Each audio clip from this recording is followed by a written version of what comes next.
next we have a couple of highly specialized duos speaking about the development of the ANIMA noise management toolset and dynamic noise maps. I would like to call to the stage now Nico Van Oosten, CEO of Nanotech Engineering, and then afterwards we will have also a presentation from one of his researchers, you know, Emir Ganić. Okay, please, the floor is yours. Thank you for being here.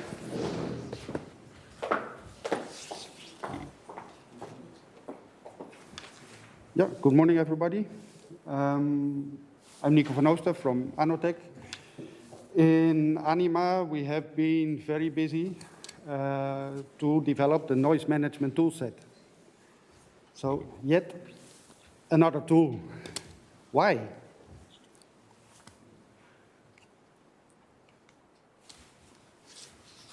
Well, if you look at the existing models, finally, the problem they have is that they are complex.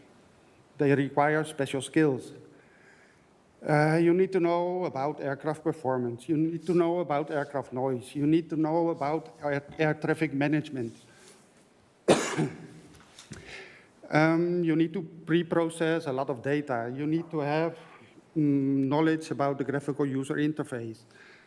So, a lot of knowledge you need. How does this? Where do I have to point to?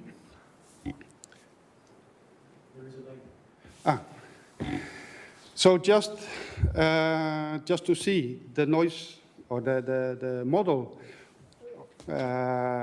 usually used or well known in the world is INM, now AEDT, the user manual, more than 400 pages. So quite a lot to study before you can use a noise model. For bigger airports, or for specialized consultants, this is not a real problem. They are working with this for a long time. They know about it. They have their in-house noise department. No big deal. But when you are a small airport, or you are a land use planner, you are another stakeholder interested in this, but without specific knowledge, what do you do? So usually you have to rely on external support for doing your thing, which is trying to evaluate different scenarios. Where does my airport have to go to in the future to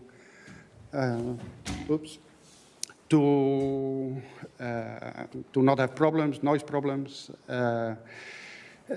It's a lot of work you have to do, but you don't have the skills, or you don't have the resources, you don't have money, you don't have the people.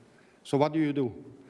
You have to go outside, which means it's expensive and you need people for that, and it's not really efficient. So that is why we thought, well, what if you would have available a tool that is easy accessible to airports? Just simple, get rid of the complicated stuff and just dedicate yourself to what you're really interested in. So that is how finally the ANIMA toolset, the noise management toolset was born. It's a bit of a, yeah, it's a bit slow. But. So this is how the ANIMA noise toolset was born. In fact, it's an extract of a much bigger tool that we used or that we developed in ANIMA for other things, but it's the most relevant part for the airports. So how did we do it? Well, if you look at what you need to do noise calculations at an airport, you have a lot of complicated stuff. So you have to have a lot of input, you have to process that, you have to put it into a noise model, you have to get your noise contours. It's all quite a lot of work.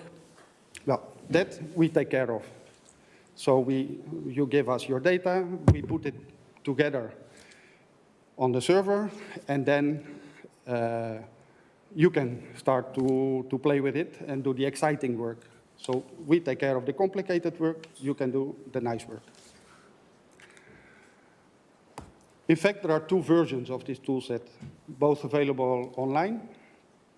We have the public noise toolset, mainly with the idea to illustrate those concepts that Gabrielle already showed that are available on the noise platform. You have a lot of concepts that are maybe not so easy to understand for many people. So the noise toolset can help you to understand it better. You can play a bit with it, but within certain limits. You have a pre-cooked scenario. I will explain a bit more what that is. Different situations that you can see, you can play with a bit, but limited. But also generally available for everybody.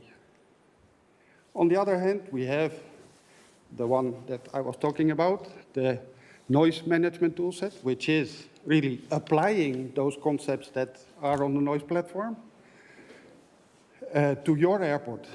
You can really enter your own scenarios. You can use it on your airport. But this is only available, this is only available for professional users. You have to register for this. But still, it's, let's say, available publicly to a restricted public. This is just an example of the user interface. We have a reference scenario, which is where you start from. You see a lot of things there. Well, you see more than I wanted. Well, let's go on. So you have a reference scenario. You have flight operations that build up that scenario. So how many flights are flying to the east, how many flights are flying to the west, which aircraft type, which track they use, all those things you put into the scenario. The tool gives you the noise contour of that. So this is a second scenario. I had a reference scenario. Now I have a new scenario in which I change the configuration of the airport. So I can see what that does in my noise contour. And I can see the difference. Well, it's maybe not so easy to see here, but you can see both scenarios together so you can compare them. This is what it is about.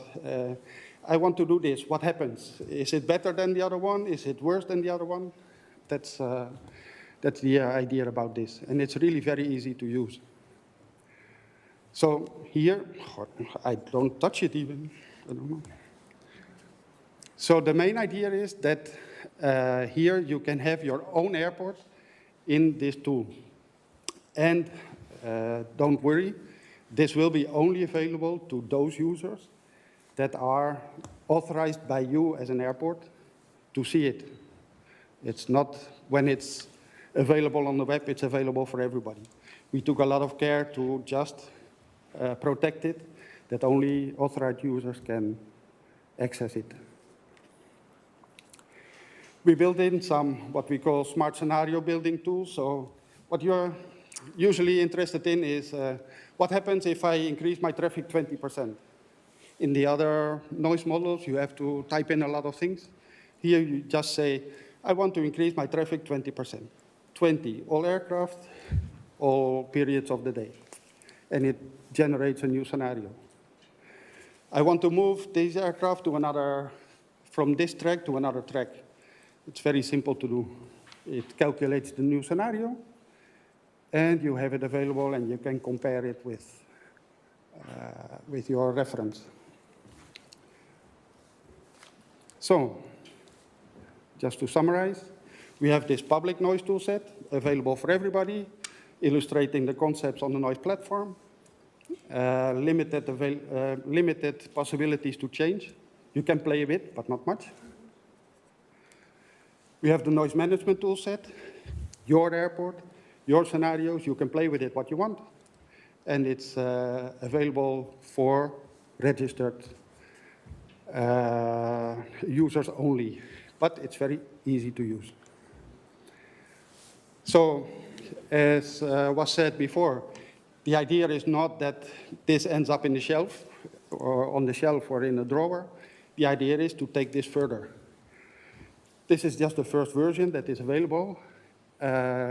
we are now introducing several airports to get feedback, to see what is really interesting, what should be added more.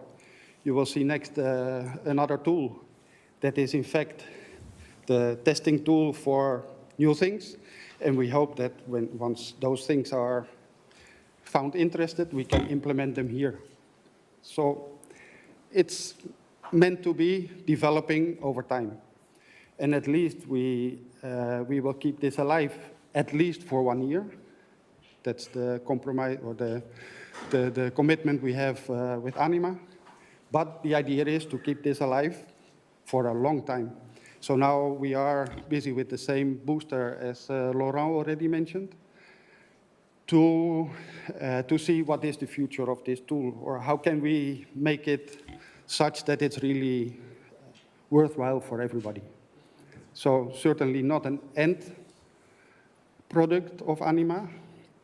It's more the start of something new that's, that has been developed.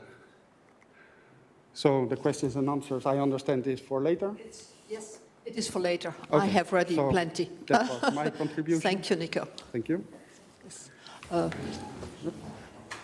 Thank you very much, Nico. Very interesting and very sophisticated tool. Oh, it's very easy. It's very, well, I'll try it out. Thank you. Mark okay, my his word. colleague Emir. I have tried it. It's very easy and useful. So, and good morning to all of you who are here in Brussels, but also to the ones that are watching us online. My name is Emir Ganić. I'm coming from the University of Belgrade, and I'm here to present you the dynamic noise mapping concept, as you can see on my slides in a couple of seconds. So, dynamic noise mapping concept. Okay, if you can turn to the next slide, where I will show you the difference between traditional noise maps developed nowadays for the airports worldwide and the concept that we are suggesting, which is called here dynamic noise map. On traditional noise maps, noise exposure is estimated only at residential locations. You can see here are buildings these are noise contours for Heathrow Airport, LDEN 55, and it is assumed that people stay at their homes for 24 hours, which is actually not the case. So if we look at the dynamic noise mapping concept, we estimate the noise exposure at all locations where people spend time, and how we use that. How we do that? We do that by estimating daily mobility patterns of population, and since we cannot say where each and every person spend their time, we use synthetic population, and on the next slide I will show you one example how this can be done. So here, if we click on the we will see one person. So for example, living far away from the airport, and we can estimate that the noise exposure of this person, if he or she stays at their home for the 24 hours, it will be only 30 decibels. That is the noise in the library, for example, very, very quiet. But if we click now and this person goes to work or study or whatever in the area highly exposed to noise close to the airport, for the 8 hours, this person will be exposed to 70 decibels. So what this means? In the terms of traditional noise maps, the noise exposure would be only 30 decibels, but if we introduce these movements of people, we will obtain for 24 hours 65.2 decibels, which means that the difference between traditional and dynamic noise mapping will be 35.2 dBs. So this was, in a nutshell, the idea of dynamic noise mapping, and how can we provide that? This is the methodology that consists of 3 pillars. Firstly, we need to estimate daily mobility patterns of population, and for the ANIMA project, we had 2 case studies for Ljubljana Airport and for Heathrow Airport, and for both airports, we have used household travel surveys. But also within the ANIMA project, one dedicated smartphone application has been built called ANIMAP, which will be presented later on. So this type of input data could also be used for assessing daily mobility patterns of population. The next step is to create noise contours, the same as for the traditional noise maps, whereas the third part is to combine the two. So to estimate spatial and temporal distribution of people, to calculate the noise levels at each location, and when we have all of that, we can estimate the noise exposure, the noise annoyance, or to estimate the sleep disturbance, or many different noise indicators. So these are the results. What you can see here is the dynamic noise map for Ljubljana Airport. And you can see 1 hour noise contour. So each hour you see different noise exposure, but which is also interesting is that the population points are changing. There are, at some periods of the day, more people or less people in the same areas. If we go to the second slide, we can see the dynamic noise maps for Heathrow Airport. And here we use different visualization approach, as these are not absolute values of number of people living in an area, yet they are relative to the census data. So now we're approaching midnight, as you can see the clock on the right upper. And if there is a blue color on the map, you will see that the difference between census data and the actual number of people is 0, which means people are sleeping at their homes right now. And also there are no noise contours, so no noise during the night time. But the situation could also be red, which means that population change is negative, or green, where we have more people than it is a census estimation. So on the next slide, I hope that I have intrigued you enough, so I can recommend you to visit the phenomenal ANIMA noise platform here on this link, and also all the results about dynamic noise maps are there, and also will be published in ANIMA book, chapter 11. And also there is ANIMA deliverable 3.7, as well as some journal papers and conference proceedings where you can find more about these results. And on the next slide, I would like to conclude. So what have we learned about dynamic noise maps? Population noise exposure is not as it seems when we estimate the noise mapping on a traditional way. The exposure is either overestimated or underestimated, because there is not many people that are actually staying 24 hours at their homes. So when we compare the dynamic noise maps to some reference scenarios, we see that for example, for Heathrow Airport, there is an increase by 10.9% of highly annoyed people. But on the other hand, for Ljubljana Airport, we have seen different situation where we have decrease. So why is that? Because of the different land use planning around the airport. There are more people coming to Heathrow Airport than in case of Ljubljana. In Ljubljana, the situation is different, where people living close to the airport spend more time in the city of Ljubljana, which is away from the airport. So in terms of sleep disturbance indicator, we haven't seen much difference. That is mainly because of people are staying at their homes during the night, and as you can see, the difference is 0.2% or 1.1% in case of Ljubljana. And on the next slide, I would like to recommend some further developments of this concept, where we would like to encourage citizens to participate more by filling the daily mobility service, so we as researchers have more data to work with, but also airport authorities could use these new technologies and maybe conduct their more frequent surveys on their own. Usually that is done by statistical offices, but why not airports also to conduct surveys and to also improve the communication with the residents. And finally,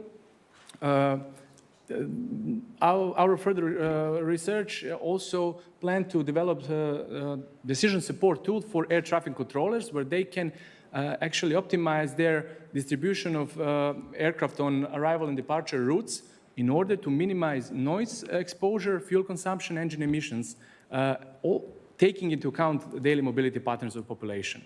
And policymakers, of course, could include dynamic noise mapping concept furthermore into the regulatory framework. I think that's all from my side. If you want to get in touch with me, here are my contact details. And thank you all for your attention.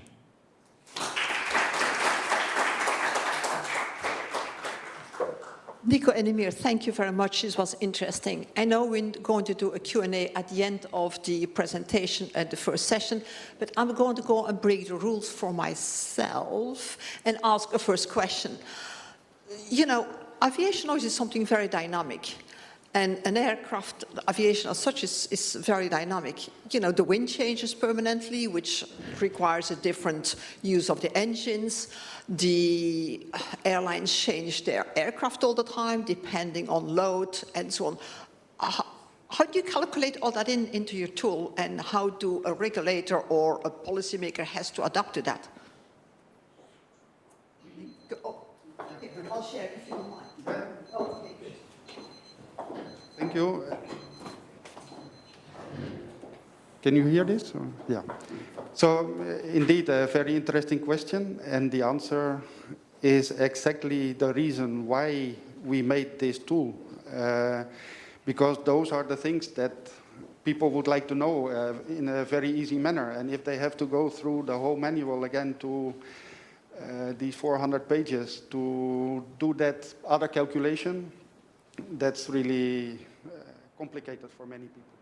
So what we want is to make this easy. So that is why we made this tool where you can change the operations in a very easy manner. And you can then recalculate, you can compare it with another situation. So that is exactly the reason of the tool. Amazing, fascinating. I'm totally and completely impressed. You know, so you see how interesting the day is here today and the conference. Okay, thank you. You can give the microphone to my colleague. Thank you. Okay, next presentation. Oh, thank you.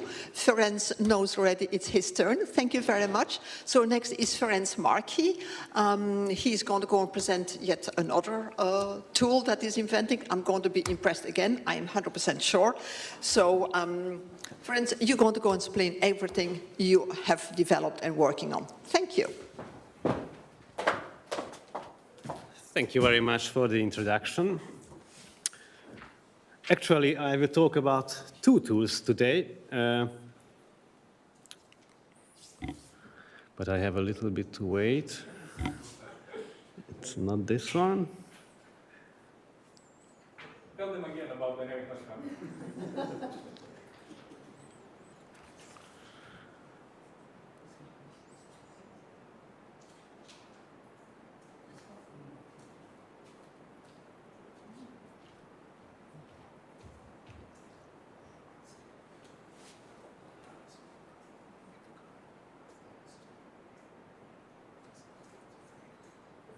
On the listeners, but if you want to, you can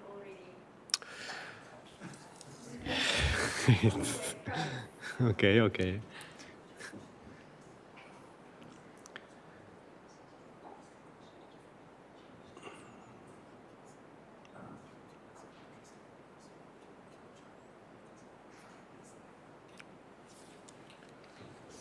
So we developed two tools, and we would like to talk about now first about the ANIMA application.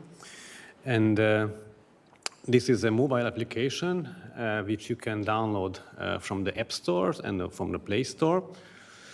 The goal of this tool was easily defined by looking on the overall aim of the ANIMA project.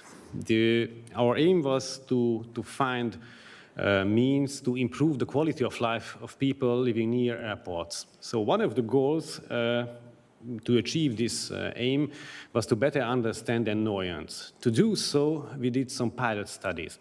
And one of the pilot studies was to develop a mobile application to study the impact of sound and landscape on people's quality of life. Now we had to select an appropriate method for our pilot study in the mobile application, and this was the experience sampling methods. Why did we select now a new method? Because we have seen that the normal approach to ask for noise annoyance is to ask for what happened during the last 12 months, for example. And to answer this kind of question is very difficult because it's quite unsure how to remember in the last 12 months. And therefore, we thought we will try another method, which asks for the momentary impressions. How do you feel now? What are your impressions now? And we hope that getting several such kind of snapshots from life, we can conclude from an overall better view how people are experiencing annoyance. And I have to point out the pilot study nature of this experience, because we didn't have the time and the budget to perform a huge field study with, let's say, 1,000 or 2,000 people. We just wanted to find out whether this method is working, whether people are willing to contribute by using mobile applications, and whether we can get the relevant data what we would like to know. So people had to download first the application from the App Store or the Play Store. In both platforms, the application was available, and then they had to start the application. They made some settings, language selection and preferences, when to do the tests from the morning in the evening, and to agree to the location detection and microphone usage. Next slide, please. Then the participants had to wait. They had to quit the application, and once it was time for it, then the application in random times sent so-called local notifications to do first a 1-minute sound recording, where the participant has to be patient and then silent, and then they had to fill a questionnaire. Then, at the end of the week, we asked also our participants to fill a so-called end-of-week questionnaire, which contained just 3 questions: an overall impression about the sound environment last week, and an overall impression about the landscape and their effect on their well-being, and how representative the week was for them. At the very end of the study, we asked also our participants for a few, let's say, personal questions, but not really personal. But we have to know what kind of people was using the application. Anything was anonymous. We don't know who is doing the test, but we wanted to have known a little bit the personality of the people. To do so, we asked for noise sensitivity and for the 7 questions of personal well-being index and 5 questions from WHO and actually gender and age class. So, what lessons did we learn by using this application? First of all, we have to say the development was not an easy task, especially the elaboration of the specifications, because as researchers, we think always on the methodology. But here, when we are using mobile application, it is also very important what happens when the questionnaire filling will be quit. When another notification comes, the user takes the phone, comes back. So we had to handle all these kind of issues it can happen. And the second thing is that, unfortunately, there are so many variations of mobile phones, so we had to test it with a lot of devices to find out all the possible bugs and problems which could happen. Then, secondly, we have seen that mobile apps have huge benefits, and we could very well explore them, like the location detection to record how the people were, whether they were removed or they stayed somewhere. We could make recording and transfer this in acoustics measurements, so we could compute acoustical data from this 1-minute recordings, what happened at that time. The questionnaire filling time could be recorded. This means we have seen if somebody took 8 minutes to answer for a few questions, that means that the person did not really took seriously to concentrate on the task. And we could send the data to our servers while keeping everything private, so it was really fine. To answer the questions at the beginning for the pilot study nature, are people willing to contribute this way? I can say yes, they were willing to contribute, so there was no problem to use mobile application, but we cannot say that it was so easy to get people to use this application. Because of COVID-19, we had really difficulties to approach people. We wanted to go from house to house or to go to communities, but it was absolutely not possible, so it was not an easy task. But this was not because of the application itself. The second question, whether we can get relevant data or not, I can say yes. we had the results, we could compute the acoustics, and we have seen differences for different situations. Now we can compare very well whether the acoustics and the preference are in line with each other. And by having the location and the time of the assessments, it was possible for us, by using the noise management toolset, which we have seen before, to compute the exact aircraft noise data for this location and this time where the participants filled their questionnaires. So we can relate now whether the answer has something to do with aircraft noise or this was a different kind of noise which influenced their well-being. That's all about the ANIMA application. Now I would like to shortly talk about the demo virtual community tool. We call this as a demo tool because it's a research tool. I would like just to jump to the last point of this slide, because the difference between the NMT, the noise management toolset, and this one is that we have used a high-level computation language, which allows us very fast software development. So we could include more functionalities than as it is in the noise management toolset, but it is not possible to make such a nice user handling and data protection in this kind of software development. So it is really for demonstration purposes and to find out what functionalities would be good and what not. So why we developed this kind of tools? Because we wanted to have a tool for decision makers, researchers, airports, and not just for experts. The key point is easy handling and easy understanding what we see and how it is done.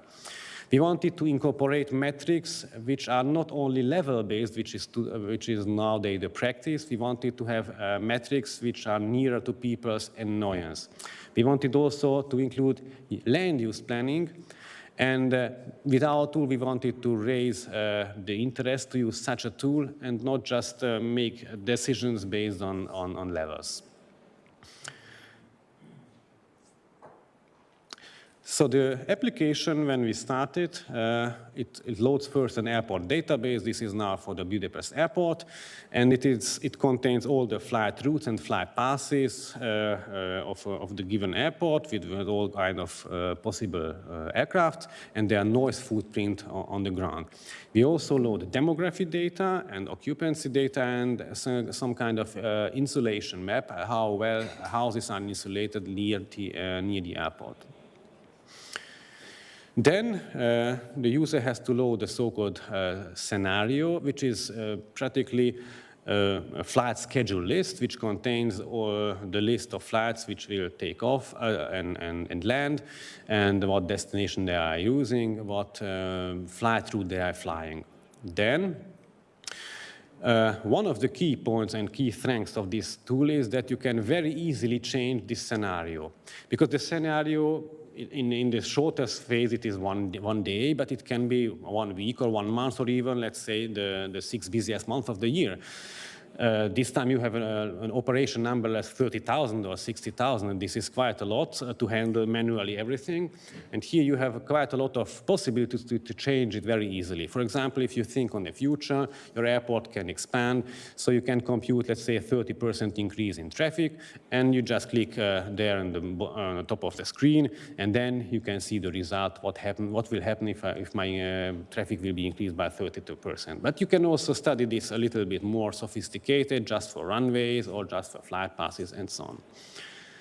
Then another interesting feature is that from the point of view of night problems, the key point is when are aircraft maneuvers performed in the morning and late in the evening.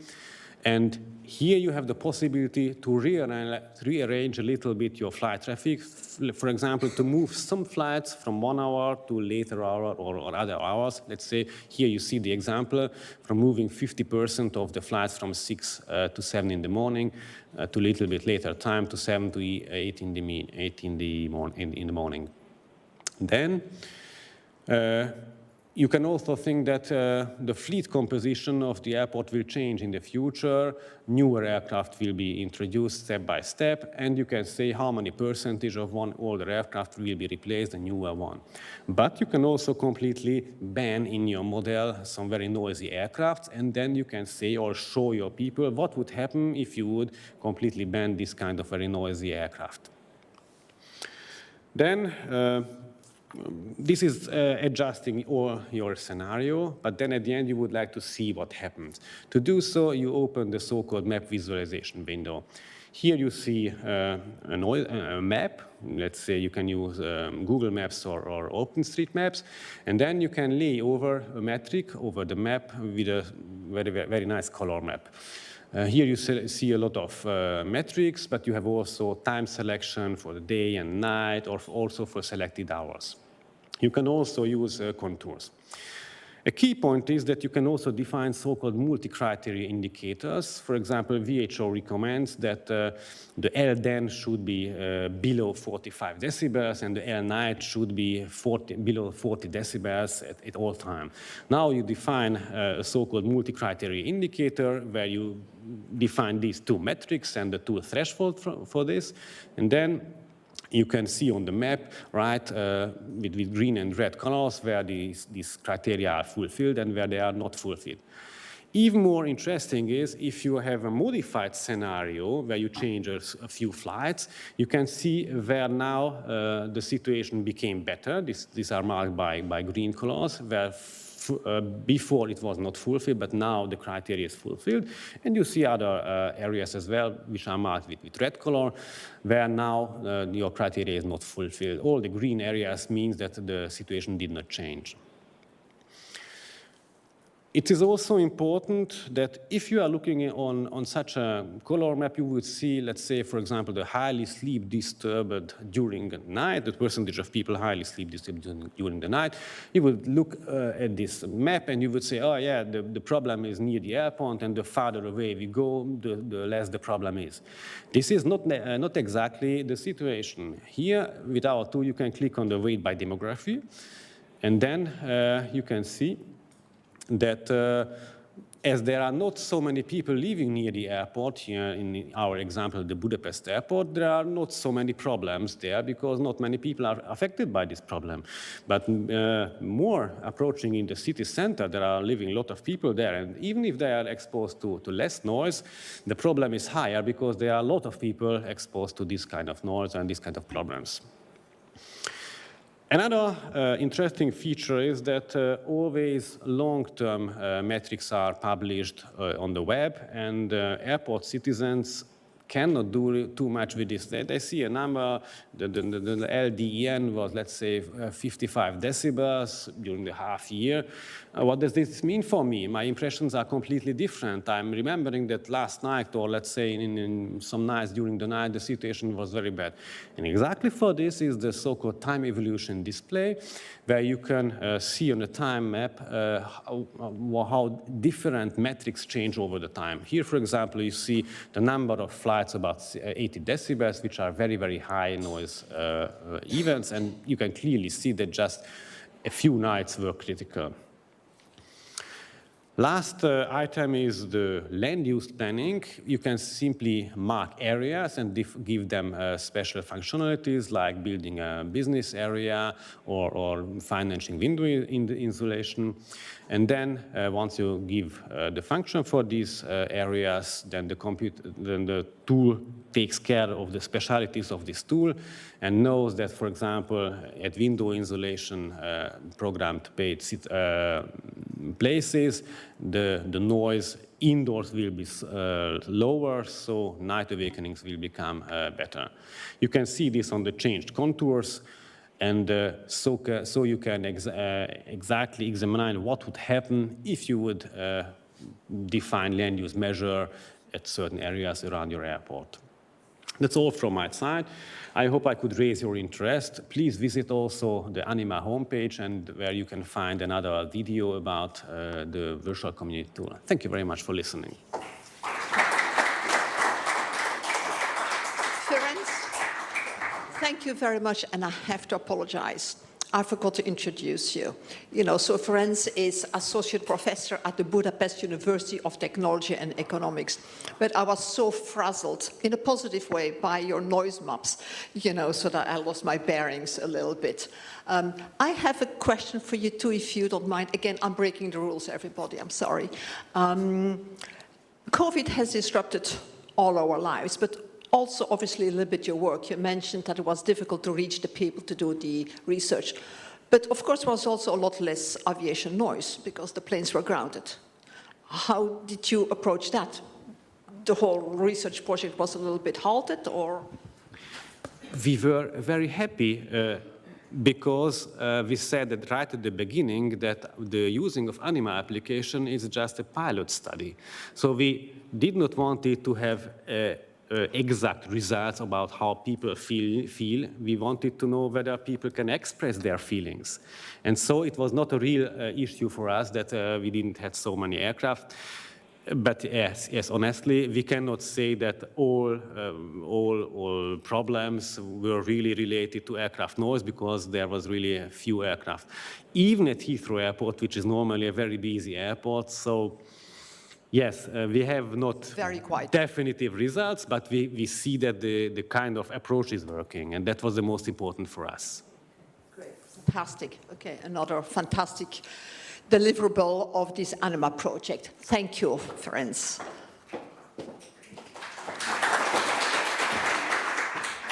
Thank you, everybody.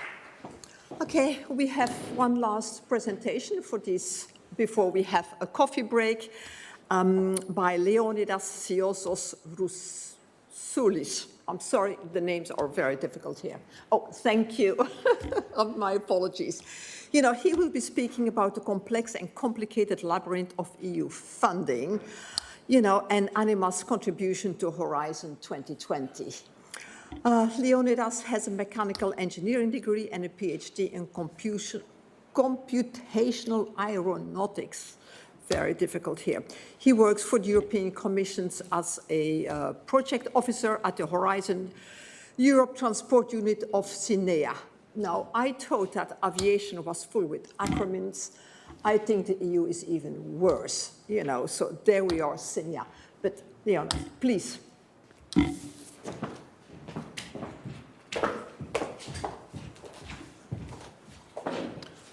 So thank you very much for the introduction, and good morning to everyone. It's a real pleasure to be with you today, in person especially. That's quite refreshing.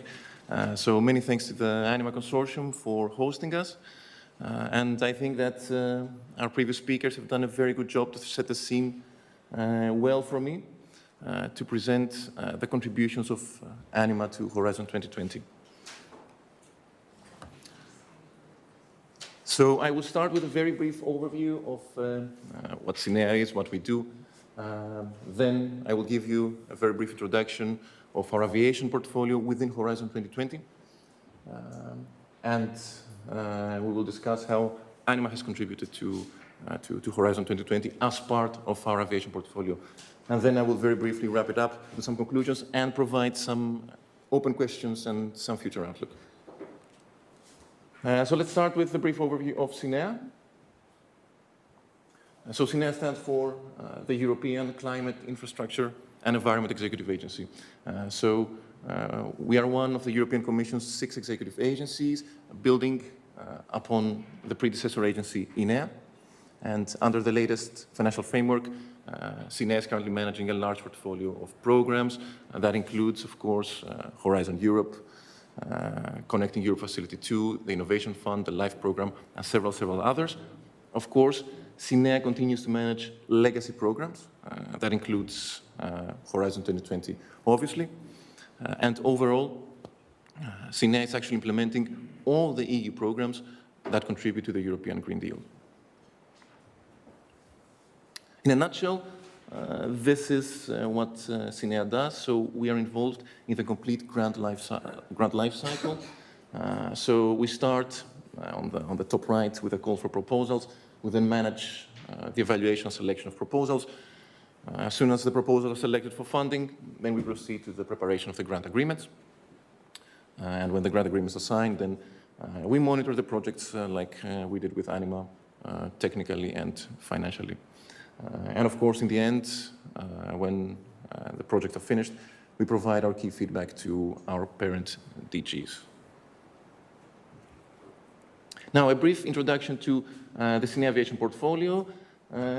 We are currently managing more than 100 H2020 aviation projects.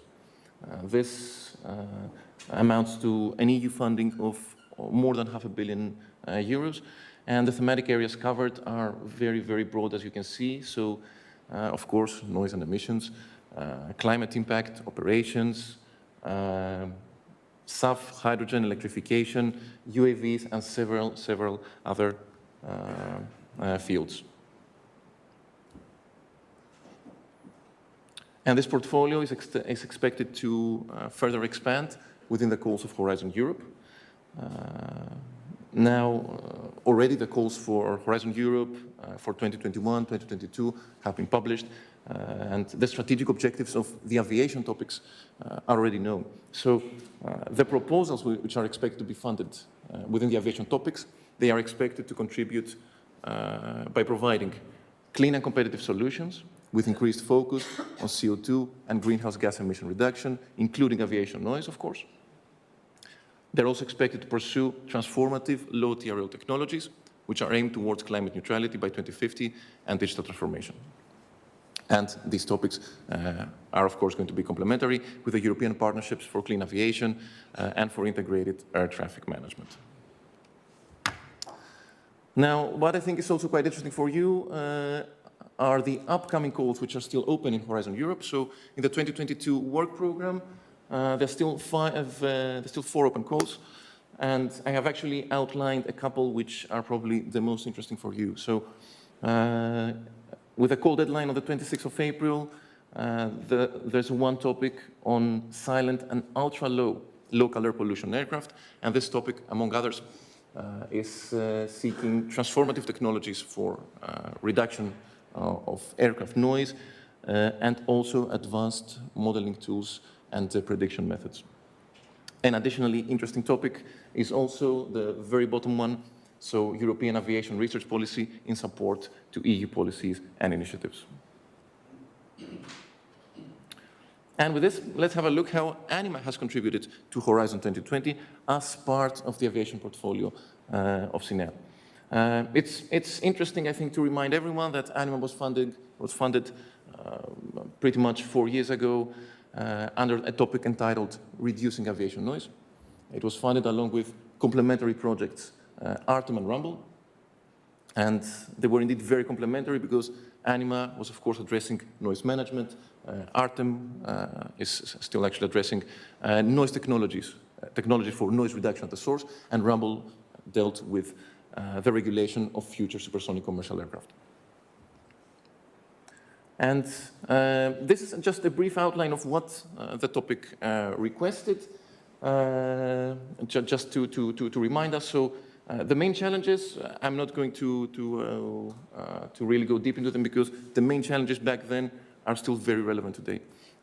And I think what is more prominent is to go into the next slide and have a look at the expected impacts that ANIMA was expected to address. So first of all, the first expected impact was holistic approaches for aviation noise reduction, and then easy-to-use decision support systems, European noise impact modeling tools open for research and policy purposes, gathering critical mass on a pan-European scale, overcoming gaps, duplication and fragmentation, and last but not least, contributing to the improvement of health conditions of the population, as well as to economic activities linked to sustainable airport development plans.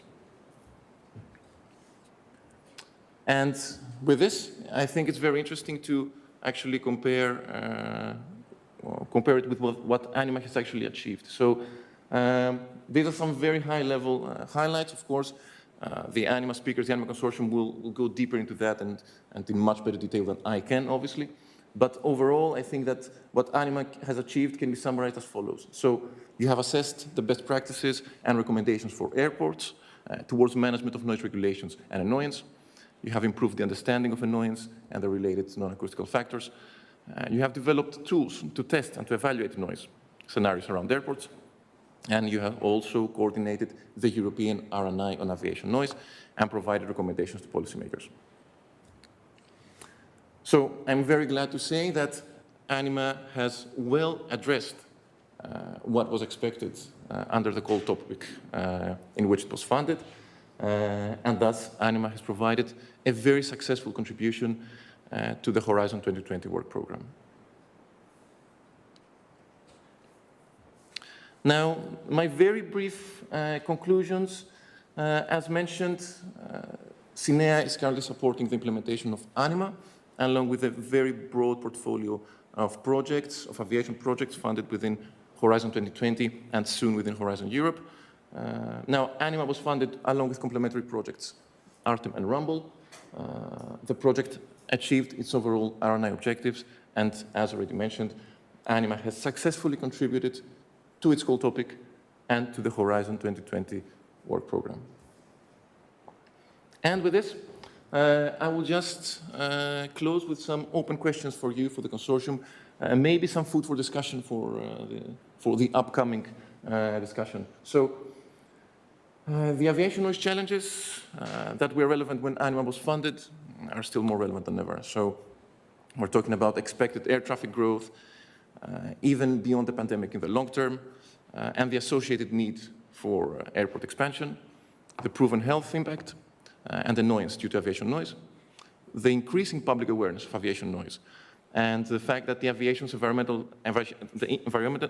impact of aviation has been in the spotlight recently, and that will not change. And of course, the severe regulatory context. So based on that, I would like to ask you, the consortium, first of all, how are you intending to maximize the exploitation of the tools developed within ANIMA? Secondly, how are you planning to continue addressing these aviation RNI challenges beyond ANIMA? And thirdly, a question not just for the consortium, but also for the EU aviation RNI community in general. How can we achieve wider impact on aviation noise issues while being aligned with the general strive towards greener and more sustainable aviation? Thank you very much for your attention. Leonie, that's great. Thank you very much. Thank you very much. It's also a pleasure to hear that the funder of this project is apparently happy with its achievements, Leonidas. Well, the Commission, you know. As a matter of fact, the taxpayer is. So we have time for a Q&A session from the audience. We have maybe questions from the online participants to the conference in Slido, but maybe we also have some in the room here. We have all our speakers and researchers still present here. Is somebody, please raise your hand if you would like to raise a question. Somebody, we have microphones here, they can come to you. Somebody, you know. Alexandra, maybe you have some online? Yes, we're going to display some questions from Slido right away. Thank you. But in the meantime, I can ask a question myself to Laurent. So, Laurent, you have been coordinating this project for the past 4 years, and as you know, as you have said, ANIMA consisted of a multidisciplinary team of committed people, each with its own area of expertise. And which area of knowledge has been the most challenging to coordinate?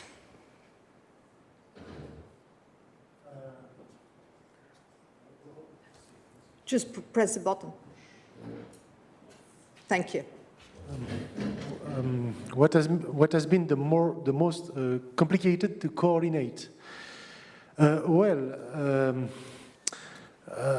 As for me, the most complicated or the most unusual was to coordinate this segment on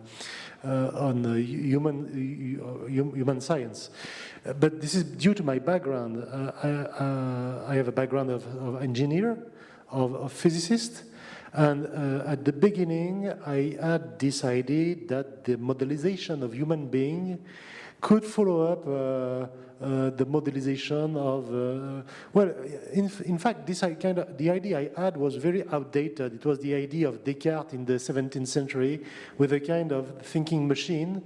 And thanks to my colleagues, I realized that this view according to which non-acoustical factor could in the end be assessed through a single figures, 3, 5, 4.5 or something like this, is completely naive. And the point is that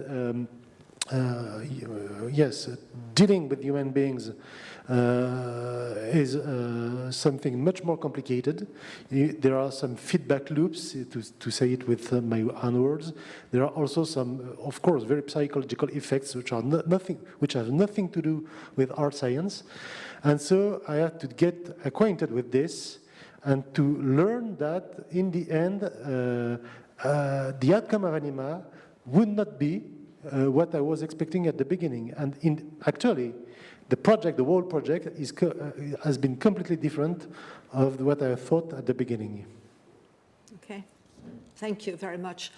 Somebody in the room? Or maybe a question for, there, okay, fantastic. Yeah. Thank you. Please name your name and to whom maybe you would like to address the question. Thank you. It's a general question, I think, to the leader of the panel. My question is, next to the noise cancelling idea of the future aviation, I was thinking also the impact of the new technology, of the new airplanes who run on electricity or other manners. Is there also look to that impact? In which way will we see this revolution? Because we hear about the revolution in the aviation sector, but when will we see it actually, that we will have electrical planes who will have less noise? Yes. Yeah. It's an excellent question. I don't know if one of our researchers and speakers from this morning, but I'm also sure this afternoon we will speak about that too, because we will have Airbus present, we will have Safran, so those are all new technologies. But Laurent, you feel, would you like to answer the question? Yes, I wouldn't trust the microphone. Maybe there are some other colleagues that would like to take the floor. Yes. But otherwise, I would be glad to provide a reply. You know, Nico, you know, would you? We have a microphone for you. I can give you mine too, of course. Oh, sorry. Yeah, I can maybe give a partial answer to that. It depends on which electric aircraft you are talking about, maybe. You have these air taxis that are coming, maybe. The flying air taxis. The flying air taxis that are coming, which are electric and which is a completely different topic. But it has been included, as you saw in the roadmaps that we have, UAVs. That is a general name for that kind of aircraft that is on the screen. Another thing is that we developed that very, very far, not yet. Another thing is big aircraft. I'm not the one to talk about that, but about the noise management toolset and the other toolsets like Ferenc showed. In principle, they are prepared to take that on board when we have the data. Once we have the data, we can calculate that. The response of people to electric aircraft, and especially when they are flying around over your head to deliver a pizza, maybe that's different from an aircraft that is flying to Mallorca. So those different responses, that is exactly why you have this research tool where you can see, okay, what happens if I change this kind of response to aircraft? It is possible. We don't do it yet because it was not part really of ANIMA. But yes, the tools are prepared for that. Okay, thank you very much. Okay. Hello, Umberto Gemma. I'm teaching aircraft design at the Roma University. To say, I would like to add that this particular aspect is the center of a lot of research in other European projects, especially in Artem, for example. We have examined different configuration, innovative configuration, and electric propulsion. We are now preparing a proposal and project to address the noise induced by the new scenario, for example, in urban air mobility, for drones, and completely different solutions. So this is one of the aspects. ANIMA is more related to impact, but the technology development and the research on this specific aspect is ongoing and is increasing. Okay, thank you very much. I'm sure maybe we have other questions, but we are running a little behind schedule. We have a bit more time for more questions. We have time for more questions. Okay, very good then. I see, Laurent, I see you feel ready to say something. No, I saw that there was some question on the screen by Julia, and the question for Emir Ganić. If we are interested by this tool, how could we try it? I suppose that Julia is referring to, I don't know which tool, by the way, maybe the noise tool set. If it is the noise tool set, and if Julia is a professional user, it could send an email to Nico on the platform. It is direct. Otherwise, you could get in touch with me and refine the question so that I could orient her to the good person. The second point, are we taking into account the installation of the houses to estimate the people exposed into the dynamic model? So this is a question for Emir. Yeah, Emir, I see a question for you. I would like to thank Julia for this question and to say that currently we are not taking into account insulation of houses. We are just calculating noise exposure for outdoor noise, the same way as the traditional noise maps are calculated nowadays. We also have the idea to take into account different aspects, non-acoustical factors, such as it is not the same what kind of activity person is performing, not only whether it is house is insulated or not, but whether the person is playing football or studying. So all of these type of activities and different noise acoustical factors, also noise insulation, are planned to be part of the next research regarding dynamic noise maps. Okay, thank you. Laurent, yeah? Yeah, just a compliment to what Emir said. This issue of insulation of the houses has been dealt with in some other project, specific project related to supersonic aircraft in Rambol, but not implemented yet in ANIMA.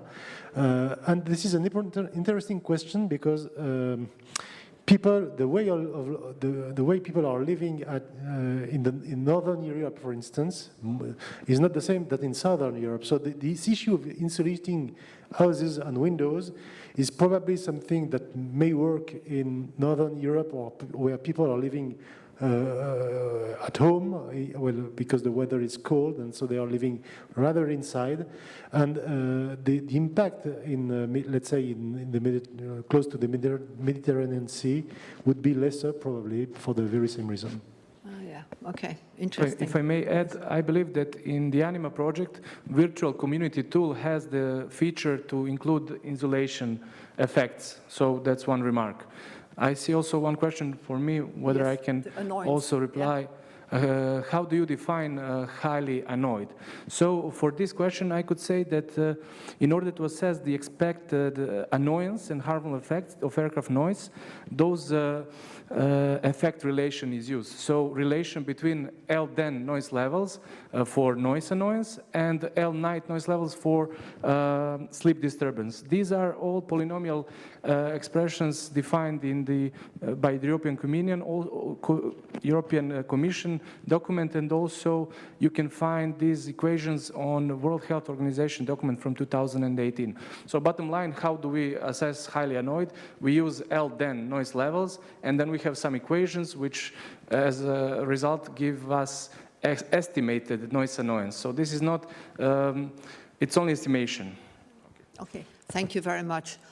One more question, and then there is one, did you find that airports are skeptical to disseminate data to the public through noise reports and so on? Yeah. Who feels ready to answer this? Laurent, everybody's looking at you. Yeah, well, this question is so a question from Mr. Furtado. The question is in advance to the next session of the agenda, but yes, the reply is yes, and that's that's not really related to ANIMA, but this is a personal experience with an airport where the responsible told me that they were fearing to disclose their data because their data were actually showing that the level of noise was decreasing year after year, and people were not believing them and saying, you are lying, that's false. And this is objectively, it was true. It was physical measurement, but the impression, the feeling of people was the contrary. And so it showed clearly the discrepancy between the physical measure on average, energy average-based metrics over years, and the feeling of people that have no more respite because the flights are more and more frequent. So this is this is really a point to address. Yes. But it will be addressed afterward in the next session. Exactly, in the panel discussion. It's very an interesting topic, though. So okay, I think. Oh, I'm sorry. Yes, one more question. The last question before we take for a coffee break.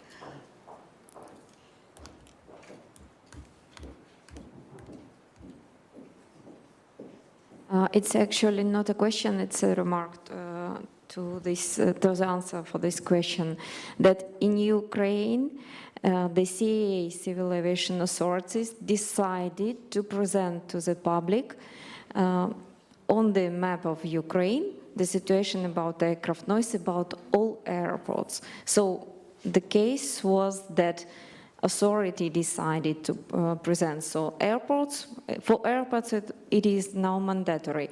And it is the project which is called NOMOS, and you can open the website of Ukrainian Civil Aviation Authority and find this information. It is open, so you can right now go to this website. Okay. So even if airports are actually like dubbing of how the public will accept this, but in any case, right now in Ukraine, it is open data.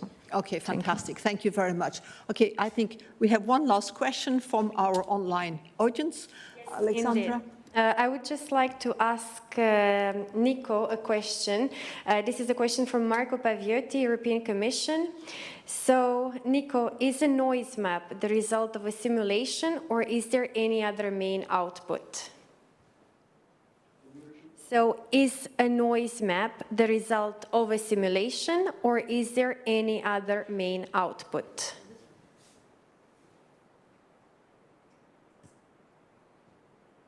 Nico.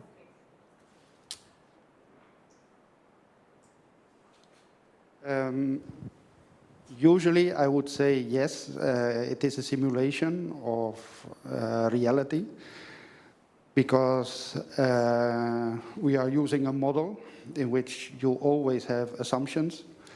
So it is not directly reality, but it depends on the application. Sometimes these noise maps are calibrated or adjusted by means of results from measurement systems.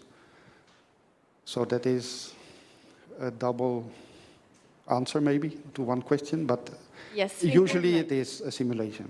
But you have a follow-up question from Marco still. What is the accuracy of this tool against traditional calculations? Maybe it is so good that we can avoid complex calculations? Yes, thank you. That was exactly the case for the noise management toolset. The accuracy is the same as let's say, traditional calculations, because in fact it is a traditional calculation. The only thing is that the complex part of those calculations is done offline by us. And the other part, which is building the traffic at an airport, is done by the user. But the tool behind that, or the algorithms behind that, are the same as in the traditional calculation. So the result is the same. Okay, Nico, thank you very much. Marco, thank you for your questions. Okay, everybody, I think this marks the end of our first session.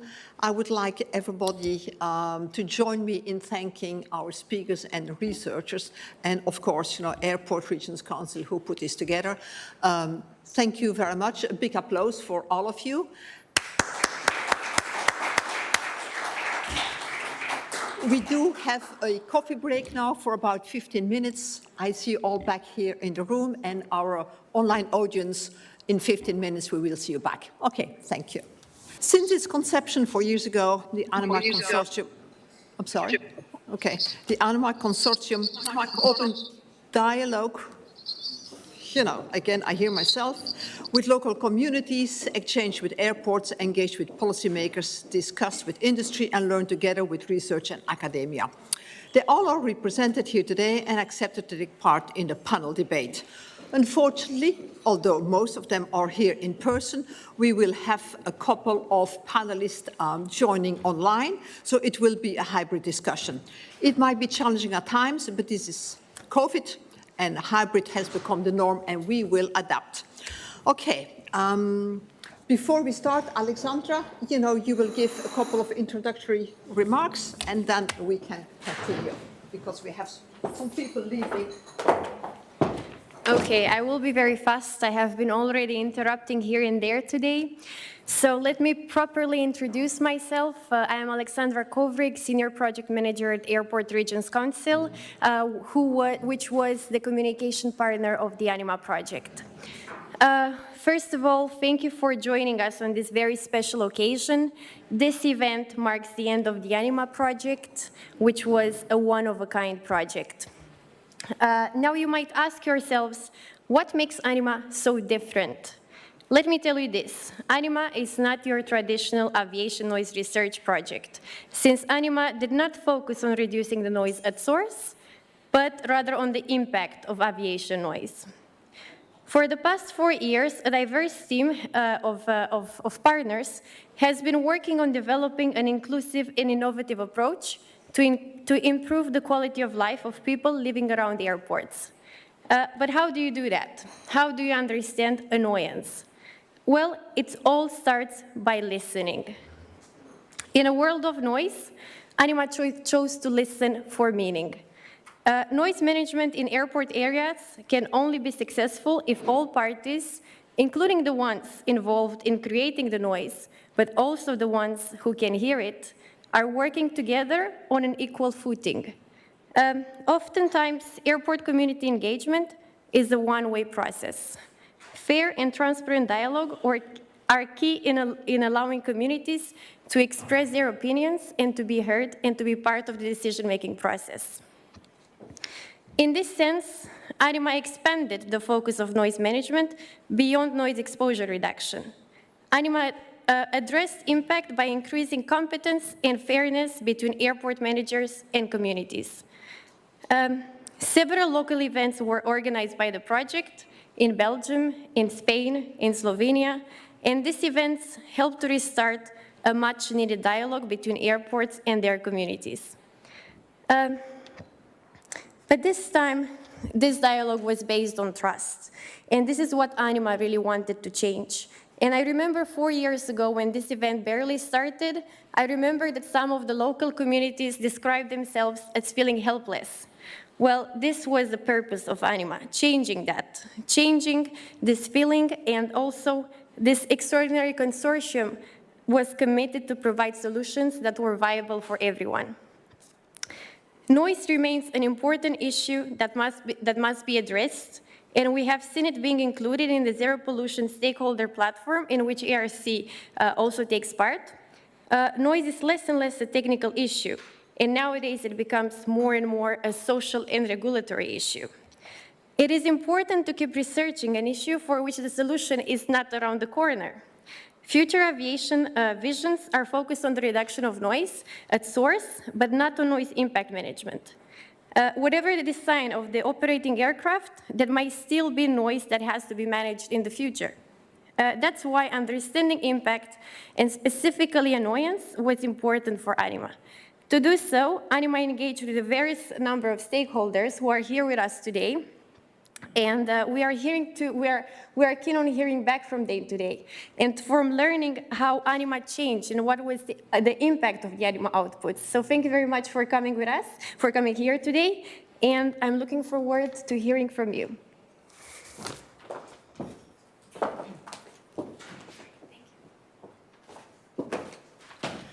Alexandra, thank you very much. That's a perfect start, setting of the stage. We will turn the order a little bit around because we have Isabel here that has to leave for an important meeting at 12 o'clock. So I don't want to rush it, but anyhow, we will move on. So our different stakeholders and speakers will all introduce themselves, say who they are and how the work that they did with ANIMA, for ANIMA, and so on. So John, I know is connecting online. You were going to be first, but I'm going to go and give the word to Isabel here, from COVA community, and you will explain a little bit who you are and your work with ANIMA, please. Okay. Yes, you push on the push. Well, that's it. Thank you very much. Okay, good morning, everybody. I'm head of the airport office of the municipality of Gavà. Gavà is a city very near from Barcelona's airport. And Gavà has been a follower, an active follower for the ANIMA project from the beginning. And I want to remember two special moments. No? The first one, at the beginning of the project, when the mayor of Gavà could explain the municipality point of view about impact noise at the European Parliament and the citizens' concerns.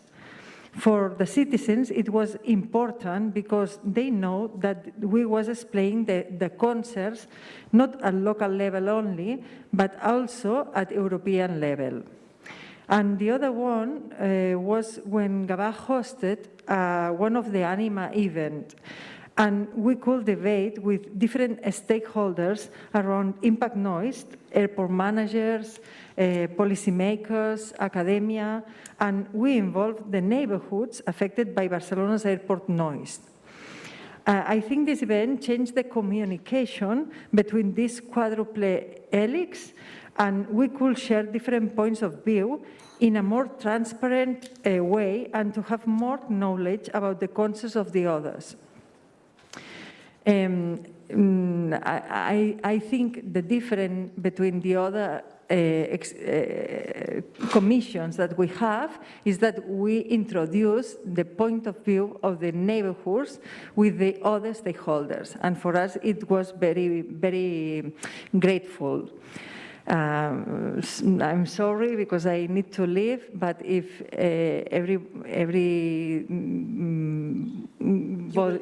you will come back afterwards in case people want to ask you questions and converse with you. You remain available. Yes. Fantastic. Thank you very much. Thank you very much. We really appreciate you here, in person today, and we totally understand you have an important meeting. So thank you very much, Isabel. Okay. So. Okay, so now we'll continue with, establishing and understanding where the panelists are coming from and their relationship to this conversation. I think we now connect online. I think with London. I think he sits in London. John Stewart, he's the former chair of, until recently, the chair of HACAN, Heathrow Association for the Control of Aircraft Noise. John? Yeah, thank you very much indeed. And I'm so sorry I can't be with you today. I'm particularly sorry I'm going to miss the gala dinner, in fact. But it's proving very, very difficult to move to and from London at the moment. So I'm afraid I'm online. As you said, I chaired this organization with this strange name of HACAN, Heathrow Association for the Control of Aircraft Noise, for about 20 years until I stood down in about a year ago. I also do some work with the residents around London City Airport, and I'm the vice chair of another organization with a strange name called UECNA, which brings together community, people living under the flight paths from communities around Europe. I think for me, ANIMA was really interesting, partly because of what Isabel was saying just now, in that the community voice was heard alongside other voices as well.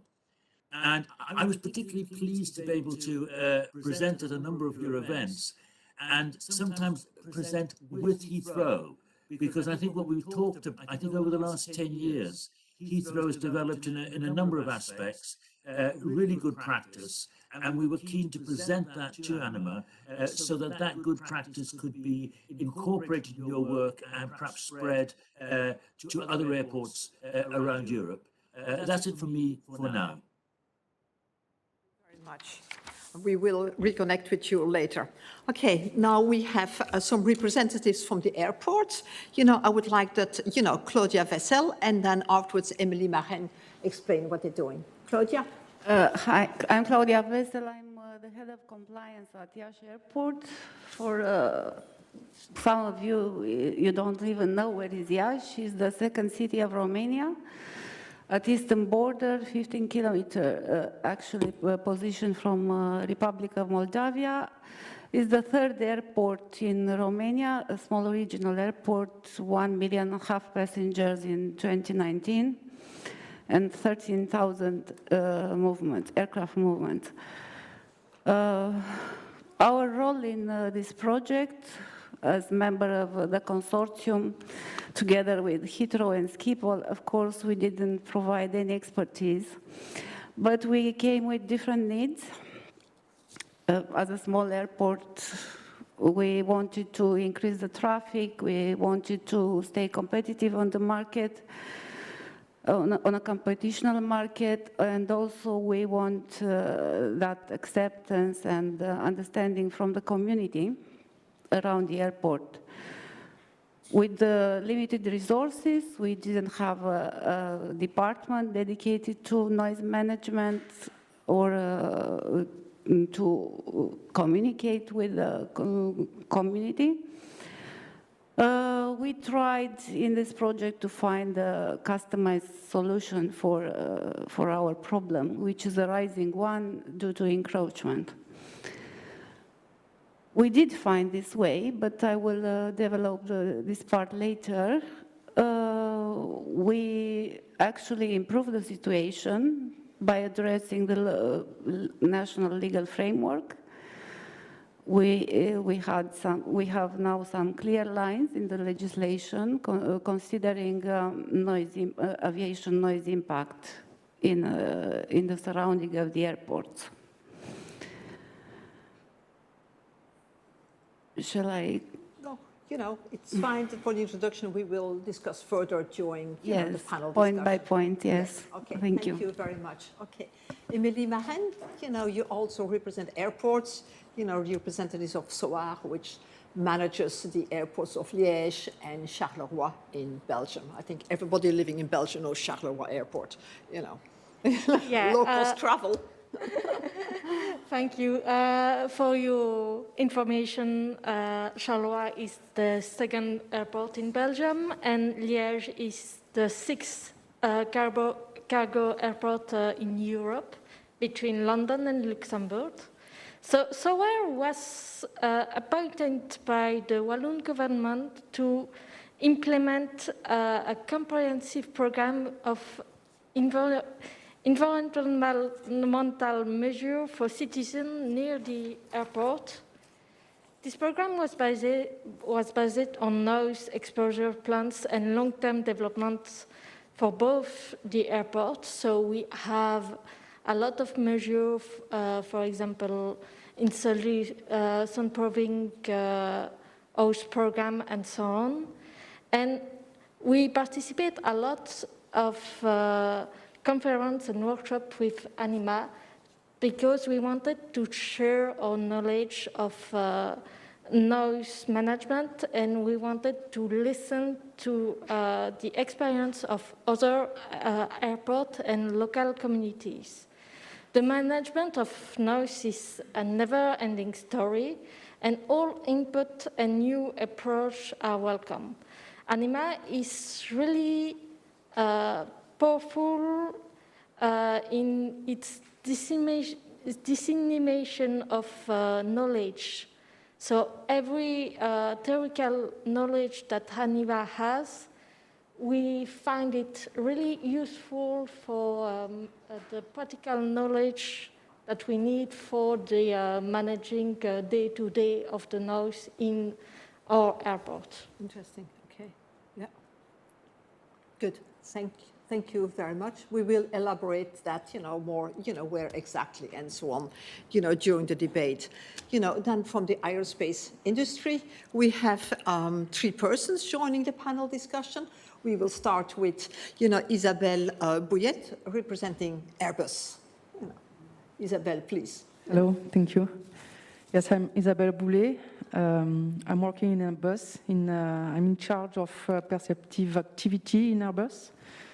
I replace also my colleague Stéphane Moal, who was more responsible of strategic activity in general for acoustic for Airbus.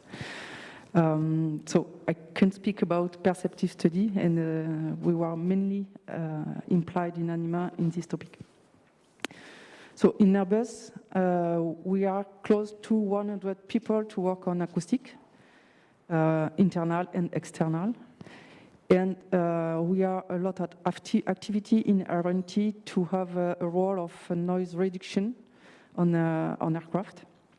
And we propose solution, and we work on solution for reduce noise for propeller, not propeller, engine, also with propeller, but not only engine, and also to reduce noise for airframe part of the aircraft. In ANIMA, we were implied in 3 work packages. In 2 of them, we were implied to propose our skills and expertise on oralization, and also on different kind of protocol to make subjective measurement. In the 3rd work package, it's more to propose the best view of Airbus in the future R&D activity to propose noise reduction. Okay. So the main benefit for us in ANIMA is not only to be part of the state-of-the-art of noise reduction of aviation, but also within Airbus to better ensure the perceptive activity for aircraft noise reduction and for aircraft noise annoyance reduction. So another benefit is to learn about non-acoustic factors, because we know it is very important in noise annoyance assessment. So we are very proud to be part of that. And we also learn about virtual tool, real virtual tool for acoustics, and we are happy to study within ANIMA that this tool can be used for example, communication, which is very important, and we know now that, and we use that for communication. But also to use this kind of tool to propose also study with this kind of tool to be better representative of environment for people around the airport. I want also to add something. ANIMA also permit to meet each other, to meet different partners and exchange, even if the last 2 years it was more difficult due to the COVID situation. But it could lead also to fruitful collaboration, even outside ANIMA. So it was a very important thing for ANIMA. As Laurent said, it's a human adventure, and I think ANIMA is a good one. And to finish, so Airbus wants to continue to be an actor of aircraft noise annoyance reduction. And we want to continue to understand about non-acoustic factors, but also we want also to continue to be part of acoustic factors actor, and continue to noise reduction for aircraft noise, because we can do, and we have to. Of course you can, and you have to. Thank you. Thank you very much.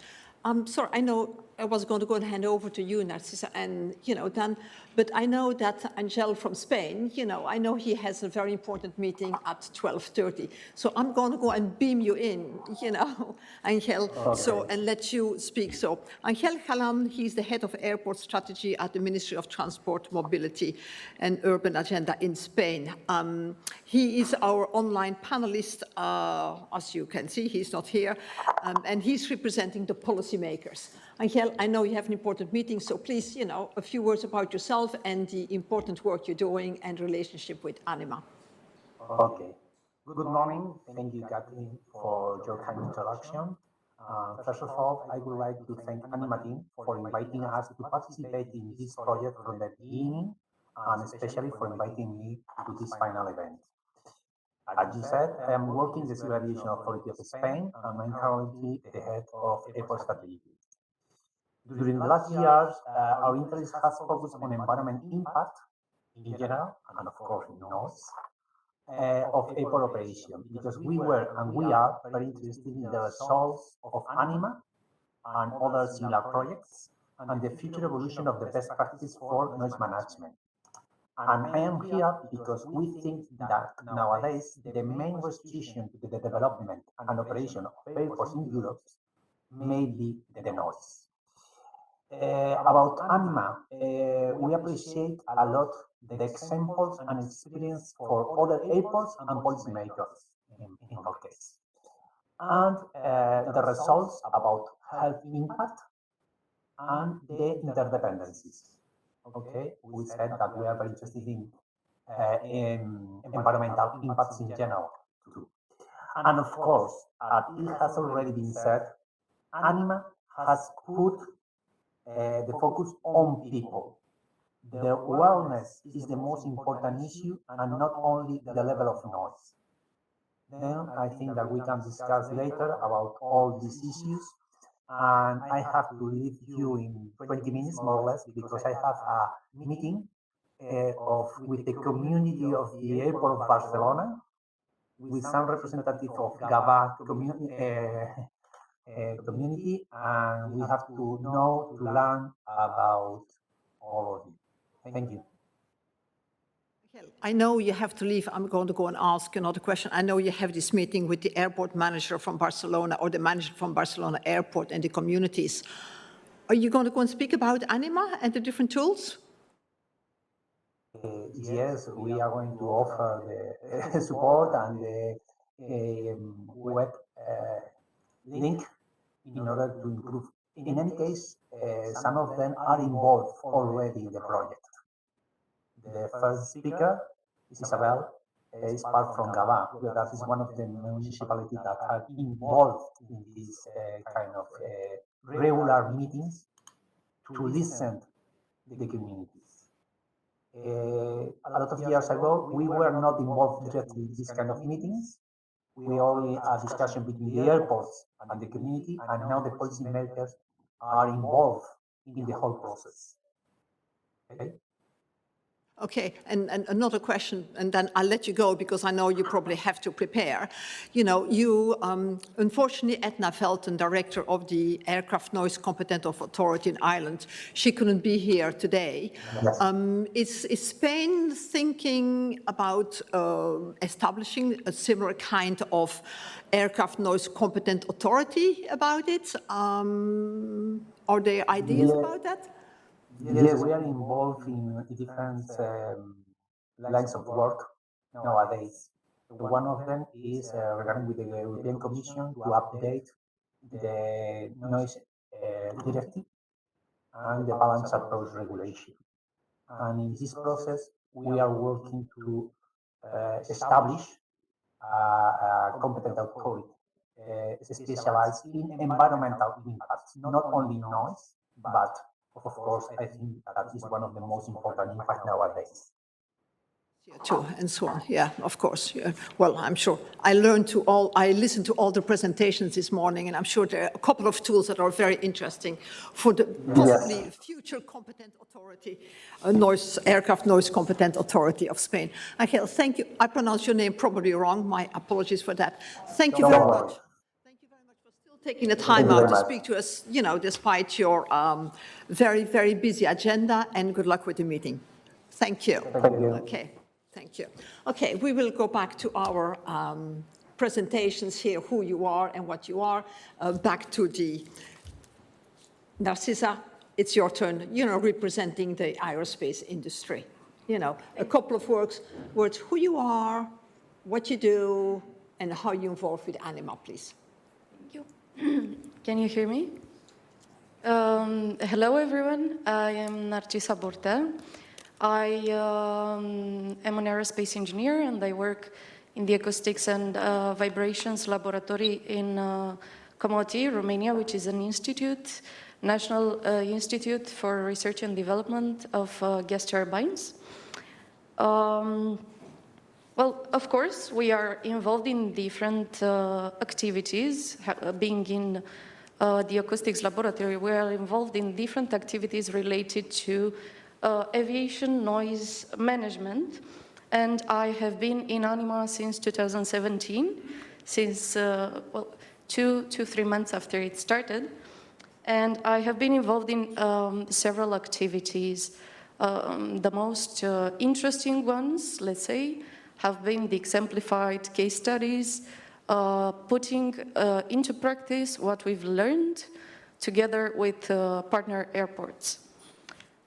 Speaking from the point of view of the Institute, as an R&D institute, of course, we are involved in technology-related projects, especially in aviation, energy, and environmental issues. And from the point of view of the acoustics laboratory, the focus is mainly on developing technical solutions for managing or reducing noise. But our diverse portfolio has brought this expertise in the project in order to support reshaping the traditional noise management into a more innovative approach. And as several other speakers said, we had to learn how to work together, and we have developed a multidisciplinary approach. The entire project was a learning experience for all of us, and it was amazing. And in order to ensure proper exploitation of the results, it's a must to continue to have such an environment of trust, as Laurent said. Yeah. So thank you very much. Okay, now I thank you. You know, your colleague Dan, you work together? Yes. Oh, yes, okay. Hello, my name is Dan Radulescu. Actually, I am a scientific researcher within acoustic department of COMOTI, COMOTI being the short name of National Research Institute for Gas Turbines. As my colleague Narcissa already, we were mainly involved in many European projects, but on the technology side, until now, I can say ANIMA is the most important project we had in dealing with noise impact management, which is a new subject also for us and for Romania also. I think we are now, the Institute is I think is the leading research company in Romania dealing with noise reduction and noise management. And I think during the ANIMA project we could complete our knowledge about this, and we could help also all the Romanian stakeholders who were involved in the project by us. Personally, I've been coordinating the COMOTI team, research team within this project, and I'm very happy that I did. It was a real challenge for me how to gather the right people for the project and how I could integrate them in the whole ANIMA team in order to perform accordingly. Okay, that's all for now. Okay, of course, you know, perfect. Thank you very much, Dan. Okay. at the other side of the half circle, you know, we have Dimitris Kotsinos. He's a professor at CYU University in Paris. Dimitris is replacing his colleague, Professor Catherine Lavandier, who was unable to attend the event today. Welcome to the panel, Dimitris. Explain a little bit, you know, your background, what you're doing for ANIMA at CYU. Thank you. Good morning. My name is Dimitris Kotsinos. I am a full professor at the ETIS lab and the CY Cergy Paris University, just in the outskirts of Paris, where I work in the area of what we call today data science, and more particularly in ways to analyze and better understand automatically data coming from different sources and generated by users, generated by sensors, automatically generated by any possible means. I am particularly focused on using machine learning and AI techniques to analyze the data, and especially data that have some social connotation, which we call in general working with AI for social good. So in that light, the participation of our group from the university in ANIMA was diverse. We participated in different efforts.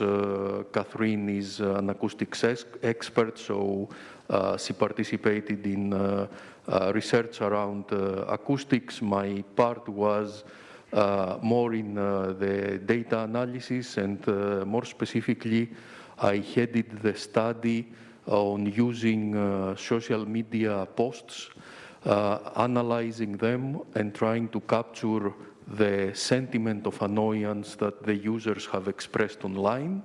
And we tried to do that by collecting data going back for several years, analyzing what is relevant and what is not in this discussion, trying to characterize, classify them as expressing positive or negative feelings, and at the end trying to do a spatiotemporal analysis through this data. This has resulted in some additional understanding, I hope, of the situation. Our case study was around Heathrow, and we provided at the end a toolkit that can be in principle reusable. ANIMA gave us a good testing ground to incorporate AI techniques for analyzing and understanding data, and basically analyzing and understanding social dynamics, which is a particularly difficult study to capture and to quantify. So it has been a great experience for me, and I think that there is a lot of work that can be done in the future in this direction that would greatly support the efforts of the noise management community. Okay, Dimitris, thank you very much. Okay, I think, you know, the introduction is almost round. We still have one panelist left from the academia. That's Dr. Delia Dimitriou. She's connecting online from Manchester, right? Okay, hello. You sit in a beautiful forest behind you.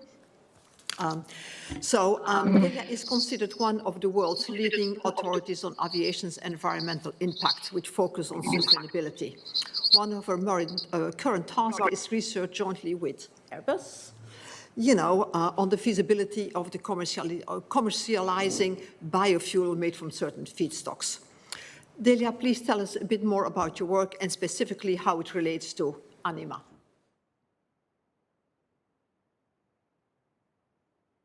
We don't hear you yet. Hello, can you hear me now? Yes, Exactly. Hello. Okay, so hello everybody. It is extremely painful not to be in Brussels. I have to add to my bio my links to noise. So I'm Delia Dimitriou from Manchester Metropolitan University. I came into the academic world late, well, 20 years ago, from industry. So my research is focusing on bringing research outcome towards end users. And this is what I've done in ANIMA as well. So ANIMA is built on existing initiative X-Noise, which is a powerful network of several noise experts across Europe. I'm from Romania and I'm extremely attached to Central Eastern European region.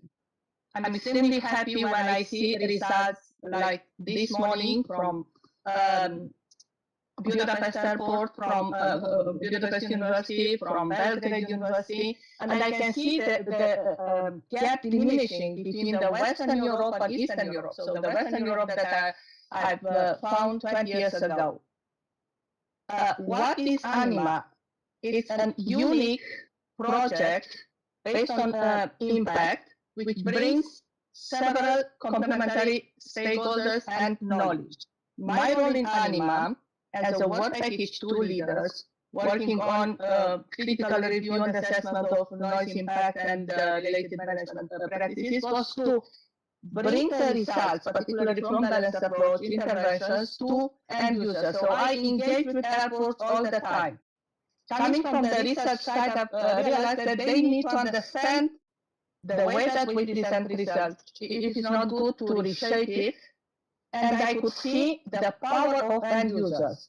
And from what Dimitris presented is exactly what is happening now. The research agenda is shifting from research and innovation to innovation action. So we need end users, we need airport communities, and this is what ANIMA succeeded to do, to increase the airport communities. And one example is, for instance, Cluj Airport. But in ANIMA, when we started, we had 3 airports from Western Europe, Heathrow, Schiphol, Liège, 3 from Central Eastern Europe, Ljubljana, Iași, regional airport, and Kiev.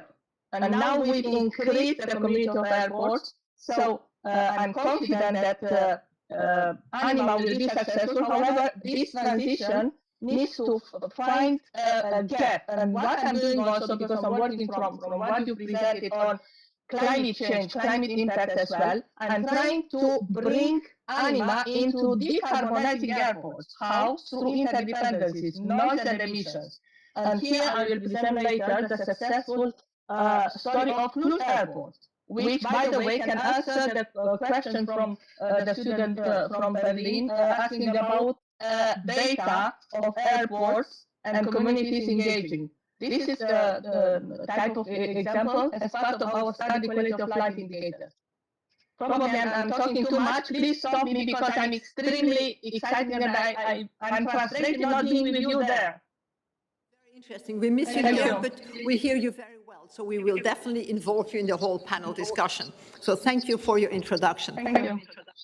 John, I'm looking from you from a screen from far away, but if you don't mind, I would start with a question to you.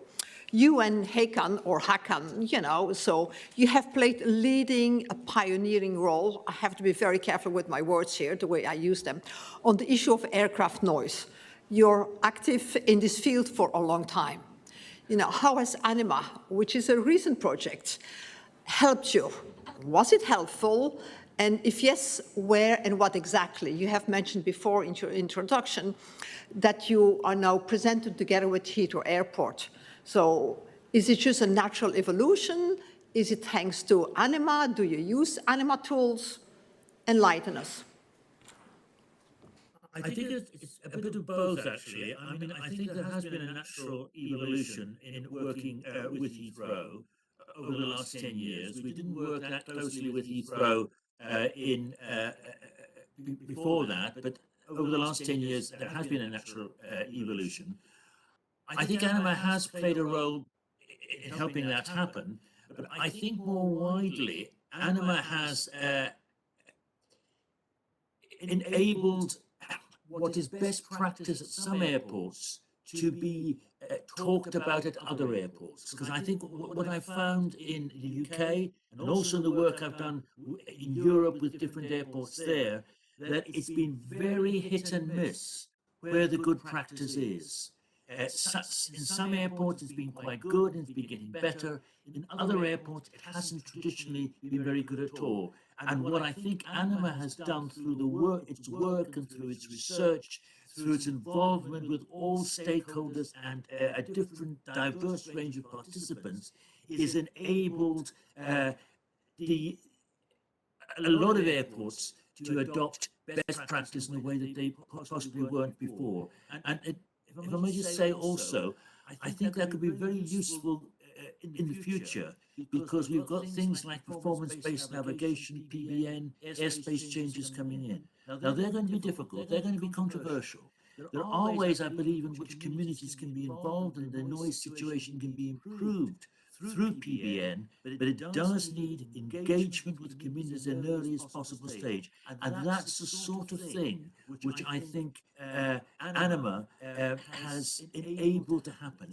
It's persuaded airports, it's persuaded all stakeholders, I think, that engagement with communities at an earliest possible stage is the best way of getting the best result for everybody. Delia, you know, you mentioned before you work with other airports and several airports. Do you share John's experience that indeed, you know, the ANIMA tools have really helped to open and best practices, as a matter of fact? Oh, yes, definitely. And ANIMA, by interventions, have engaged with airports to shape their research. So having sample of airports, including Zagreb Airport, to engage more to understand research, also to understand the communication and engagement with communities, but also their own research, and engage more with local academics, local universities. So what we've created, a kind of local expert pool of knowledge, then to link at different regions at the European level. So yes, ANIMA was opening several doors and shaping pathways towards impact. But ANIMA also did so, starting as a first project on impact with a heavy representative from the industry sector, noise reduction at source. ANIMA brought the agenda towards the impact, engaging with different stakeholders, including authorities gradually. And the power of research outcomes, tools and communication has had this engagement, which now is at the start of, let's say, the journey to be implemented. And of course, ANIMA has to go together. And the way we see how ANIMA is going together, you'll here today during different interventions, but definitely sharing practices, implementing different tools at different airports. It's a local adjustment, so it's different. So that's why research now has started. It needs to be checked and trialed in order to enrich the portfolio of outcomes that you've heard in the session on the platform, the tools, but also engaging with end users, the communities, airport communities, and airports. So community of airports, there are two different, let's say, works that they need to bridge the needs, understanding, and the way to go together. They have to go together. And we have reports that they talk to each other slowly and difficult sometimes. They have this example of Cluj.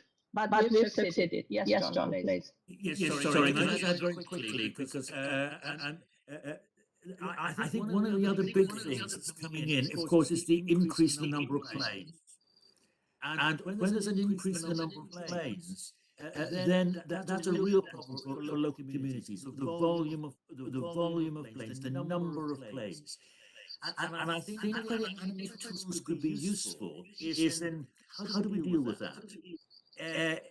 do we try and limit the total number of planes using an airport? Or, more interestingly, are there ways of increasing the total number of planes in an airport, but limiting the number of planes over any particular community by alternating flight paths and so on? Now, I think those sort of questions are going to be vital in the future. And I think what's interesting about ANIMA is that its stress about the involvement and engagement of communities at the earliest possible stage will make those rather difficult problems easier to resolve. Yes, indeed, because in our interventions we engage communities from the start and we shaped the way of implementing results with communities and with their feedback. You will hear in session 3 about the results of interventions, because they are very diverse. And there are several solutions, and still we don't have the right answer, but we have large part of the answer, and we know the way. So we are very confident. ANIMA community is confident on the way forward.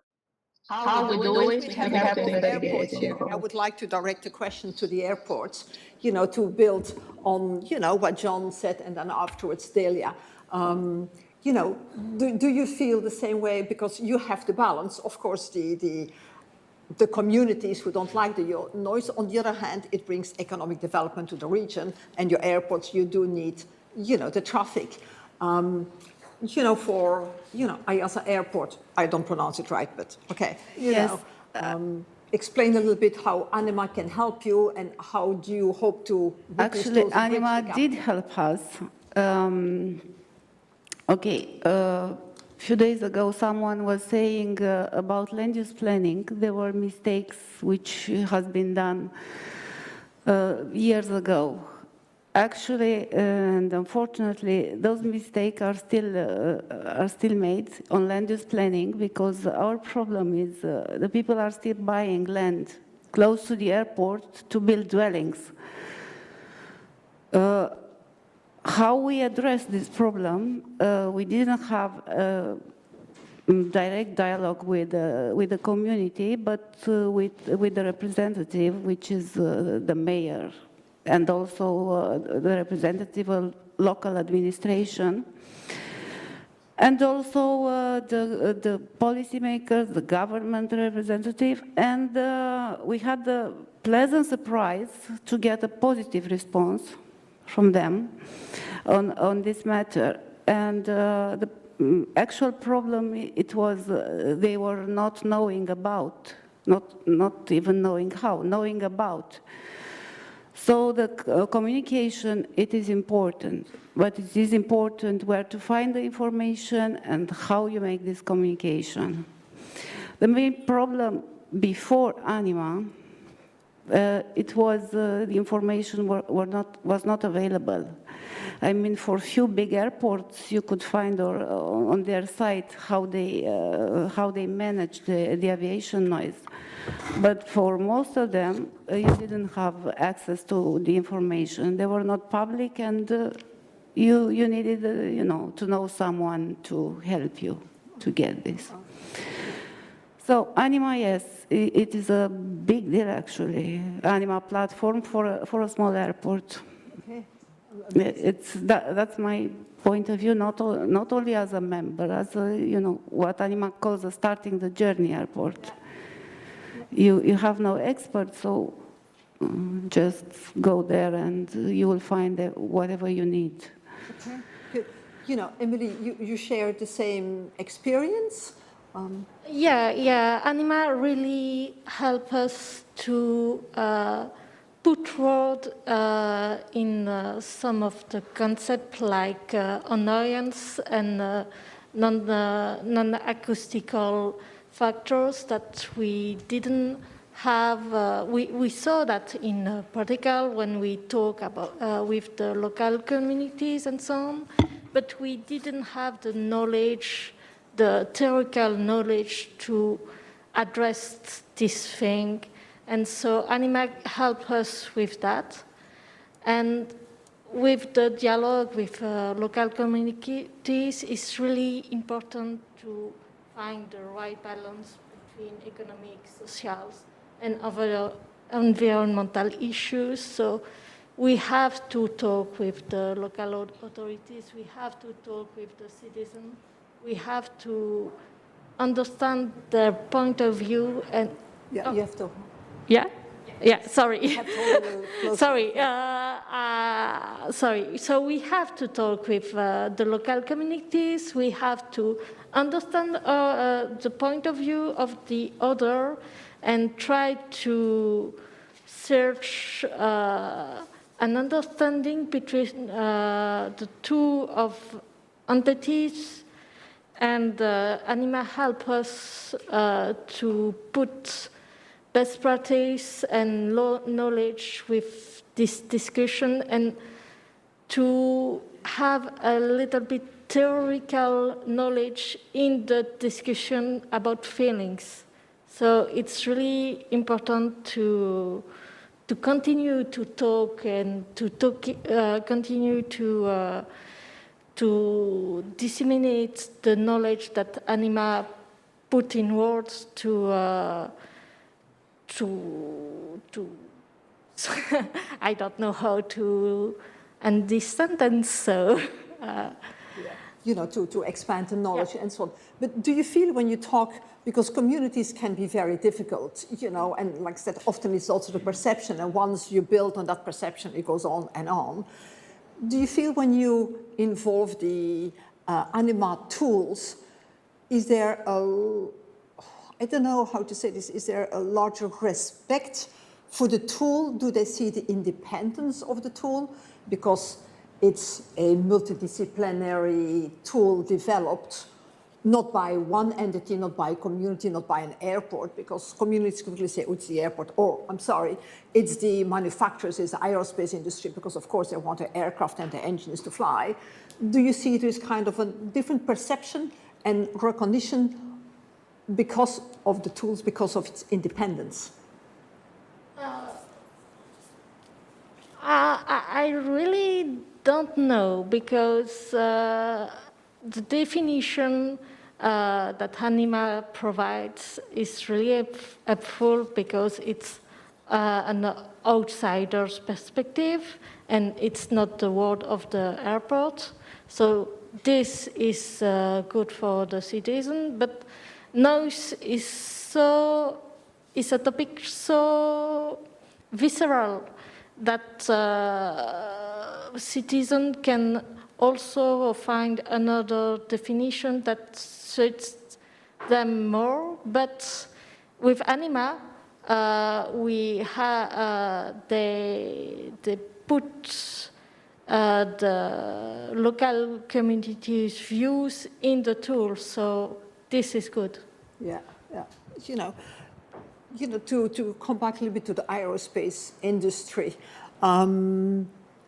what was the role of the industry in ANIMA, and how do institutions like Airbus and Comotti, do they benefit from the results and its portal?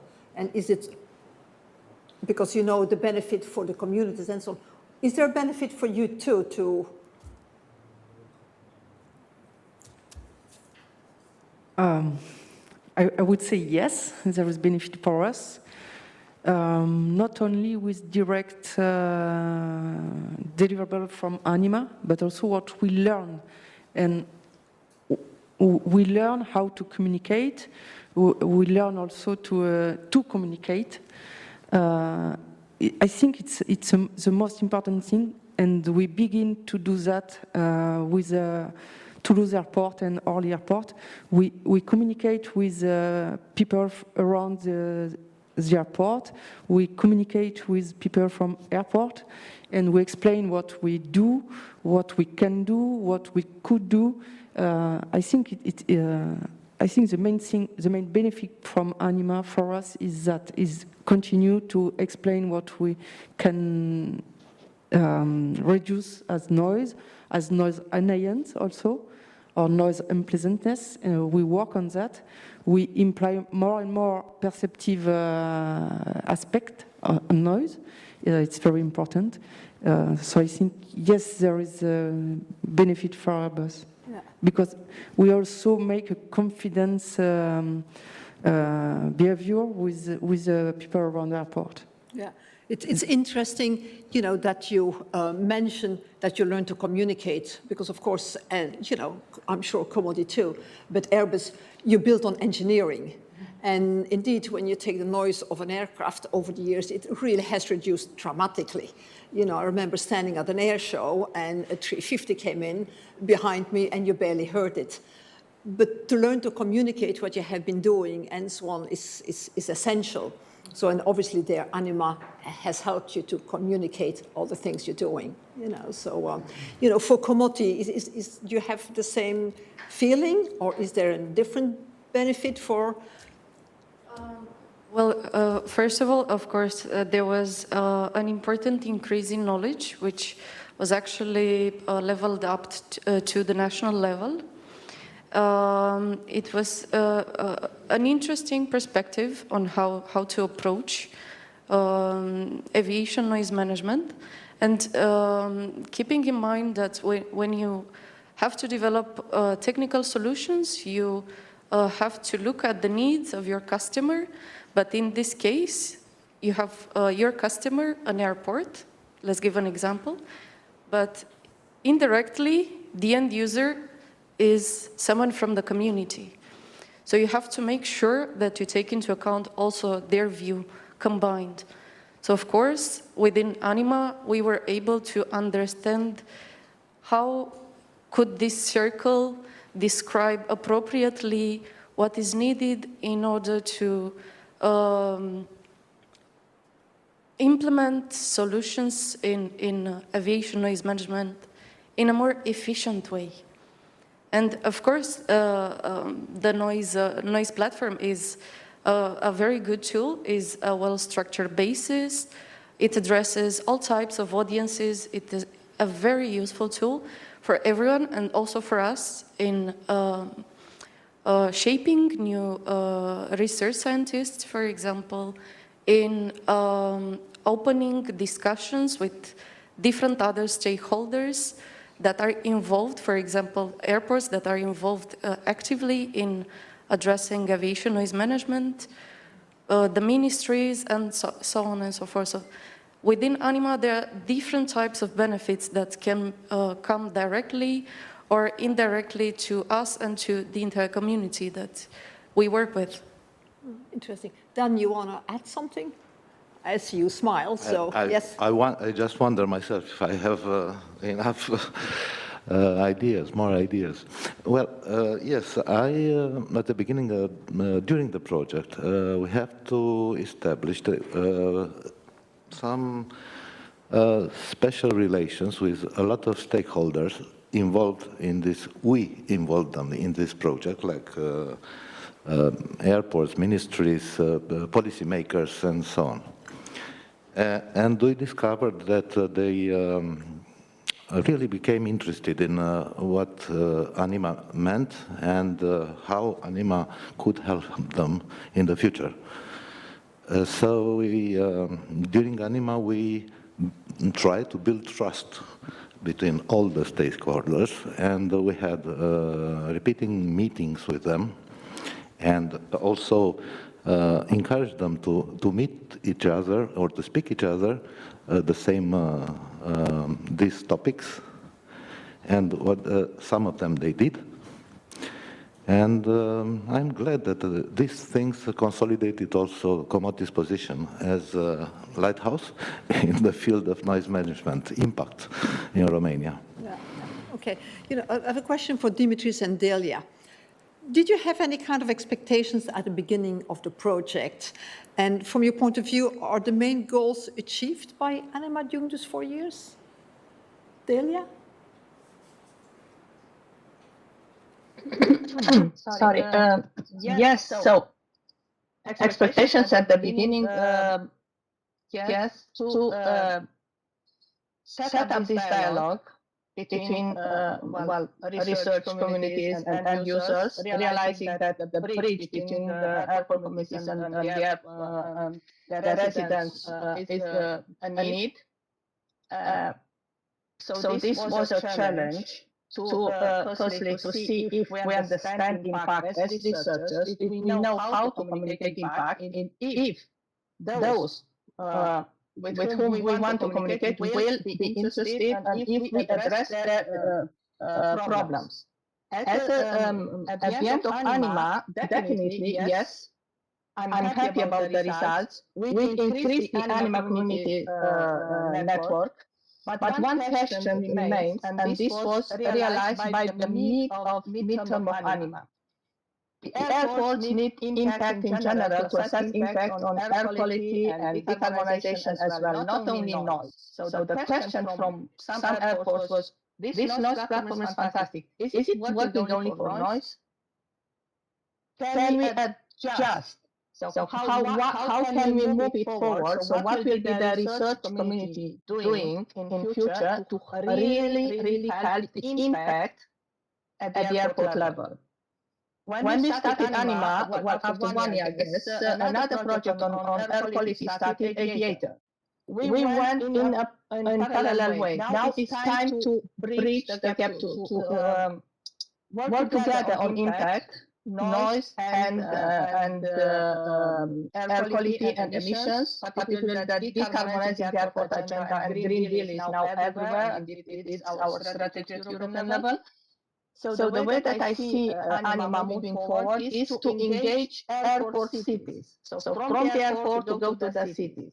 So this is one of the not expected outcome, but it's a fantastic class. This is a lesson learned, personal lesson learned, starting from interdependencies between noise and emissions, and then engaging ongoing with the airport end users. Dimitris, do you think, that the goals have been achieved? Well, I would say yes, and to some extent we have gone beyond what we were expecting in the beginning.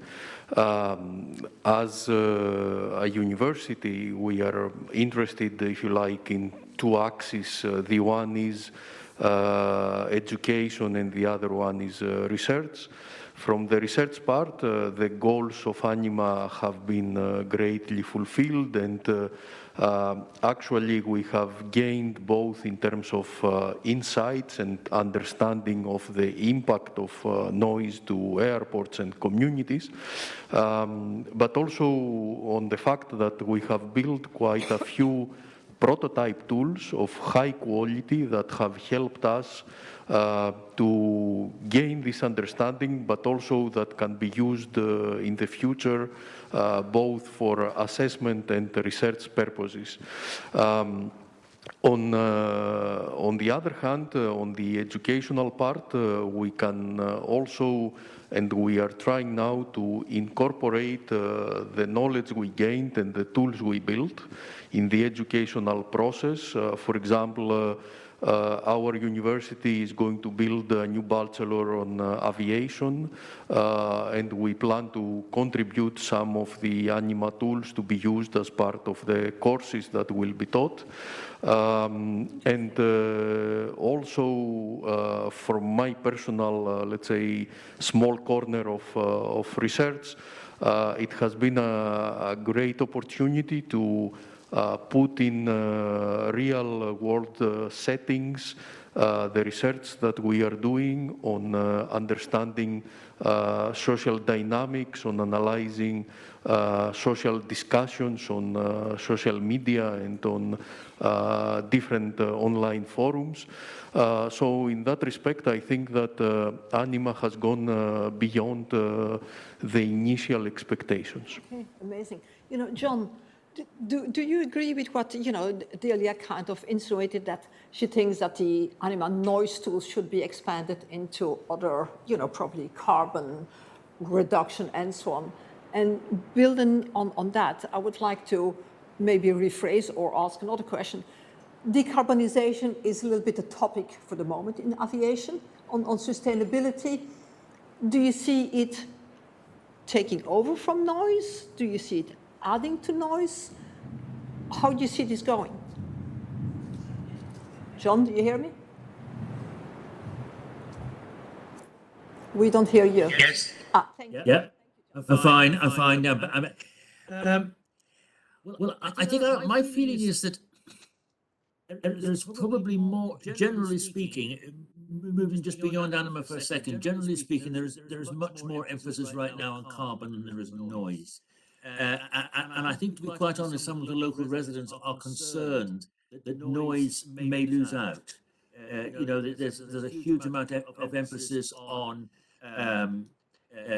new fuels, sustainable fuels. That is all right. That's the correct thing to do. But is noise losing out? And our fear is that that may be the case. So I don't think there's any harm in some of the tools that ANIMA has developed being used for other things, or being used in climate and being used in air pollution. But I think my worry, and I think the worry of residents that I've been speaking with, UECNA had our AGM last Saturday, and one of the themes that came across is we are concerned that noise may be losing out because of the understandable emphasis on carbon right now. So yes, use the tools, but let's not inadvertently downgrade noise. Do you feel within Airbus there is a shift? Because of course there's an enormous amount of energy, the engineering, and so that goes into, you know, the sustainable aviation fuels, different power plants, hydrogen. Do you feel that your department of acoustics is saying, okay, it's enough now, let's focus on the real future? I'm sorry, noise is of course very important, yes. Yeah, no.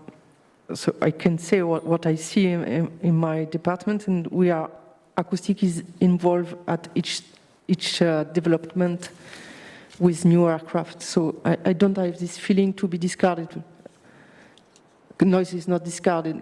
We work to have decarbonization, to have aircraft more sustainable, and noise, it's still there. Yeah, it's still there. They didn't cut 10% of your staff. No, I have a lot of staff. Okay. And all my department too. Okay, very good. Okay. You know, aviation noise is a very European issue. You know, I travel a lot, before COVID a lot more than now. Do you see a spillover of, you know, of the noise issue to other continents? And could this benefit the extensive ANIMA project? Certain technologies, apps could be exported or maybe even sold to non-European stakeholders. I think we mentioned it before this morning. I think you touched on that, you know, what's the next step? But could this be a next step? Do you see this, your knowledge that you have built here, do you think it could be useful for other continents? I would make a remark here. My background is on safety, and anytime we need something about safety, we just consult, may I say, Skybrary. Has a history of incidents and has, you know, a big database and a reliable one, and has about legislation. You can find anything you want. I think the ANIMA platform, and especially with the ready-to-use tools, should be kept alive and should be kept updated, and to become, you know, like a brand in aviation noise. You need something to know. You just go to ANIMA platform. I think it would be useful, especially because the environment is changing, the legislation will change. New case study, the result of the monitoring process. They are very, very useful data for the airports, and I think not only for the airports. Okay. Thank you. Thank you. Does somebody else of the panel have an idea on that? You know, could it be, apparently it definitely has to be, you know, kept alive, but do you see this going to other continents? Dimitris? I can add a point from the side of the tools that we've built. And what can I say is that many of the tools that we've built, for example, the ANIMA mobile application, the toolkit for the analysis of the social media are easily ported to different languages and can work like that in different settings and can be used to conduct studies with similar content. So in that respect, I think there is a lot of room to, if you like, to export that into different countries and different continents and try to come up with results that are directly comparable. Okay, great. I would agree with that. I think in UECNA we've had people from different continents, including the Global South, contacting us and asking us about best practice and so on. And I think there's a lot in ANIMA that could be exported. I don't think they also ask us a lot about regulation of noise and tougher regulation from a community perspective, possibly better regulation. I think both in the Global South, in Europe as well, regulation is needed, is required, and sometimes tougher regulation is required. That's a slightly different question. So I don't think it's either regulation or best practice. Regulation can be looked at separately, needs to be looked at separately, needs to be brought in where for example, we would argue on night flights there needs to be tougher regulation. But having said all that, on best practice, on the tools that ANIMA has developed, yes, certainly, that can be exported, and that's a message we're hearing from other continents, and particularly from people in the Global South. I think then you want to do something, last remarks, and then I think we're going to go for a Q&A session. Laurent, I see you definitely wanted to add something or ask something. Dan, please. Yes, I can add a bit.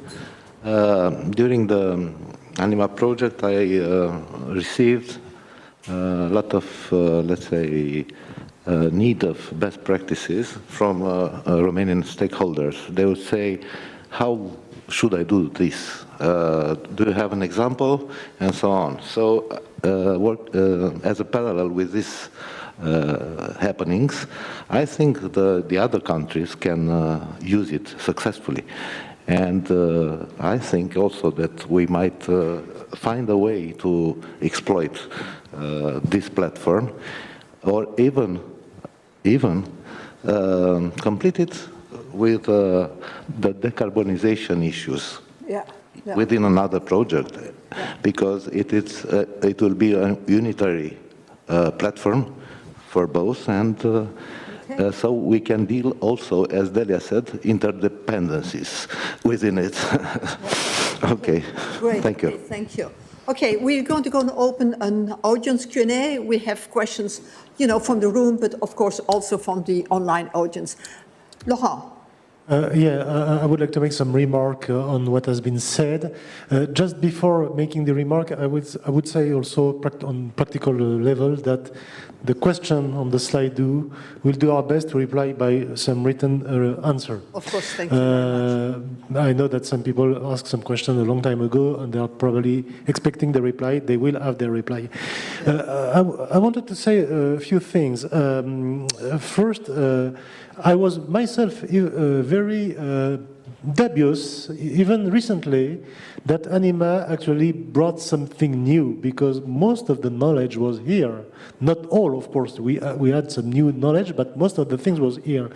And I was thinking to myself, well, we just gathered things that were scattered all over the many platforms. And indeed, this was wrong. When talking with some colleagues within the project, they told me, no, don't believe this. It actually, as Claudia said, for instance, but not only Claudia, Narcissa, Elena told me it helped us really on the practical level. And I'm very pleased to see with the intervention of Isabel that to some extent it also helped the industry to break probably some taboos, because I know that for industry, noise for the big industries such as Airbus, noise is very controversial. The industry is seen as a kind of black sheep, and there is probably, or there were, a kind of reluctancy to communicate because any uncontrolled communication could be exploited by malevolent, people and distorted and so on and so forth. And so I'm pleased to see that even for Airbus, there are maybe now more keen to go to the public, and that's a great achievement. Yeah. This being said, our challenge is the comprehensiveness of this communication. With the platform, we made the effort to have a platform in 7 languages, I think, the language of the consortium members. But we have to keep on this effort on multilingualism, because we have to talk to people in their native language. And also, there is a question from Mr. Buick, Robert Buick, or not a question, a remark, that in the end, we can talk, we can engage communities, but in the end, the industry stakes are prevailing. When we talk about finding the consensus is, of course, it should be comprehensive, and it should therefore engage the community, but also all the stakeholders, including the industry, and including also the vast silent majority. And this is really the key challenge to address. Yeah, okay. Sorry, I've been a little bit long. No, it's very interesting. Thank you very much. Do we have other questions? No, before, as Laurent, correctly pointed out, with the first session, we still received a lot of online questions. We were not able to answer them all. But please, we will come back to you. And if I may ask you, please tell you who you are, so at least we know who to respond to. Responding to an anonymous person is very difficult. So if you could say your name, who you are, so at least we will get the answer back to you. Okay, question? Hello? Yes, do you need a microphone? I don't know. Oh, no, I think we can hear you because there is one coming.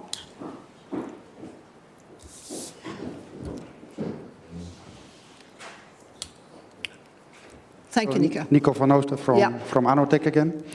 I was very happy that you asked the question already. I had the same question about, is it exportable to other places?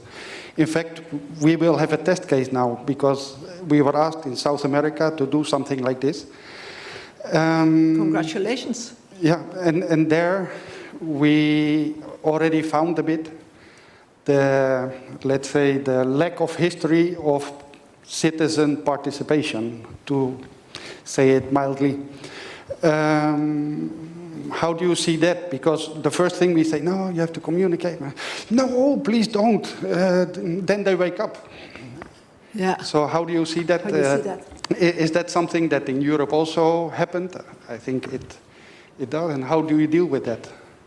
Somebody here, do you feel, how do you, and maybe, John, I don't see you anymore, but...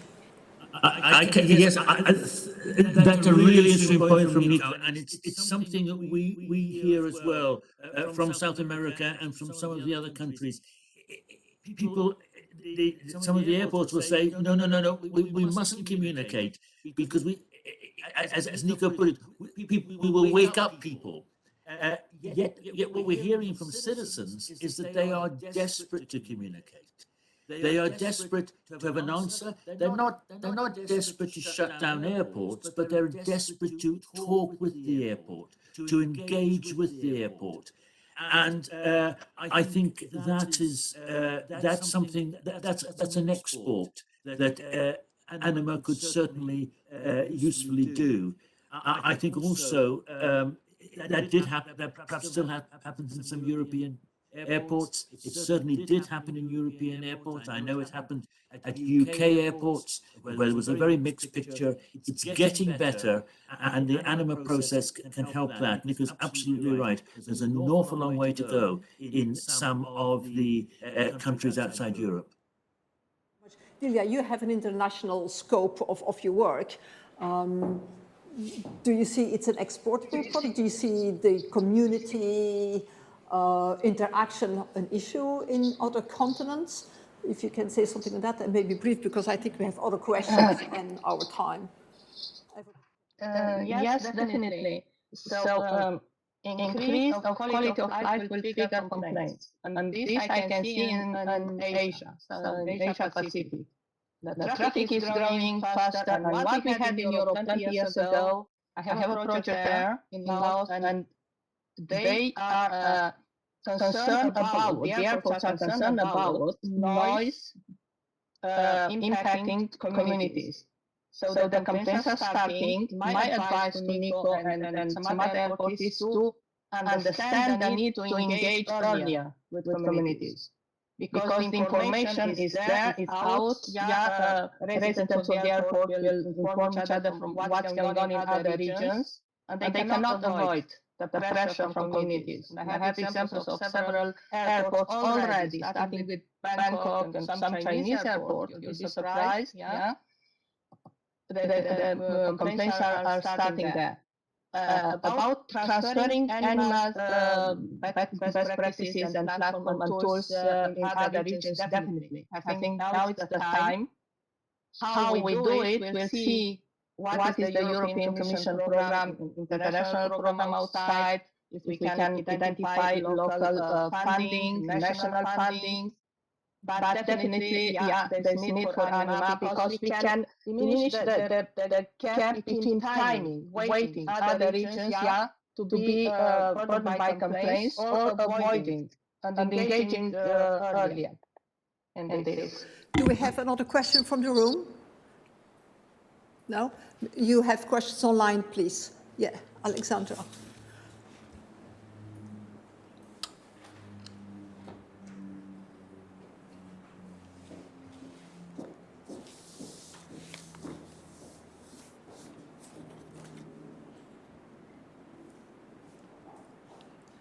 Okay, so we do have 2 more questions that haven't been addressed yet by Dave Gilbert online. I will just go maybe here to be easier. So how can ANIMA make difference by getting event-based metrics to be used as well in regulations as average noise energy levels, LDEN, LEC type are not enough? Would like to answer that. This sounds like a tricky one. I'm sorry, this sounds like very technical. I am totally lost at LDEN, LAEQ. One of the scientists, Nico, I'm looking at you. An engineer, please. Oh, done, you know it. Do we know what LDEN, LAEQ? I'll give the microphone to Nico. Nico, I knew it, yeah. Well, yes, what has been clear already for quite some time and came out more again in ANIMA is that LDEN is certainly not enough to describe annoyance of aircraft noise. Event-based metrics seem to be much better for that. Airports can use that already to plan their own traffic to a certain extent. They can use that knowledge already. The thing is that it's usually not in regulation. We don't know if it will be one day. We can push for that. But the airports are still free in a certain way to use the knowledge about this and act on that, even if there is no regulation. Okay. You have regulation and you have management. It's not one or the other, it's the two. Exactly, yeah. Okay, do we have another question? No more questions online. No more question. Okay, well then I would like to thank, John, again, you're gone, and Delia, but I'm waving, maybe you see me, goodbye. I would like to thank you very much for your participation. Delia, John, thank you very much. I also would like to thank Nadia, Isabel, Emily, Dan and Dimitris for your cooperation today in the panel. Thank you very much. I thought it was very interesting.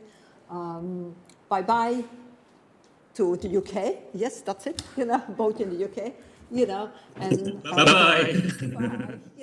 And I invite you all to go for lunch, and we will see you back at 2 o'clock. Yeah, thank you, and a big applause for everybody. Thank everybody. I hope you had a lovely lunch and some useful networking opportunities. We have another amazing lineup of speakers and topics in this 3rd session. About the ANIMA key findings. Besides developing tools, ANIMA also carried out various numbers of studies, such as evaluations of previous noise management interventions and their role in improving quality of life, screening of social media discussions to capture aviation noise perceptions was another topic of research. I also this morning, Dimitris mentioned already the use of social media or the mentoring of measuring of social media actions on aviation noise. There are too many to list here and now, but the event organizers have selected a few that really stand out. So, time for our first, he's going to be online. Professor Paul Hooper will review ICAO's so-called balanced approach across Europe and lessons learned from interventions. You know, very welcome, Paul. Hello from the UK. Paul holds a chair in environmental management and sustainability, and he's head of enterprise development in the Faculty of Science and Engineering at Manchester Metropolitan University. He provides research, training, and consultancy services to the aviation industry on stakeholder engagements, noise communication, corporate social responsibility, sustainability reporting, carbon management, and accounting. Paul, you're a very busy man. You know, he has been co-lead of work package number 2 of ANIMA. And as you see, he's joining us virtually. Paul, we're listening to you. Thank you. Many thanks for the introduction. Very much appreciate being with you. I'm very sad that I'm not there. And like John, I am most put out by the fact that that I won't be at the gala dinner either. So we're feeling a bit hard done to, those of us who couldn't make it, but it's a real pleasure to be with you. Let me just get this into presentation mode. That means I can't see anything other than my slides, but hopefully you'll be able to follow things. Great stuff. I'm presenting what was work package 2 in ANIMA findings, so I have to thank all the partners who contributed to that. And in particular, my co-lead, who you've met already, Delia Dimitriou. So thanks, Delia, for all your support too. Great. I think we've probably covered this, but ANIMA, unlike a lot of the attention and research that has been funded previously, which looked in large part at noise at source, we've been focusing very much at the other end of the spectrum at the consequence for the receptor, the human response to this problem. Why is that important? It's important because, unfortunately, evidence suggests that we have not achieved what our policy, that's a European policy, intends to do. Why is that? The reason has been that we have seen increases in reported annoyance and sleep disturbance, and that is despite massive efforts to reduce noise at source, and the benefit of that being smaller noise footprints around many large airports. But despite that, we've got this increased annoyance. Why is that important? Well, the WHO links these short-term responses to long-term health impacts. So it's not good news. How do we respond to that conundrum? Well, the position that ANIMA took was that we needed to look in more detail at how airports develop noise management interventions and indeed their interaction with local communities. To do that, we took a broad brush approach initially. We reviewed the engagement of nation states with EU policy and regulation. We undertook some what we call elite interviews. That's people with specialist knowledge in various nation states to understand national approaches and indeed to talk about the best practice at airports in their countries. That was supplemented later by a suite of case studies undertaken by ANIMA researchers, which extended to 12 airports, 13 case studies in total, looking at the way in which balanced approach interventions were developed, implemented, and evaluated. So we've got a lot of data there which tried to capture the response of airports to the noise management problem, drawing upon the range of options available under the balanced approach. What did we find? Well, we found that those interventions which appeared to be most effective were those tailored to local circumstances. So if we as a group were seeking to support end users in improving environmental management interventions, then we need to take that into account. So it suggests to us that you can't have a one-size-fits-all approach, and anything that we were going to develop in terms of supporting end users and their communities had to be flexible enough to allow that tailoring to occur.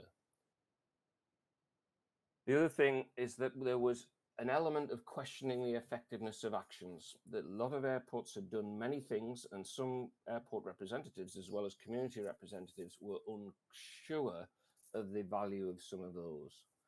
There was a suggestion by some that we're doing this because it's expected of us, but we're not entirely convinced of the benefits of it. Trigger happy.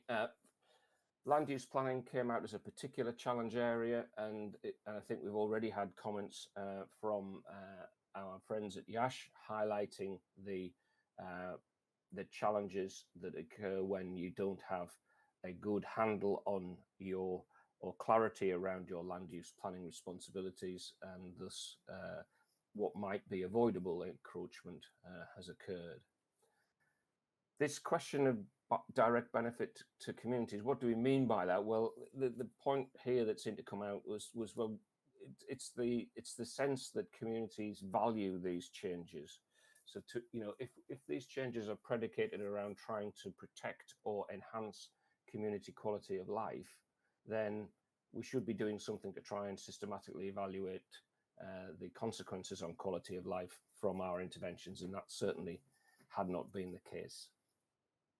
We also found that it was useful to think about these challenges from the perspective of a range of experience out there among airport and other aviation actor end users. So we classified airports not to put them in groups, but to understand the range of experiences starting the journey, experienced travelers and pathfinders, in a recognition that different airports had different levels of capability and experience to draw upon when developing future noise management interventions. What emerged from all that was an approach to the design, implementation and evaluation of balanced approach, which highlighted the need for stakeholder engagement, community involvement, right from the get-go, from the identification of a need for a change or a need that is currently unaddressed, through which a noise management change might deliver improvement, to the development of design options to deliver on that need, the then selection of a particular option from a suite of possibilities, through implementation and then post-evaluation. So that method is a way in which we do things. Yeah. Why is that so important? Why is public engagement so critical to that process? Well, we know that annoyance is influenced by a lot of things. We've got roughly about a third of annoyance responses explained by acoustic variation. That's acoustic variation captured in LDEN, and we've already highlighted that there are some limitations to that. We've got another third that we can put down to non-acoustic factors, such as attitudes to source, people's capacity to cope with the situation, trust in authorities, and so on. And another third, which would, to be entirely honest, we're scratching our heads about a bit. So when we look at those non-acoustic factors, we can see that some may be modifiable. In other words, they could be amenable to positive change if communication by airports addressed some of these issues.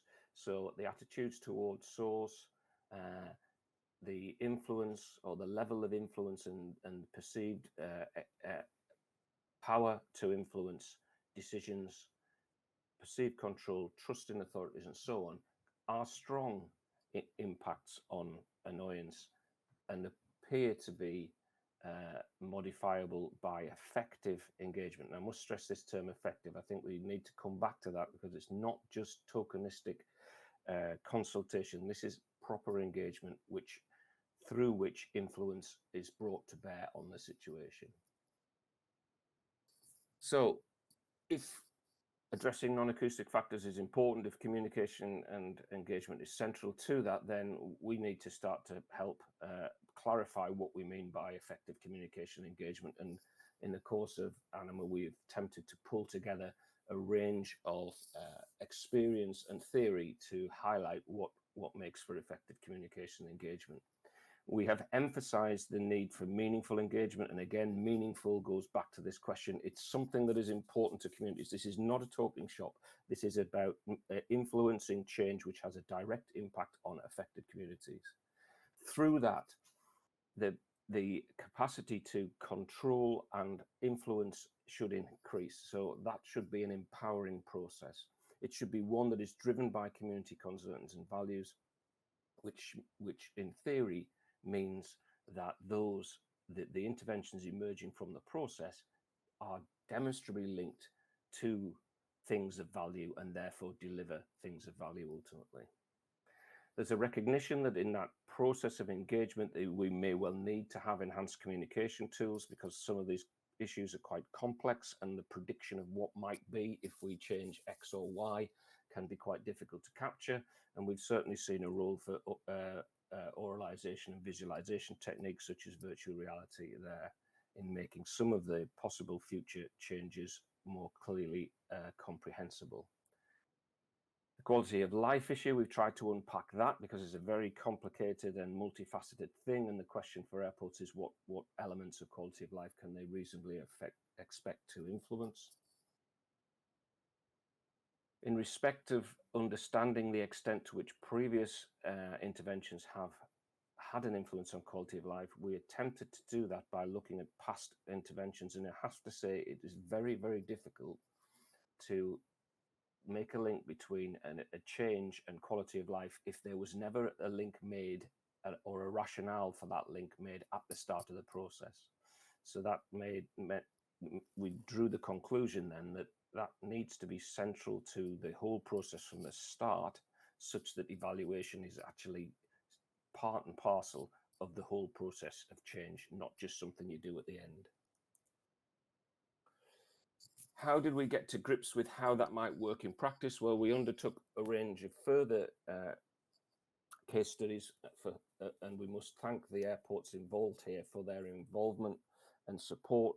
And these looked at the extent to which communication and engagement can enhance the process of balanced approach changes by working with airports on particular challenges that they were facing across that balanced approach suite.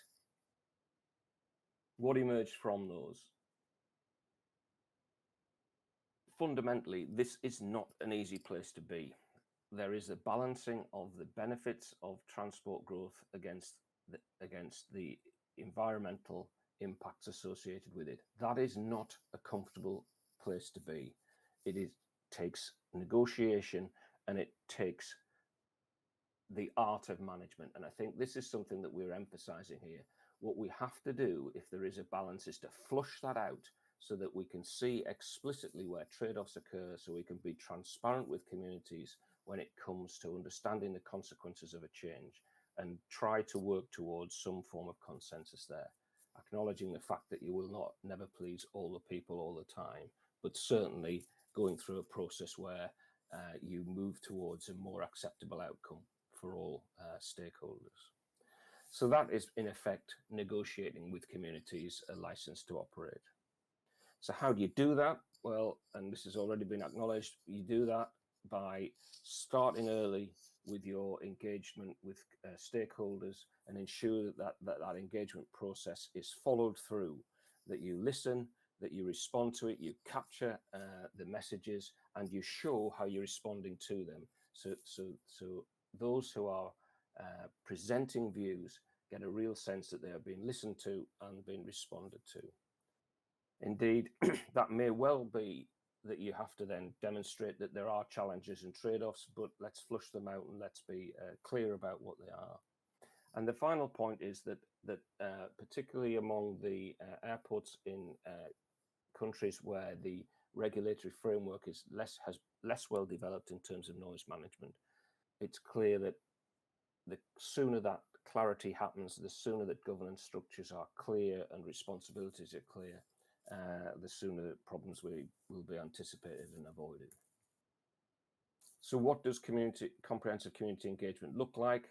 Well, it's two-way. This is not speaking at people. This is engaging in a conversation. So it means that you have to present the challenges in a way that people understand if they are to contribute to their opinion about an issue. And that means that we've got to work at that. We've got to work at the communication tools and indeed the communication processes. We can't emphasize enough that that should start early. It should start around what the heck are we trying to achieve here? What are the fundamental issues that we're trying to address here? So what are our values? What are the things that we would wish for from a change? If we can get some consensus on that, the next question is, how do we measure success against those priorities? And it may well be that we need to use different metrics, be they operational metrics or different acoustic metrics, or indeed metrics outside of that realm of noise management, to track change against those priorities. And we need to link those specifically to the needs as identified. How do we then go about using those tools to engage with the communities? Well, the answer is through a complex web of engagement, and that is not straightforward. And I'll come on to show that we've made some progress there, but there are still some outstanding questions. But a key point is that you report regularly on that process, and that those engaged in the communication process understand why it's going on, where they are in the process of change, and how their inputs are being used.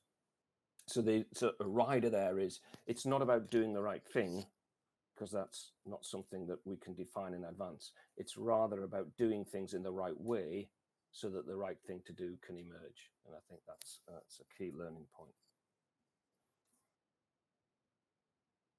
Another thing that we began to recognize as we looked at where different organizations, where different airports and airport authorities have sought to do some engagement, is that actually there's a range of techniques out there. And we're talking here about engagement, dialogue. We're not talking about sending out a flyer and, tear off slip, can you tell us what your opinion is? This is about having a conversation, so that there are certain tools that are better at allowing that to happen than others. However, those tools are quite difficult to run. They are intensive, they're expensive. So the question is, when should they be, which tool to use in the most appropriate part of the decision-making process?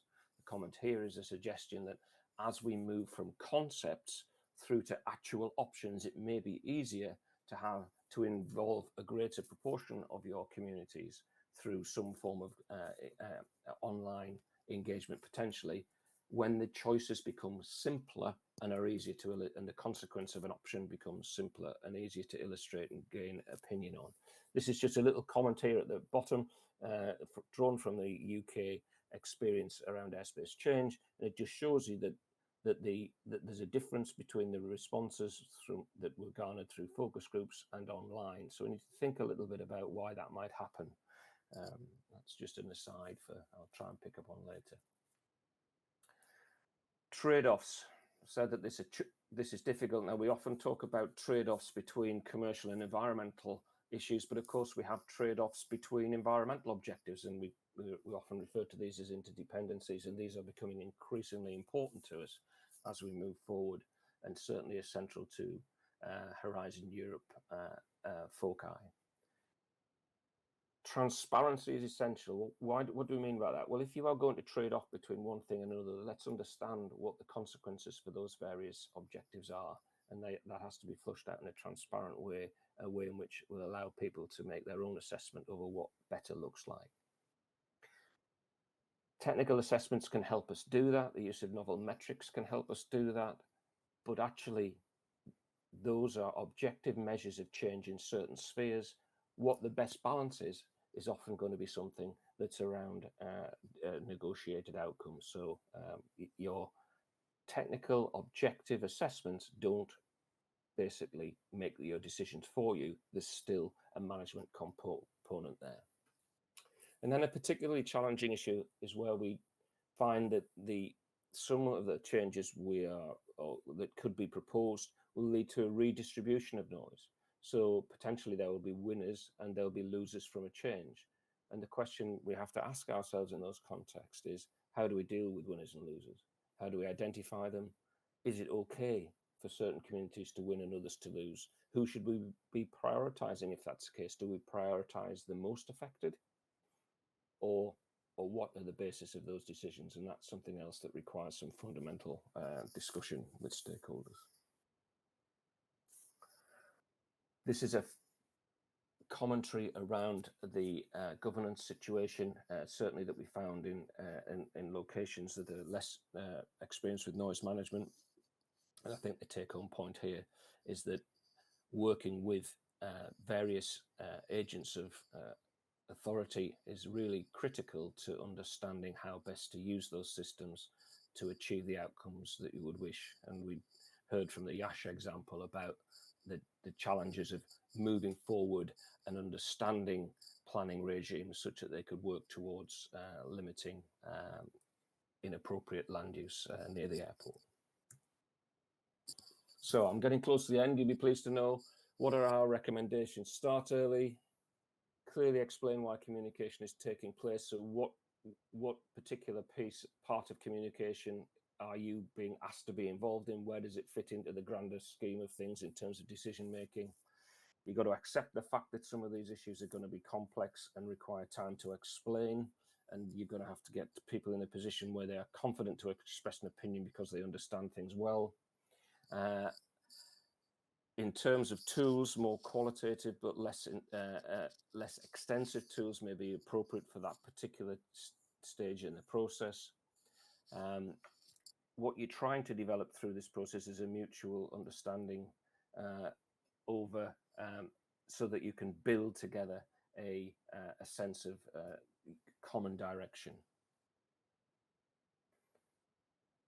If you're discussing management principles, one of the things that we've seen is that that has happened in some circumstances, but there's been a bit of a reluctance to prioritize those principles, which I think creates problems down the track when you start to try and apply them and come up with various different options, so specific options to change options. If your principles aren't prioritized, then it's going to be very difficult to decide which is best, because you've got a whole load of principles, some of which may be potentially competing.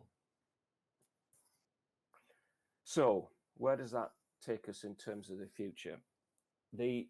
What I think we've done is demonstrate the efficacy and benefit of this engagement to dealing with some of these underlying challenges around the human response to noise. Where we need further assessment and work, I think, is around that communication process itself. What are the outcomes from that we could measure, that we could assess, which we feel would be first order changes that recognize the benefit and effectiveness of that process? It's not going to be that you have a good engagement process and outcomes which people see as beneficial, and then suddenly there's no annoyance.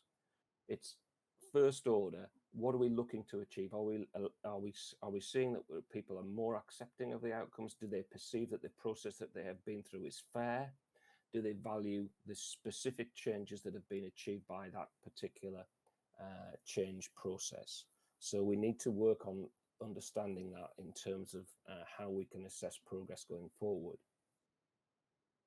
Long term, might we expect to see increased satisfaction lead to reduced annoyance? Well, yes, we would, if our theories are right, but of course that's a longer term process. But fundamentally, if we can get this right, then we will optimize the societal benefit of our investment in noise management interventions.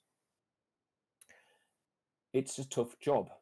It's expensive, it's hard work, and we can't please all the people all the time. So are there ways in which we can look at that process and recognize that we might be able to do things in a slightly more efficient or effective way? And I think that we've highlighted some areas where there potentially is opportunities to streamline using the right techniques for engagement and so on, but that fine-tuning piece needs some greater understanding. Start early, understand community values. The term that we've used in the UK in our airspace change process has been to define design principles, but the next challenge is to translate them into real change. So how do you get from a principle through to what does success look like? In other words, what material changes are we expecting that we would regard as being success indicators of success. And that's a really challenging piece, and that's where this wider range of metrics and indicators may be useful. I don't think I'll go into this final point about airspace change because I'm getting onto specific stuff which is close to my heart, but it's probably not necessary for this audience. But I think the question of balancing winners and losers is going to be utterly fundamental when it comes to airspace change that John Stewart alluded to earlier, particularly when we're looking at airspace change that is about harnessing the capacity of performance-based navigation technology. And I think that's something that we need to really spend some time with communities understanding where they feel what they believe is fair in terms of aircraft noise distribution. Great stuff. I think I've probably covered everything there, but I think the message is that I feel we've made some significant progress, but there are still areas where we need to fine tune and continue our work. So thank you for that.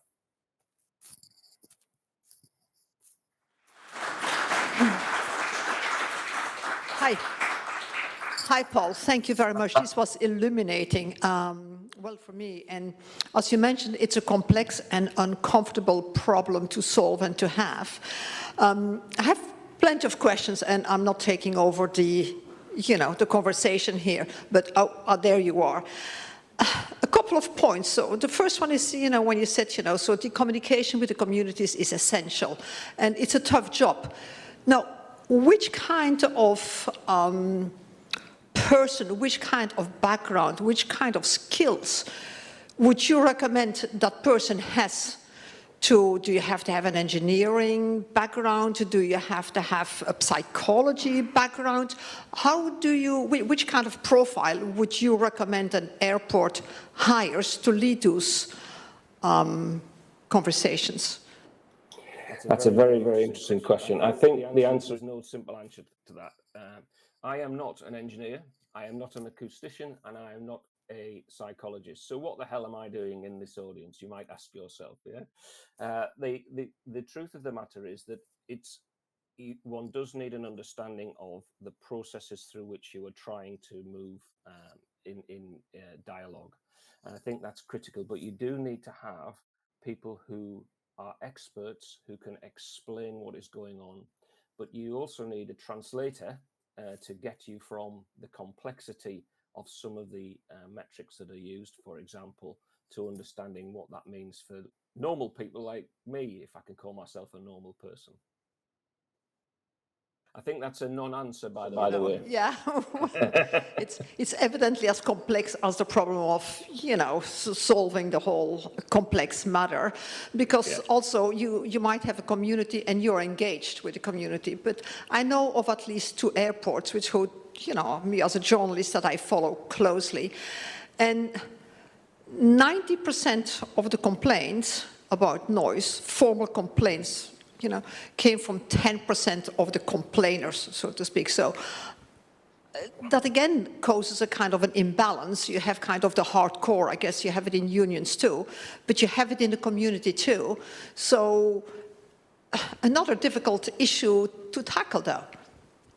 Yeah, I think the question of representativeness is very important. In the good old days or the bad old days when we would consult with people and we didn't really bother about what they said, we sort of collected it together and put it in a filing cabinet somewhere. We weren't too worried about who we spoke to because it never had any influence. Whereas now, if we are genuine about saying, yes, this is a process of influencing outcomes, we want to hear from you, then it is important that we get a cross-section of stakeholders involved. And that does mean we need to focus on recruitment of participants to this process. So it isn't just the loud voices; it's also the it's also the quiet voices. It's the people who may be being quite affected by noise, but wouldn't necessarily have an opportunity to say things. I mean, you look around Heathrow; there is a vast number of different native languages spoken. So one of their challenges has been the need to communicate in a suite of different languages to try and embrace that diversity. So, different circumstances will demand different approaches to trying to tap into different parts of your community. you know, manipulate or monopolize this whole debate here. I don't know, Paul, if you have time to stay with us for the whole session, or if your agenda is too busy. So do you have time to stay with us, or do you have to patch out? No, I'm around. I'll stay to the bitter end, yeah? Oh, okay, good, because I'm sure we have from the audience lots of questions, just to know if I ask the questions, if I ask you now to have questions. So thank you for staying with us, you know, and thank you again for this great presentation.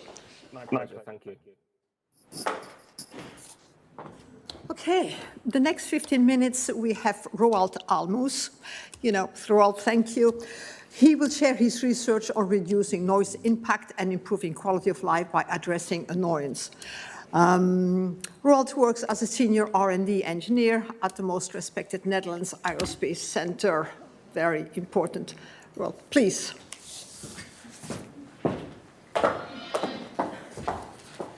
Thank you.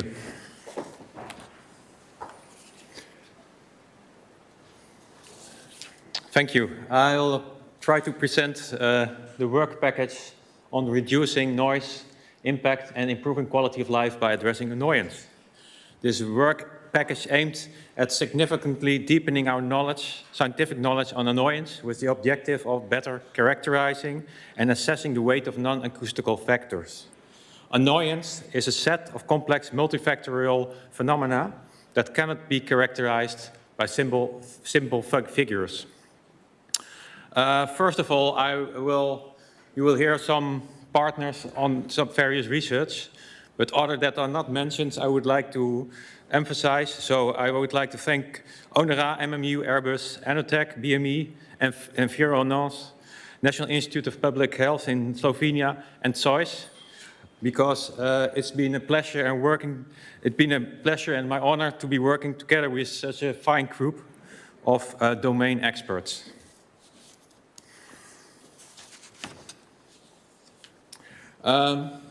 My talk starts with a story, and for those who have filled in the password for the Wi-Fi, this is not a Brothers Grimm story, because they lived in the 19th century, and at that time there were no aircraft, and certainly no aircraft noise.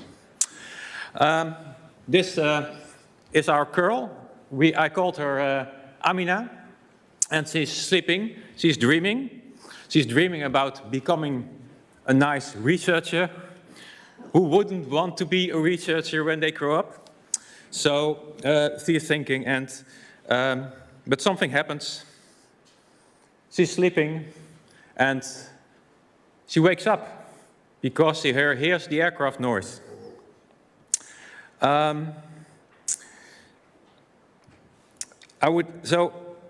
I would like to tell you that it's a nice story, but that doesn't happen because he wakes up awakened by aircraft noise. So why did she wake up? Was it the sound of aircraft loud? Was the sound of the aircraft loud or not? And when she was awoken, why was she awoken and not her neighbors? Because they just slept through it. This kind of questions have been examined in ANIMA.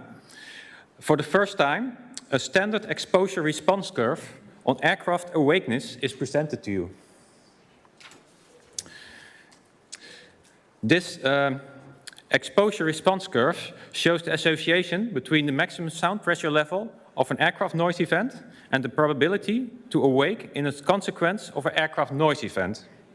The underlying model considers additional acoustic parameters, such as duration of the noise event, the speed of the level of level increase, and situational variables, like the time since you started sleeping and the current sleeping stage. It's based on research by DLR, developed in ANIMA on 2 studies conducted at 2 major German airports, Frankfurt and Cologne, using the gold standard of sleep measurements, which is polysomnography.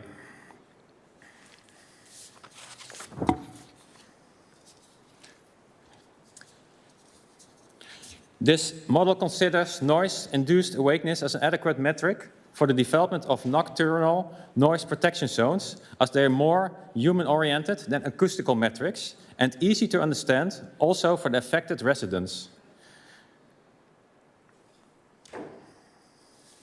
So this ANIMA standard exposure response model can serve as a reference model. That's important. So let's go back to our girl that just got awakened. So why did she got awakened and the others and the neighbors not?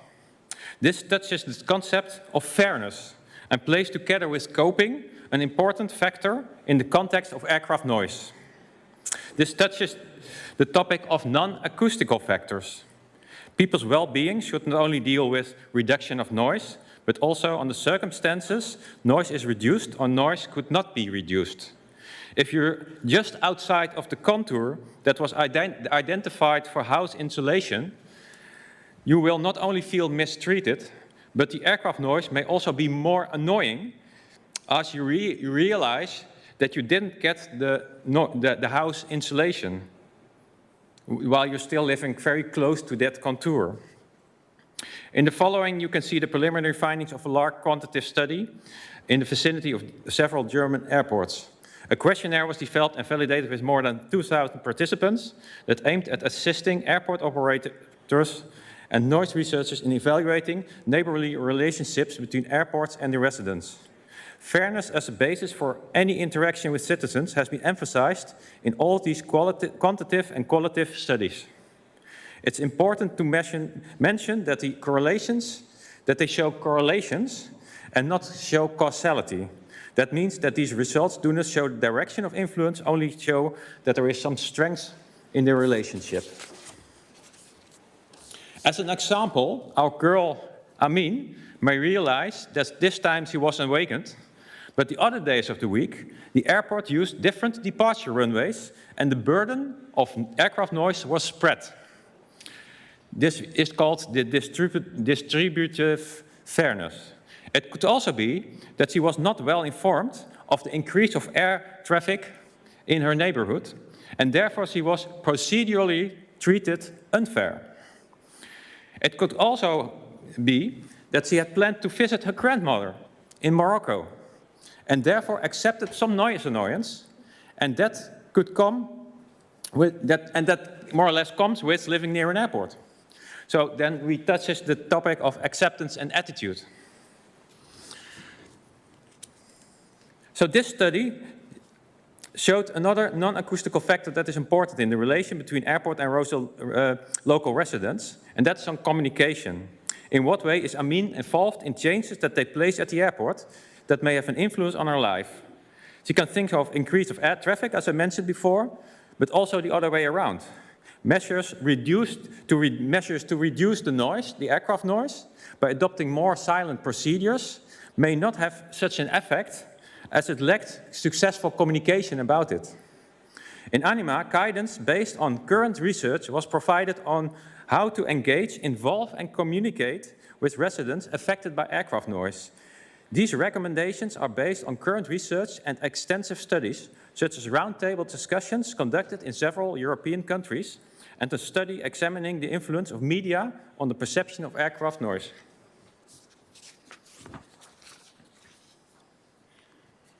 This brings us to the quality of life that Amin is experiencing. Is she happy or not with her life?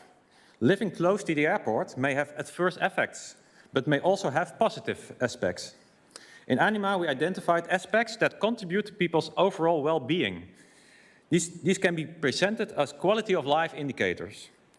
ANIMA built on prior research by WHO, Eurostat, and various national, social, and statistic research institutes to identify those factors that play around for people living near an airport. In addressing noise annoyance, a more holistic approach should be pursued, not only focusing on noise annoyance itself, but also on the factor that may either contribute or dampen their annoyance. Special interest should take place at the most vulnerable groups living around the airport. We also looked at previous interventions. For instance, was Amin's house insulated for aircraft noise, and did this improve her quality of life afterwards? In ANIMA, we did case studies. One of the approaches was doing focus group meetings with local residents. Results of the case studies indicate that interventions studied have only a minor impact on residents' quality of life. However, there also appears to have been a lack of understanding about quality of life from airports. To better address and include quality of life, an intervention must take the following criteria into account: participation and fairness, health, social life and leisure, so how to reduce impact of air traffic on these activities, and living environment.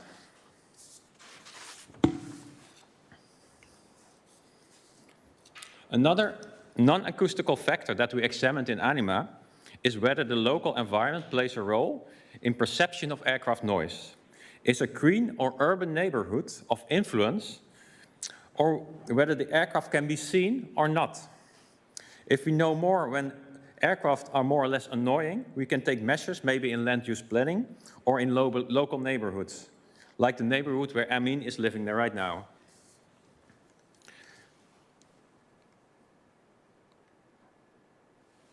In order to assess the relevance of such a tool, to provide credible audiovisual scenarios, including aircraft flyovers, 2 perceptual experiments have been carried out in the frame of ANIMA project.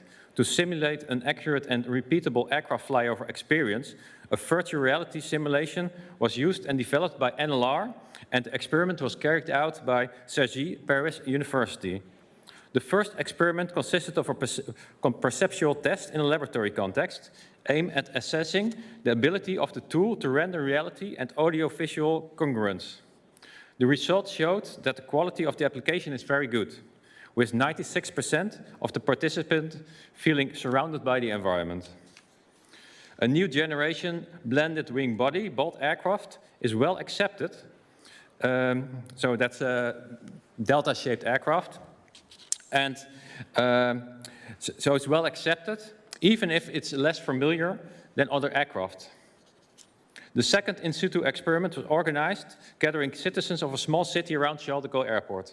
It aimed at experiencing the change of descent approaches, from a stepped approach towards a continuous descent approach, that will fully be implemented in 2023. Residents of Beauchamp participated in 2 focus groups, where the change in approach operations were described following a classical approach and using the novel method thanks to the virtual reality noise simulation. Both methods were judged as efficient by the participants. With the classical approach, they appreciated the change of trajectories on the maps to learn about the number of people impacted. With the virtual reality tool, they liked hearing subtle differences in their sound environment, seeing and especially seeing their own landscape.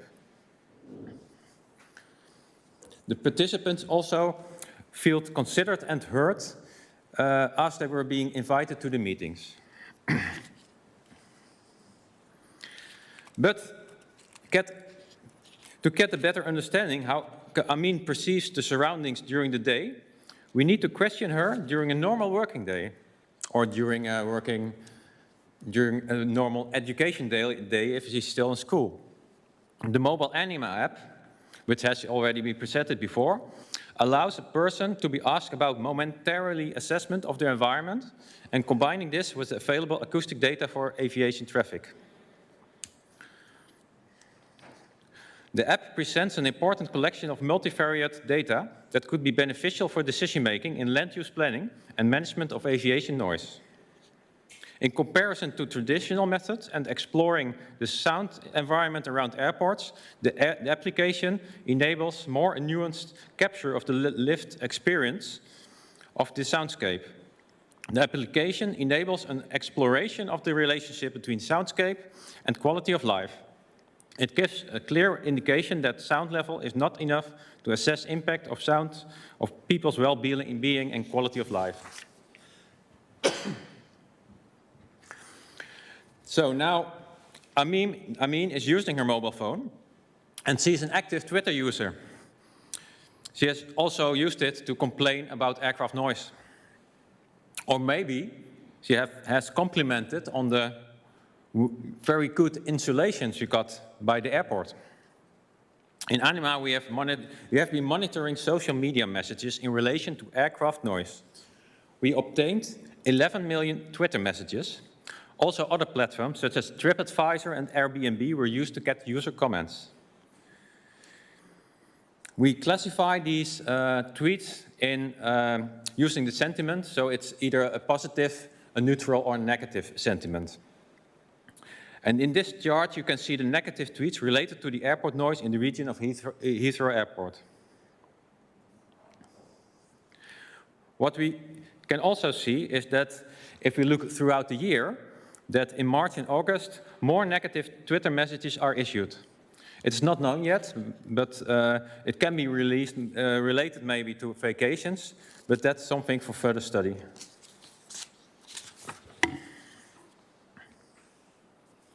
So, at the end of the day, Amina gets tired and goes to bed.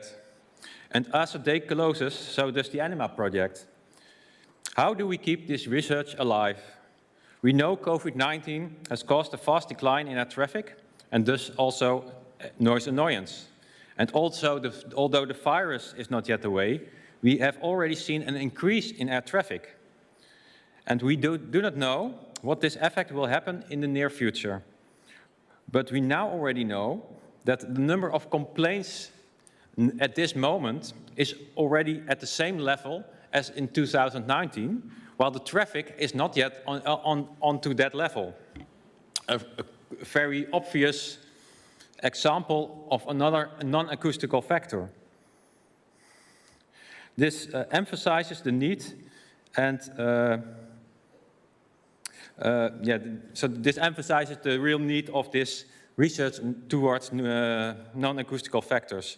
One of the goals of the European Commission is to open data. Underlying data of research is the underlying holy grail and provides for verifiability of research work and, above all, continuation of new research using the past results as a fundament. In this project, we are dealing with communities around airports, and we preach for transparency from airport and governments. It would be strange that we as a research project would set a different standard for ourselves. Therefore, we have tried to open up as much as possible underlying data from our research and made it available on the Zenodo open access platform. Now already you can download experiment data, survey data, and data that's for the research that has not yet been published will become available in the near future. So when Amin goes to sleep, she will be rest assured that when she's older, the research data of ANIMA is still available as open access. For future scientists, and maybe also for Amina, when she grows up and becomes such a fine researcher. I want to end with some of the key messages from our work package. First of all, noise impact is more than addressing source noise alone. Second, we used in our work a lot of new technologies, mobile apps, virtual reality, social media. It would be a waste if we don't take these new technologies into account by future research. And we showed an example of how to use this in this work. And finally, to understand non-acoustical factors are the key towards improving people's quality of life. Thank you.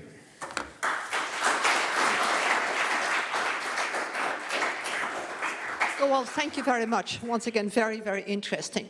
Now, it's not the first time today that I hear that social media and, Twitter is being used as new technologies into your research. Now, I'm no big social media user, but to me it looks like, is somebody on social media going to go and say, I was really not disturbed by the aircraft noise? Or is the person going to say, yeah, of course I was, disturbed by the aircraft noise?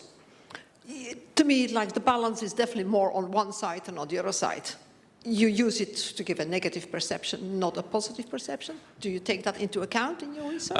Yes, I think what you can see, well, we have our expert Dimitris in the room as well. But what you see is, in general, I agree with your assumption, and most of the reactions are more on the negative side, and that's of course because noise annoyance is something in general it's considered to be negative. So we see that throughout the study that but also the difference between positive and negative reactions is more or less the same, stable.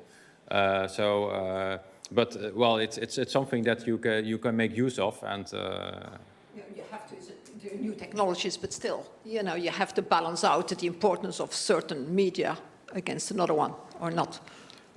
Yes, the nice thing about also making use of other platforms such as TripAdvisor and Airbnb is that it may give you also more other kind of social media reactions, because it's more related to, for instance, people staying in a hotel, and if they indeed have a lot of noise, then you could consider that to be a real issue. So they won't be using these kinds of platforms to protest against certain measures.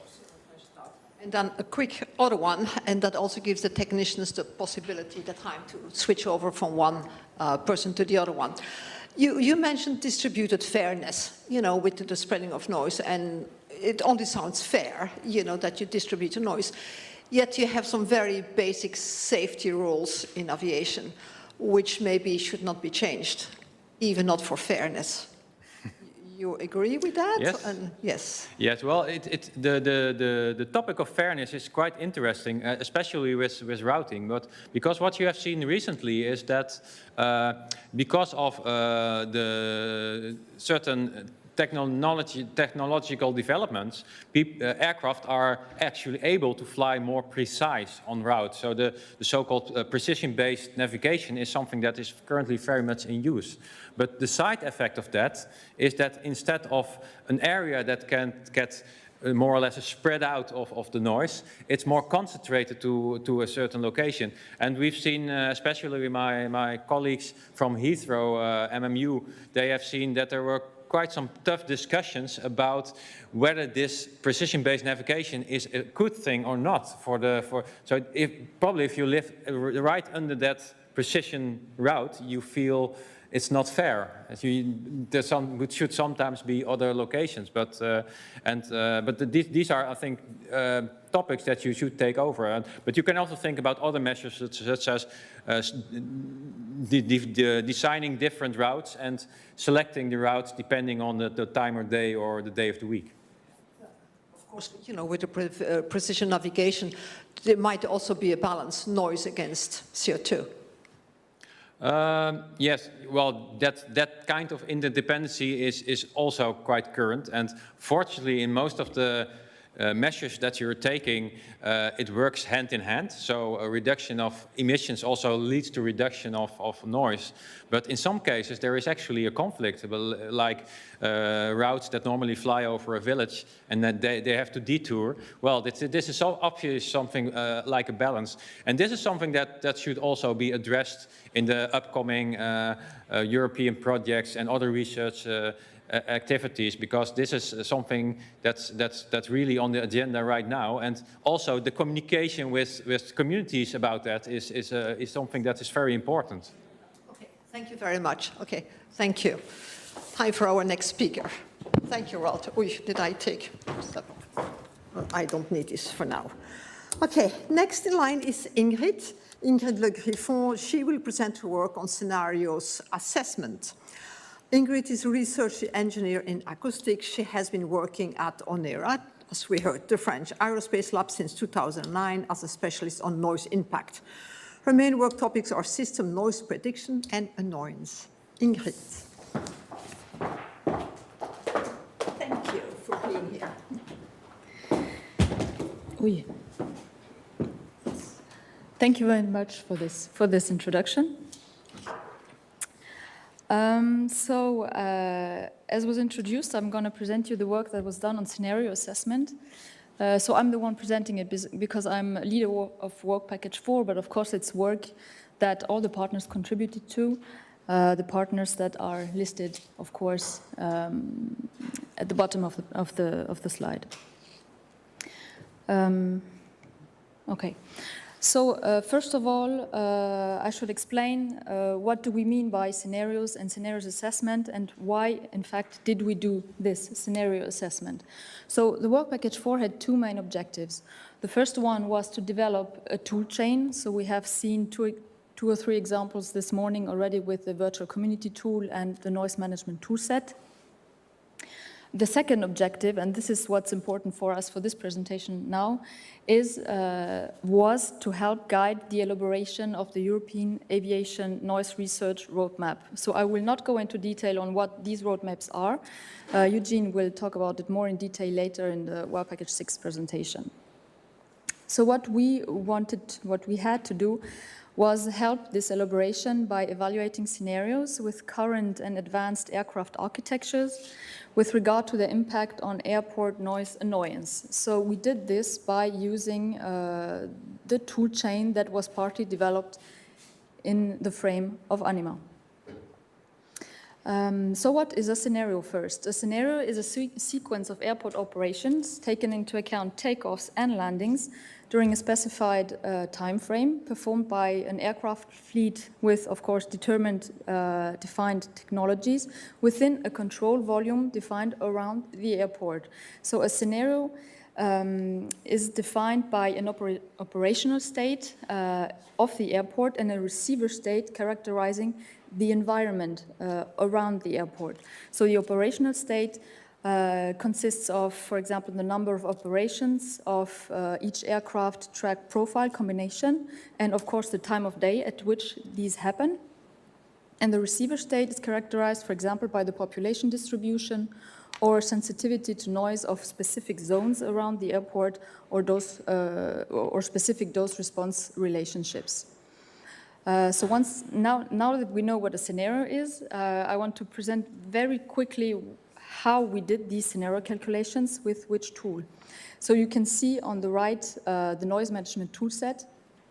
Nico presented the web-based version this morning. So we used a more complete, complex version of the toolchain to do these scenario calculations. So we added to this noise management toolset what we see on the left is the simulator of noise reduction technologies and operations, which makes it possible to simulate existing aircraft, but not only, also non-existent aircraft, new aircraft concepts, taking potentially into account noise reduction technologies, and we can apply, for example, noise abatement procedures. With this simulator, we can then predict every single event we want to, leading to a single event database. Now, of course, we have to generate a scenario. For this, we applied ICAO balanced approach actions.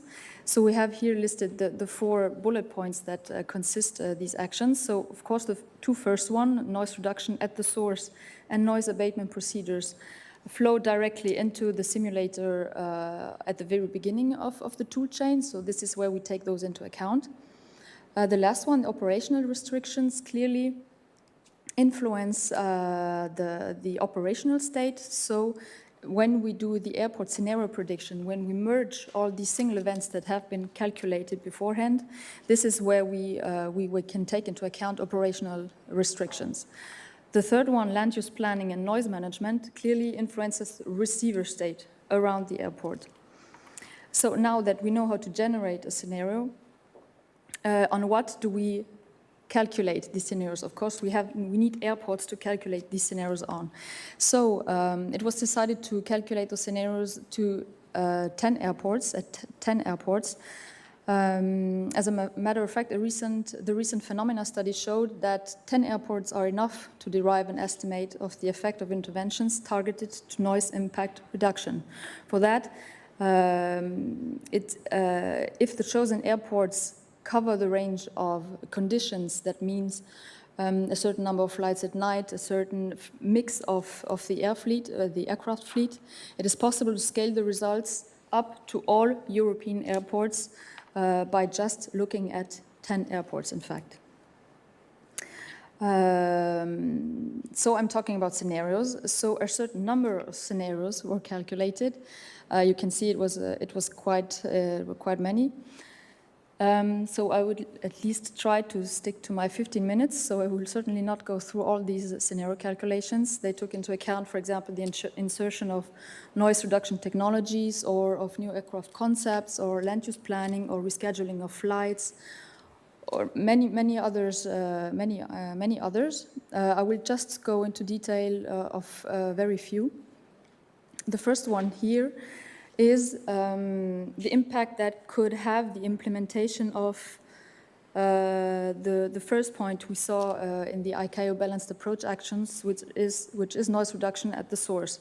So one way to do so is to put on an aircraft a new generation propulsion system, like we have on the Neo Max aircraft, for example, where the engines are new generation.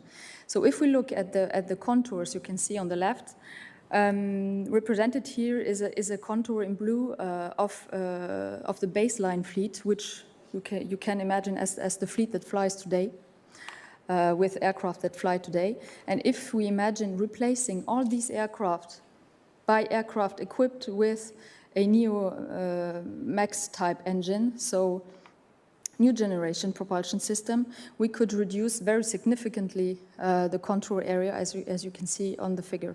So we assessed these reductions by looking at several metrics, as you can see in the table. So classical, and then at night, for example, to evaluate the contour area. But we also looked at the number of population exposed, again through classical metrics, but also through more impact-related metrics like highly annoyed and highly sleep-disturbed.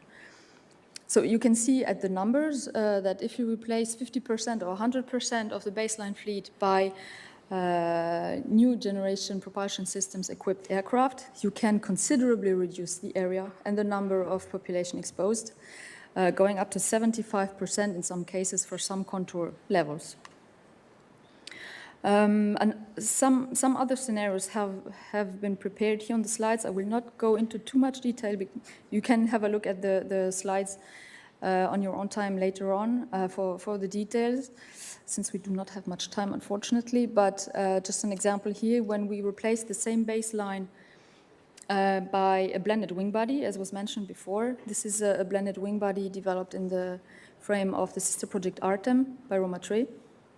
So if we replace the short and medium range aircraft of the baseline with these kind of aircraft, we again reach really interesting contour reduction and reduction of population affected. I go very quickly on this one. It's just to mention, because I haven't done this before, is that alongside noise, the tools can also calculate the pollutant emissions. So we can, if we want to apply noise abatement procedures, for example, look for noise-optimized profiles, takeoff or approach profiles, but also at emissions-optimized profiles for departure and approach, which are not always the same as the noise-optimized profile. This one is about the rescheduling of night flights. Just taken into account the fact that a thing we have heard before is that we are more prone to awakenings in the early morning than late in the evening. So taking this into account, we can focus on specific time frames during the night where reduction of flyovers would significantly reduce the number of awakenings. Out of interest, it was tried to do a combination of solutions. So a scenario where we replaced all baseline by blended wing bodies. On top of that, we put new generation propulsion systems and additional noise reduction technologies like new liners, etc., to see to what level of reduction we could come. So we can see that here the numbers are huge. We can come up to 90% less population exposed if we combine all these technological modifications. And if we add even on top of that some noise abatement procedures, we can locally even increase more the reduction. So if now we want to look into the future with having at our disposal these kind of tools, we were interested in seeing how close or how far are we still away from 24/7 operations. So for that, based on the calculations that have been done on the 10 airports, as I mentioned, it could be seen that at these 10 airports, there are, of course, some contour levels, some LDEN values, in which no population is left. So, of course, this value is different for each airport, but it could be seen that for small airports, this value lies around 66 dBA. That means inside the 66 dBA noise contour, LDEN contour, there's no population left. For large and medium-sized airport, this level runs around 73 dBA. Of course, it's a mean value. It's not the same for each airport, but the mean level is 73. So if we associate to each LDEN level the size of the contour area, we can come up to a figure like we see here. So the contour areas were calculated for all airports, for all LDEN values. And here, I don't know if you see correctly because it's quite small, but it is normalized with regard to the 50 dBA LDEN contour. So you can see, there's no pointer. Well, you can see that if you have, for instance, a 50 LDEN contour that is, for example, 100 square kilometers big, so we are here at 1, then the corresponding 55 LDEN contour will be half as big, at 0.5, so will be 50 square kilometers big. The same if you look for the 60 LDEN contour, it will be only 1/5 of the size of the 50 LDEN contour and will be around 20 square kilometers. So we can do now an interesting exercise. If we look at the 66 dBA contour, in which we suppose for small airports there's no population left inside, we can see that we have a contour area that is less than 10% the size of the 50 dBA LDEN contour. So if we have a target, for example, of 50 LDEN, we want to reduce our 66 dBA contour to a 50 dBA contour, we need to reduce the area of our contour by 92%. If, for example, we want to go down to a 55 dBA contour, we still have to reduce our contour area by 83%. So if we do this for all combinations of airports and LDEN values, we reach this nice figure, which shows the required reduction of contour area with regard to the targeted LDEN reduction. So now we can do an interesting exercise. It's imagine we suppose that 24/7 operations are feasible if no population is exposed above levels of 50 dBA LDEN. So I'm underlining here, I'm not saying it must be 50, and I'm not saying LDEN is the right metric. This is just an example to show the methodology.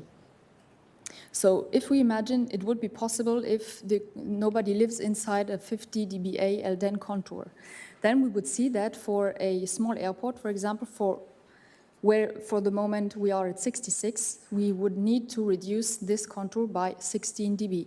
For large and medium-sized airports, it's 23.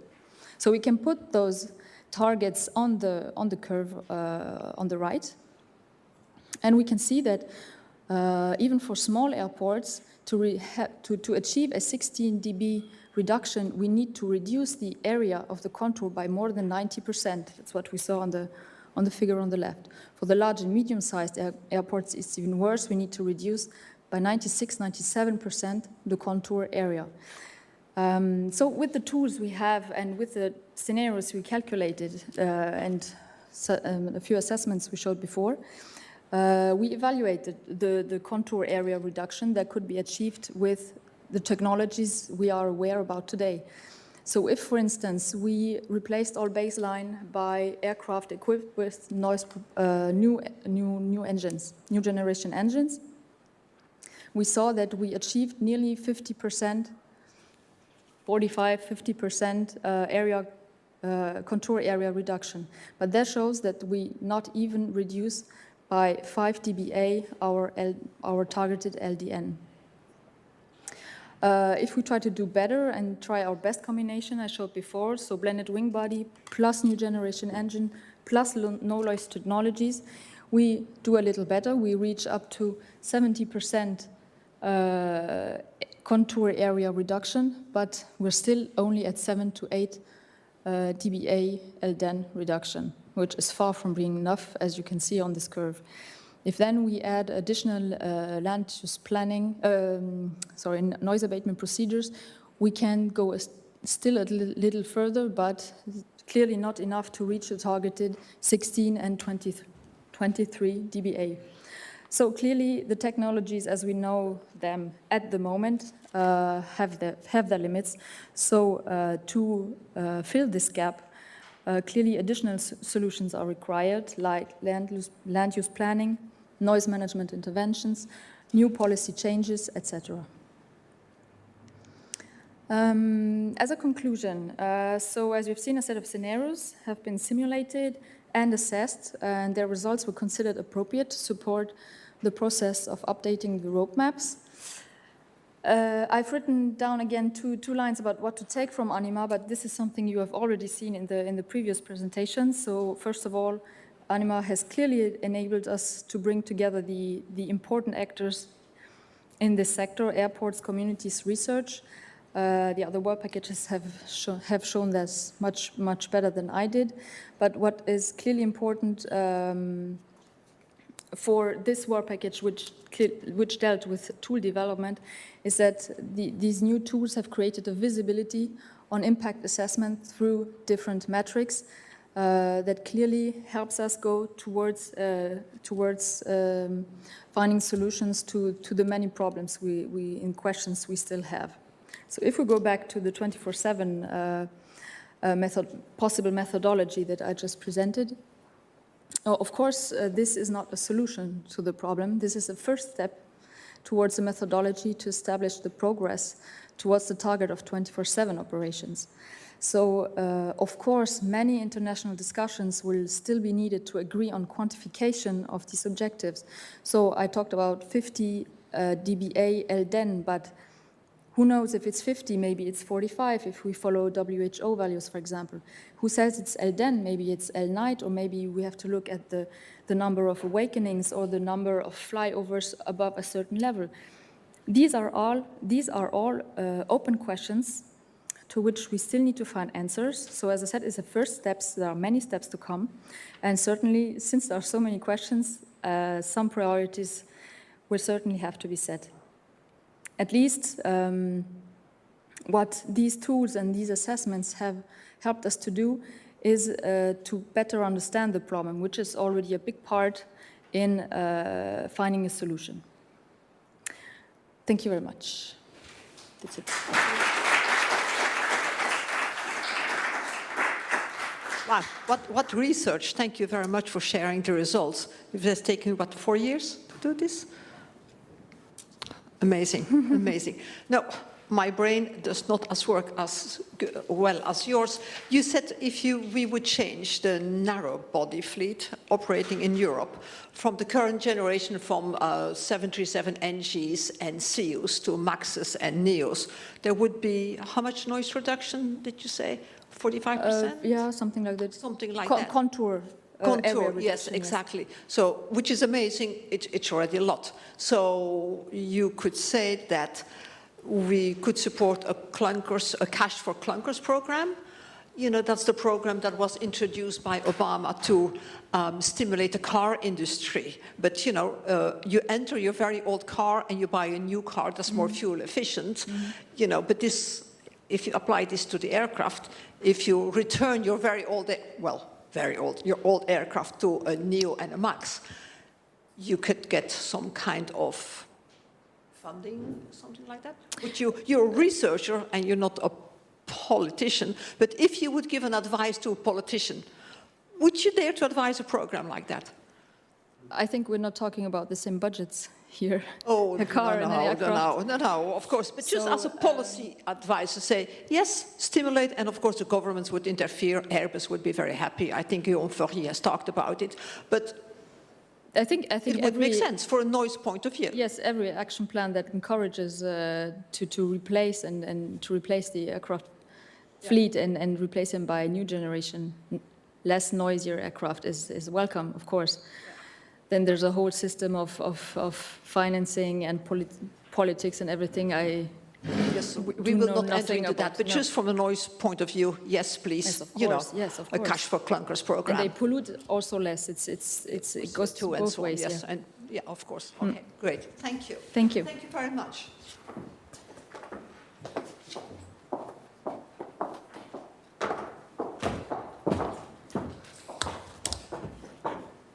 You know it's your turn.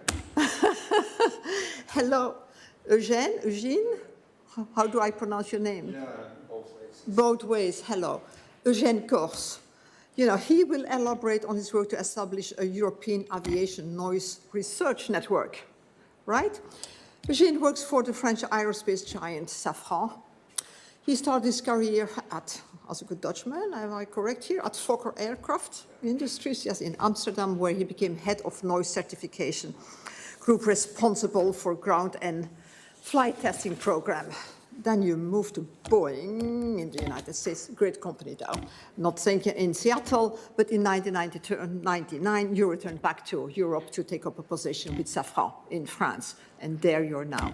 So, Eugene, the floor is yours.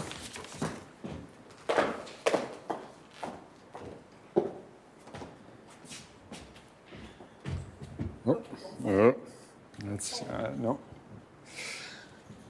Okay, welcome everybody. So I'm gonna tell you a few things about the Noise Research Network that already exists for a long, long time, but that has been able to stay alive thanks to ANIMA.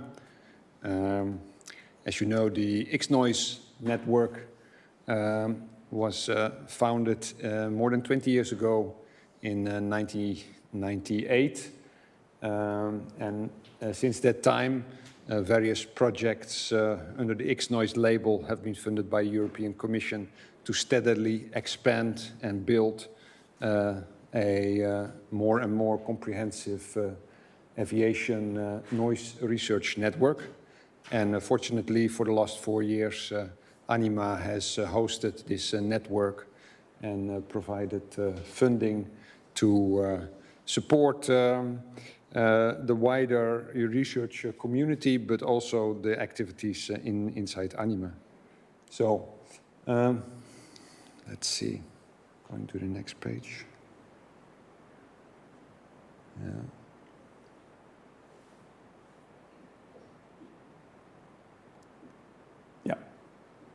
Okay, so within the work package that we had for coordinating research, we had a number of key objectives set for ourselves, all around the global, more wider objective to strengthen the network, to be more efficient and to try to inform each other about what's going on and to also seek connection with fellow researchers on the same topic.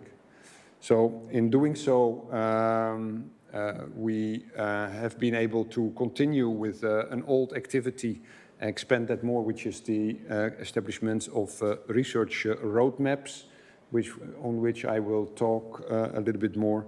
And also thanks to ANIMA, we have been focusing that more and more on 24/7 operation, which is the long-term ideal objective that the air transport industry has. So the second activity within that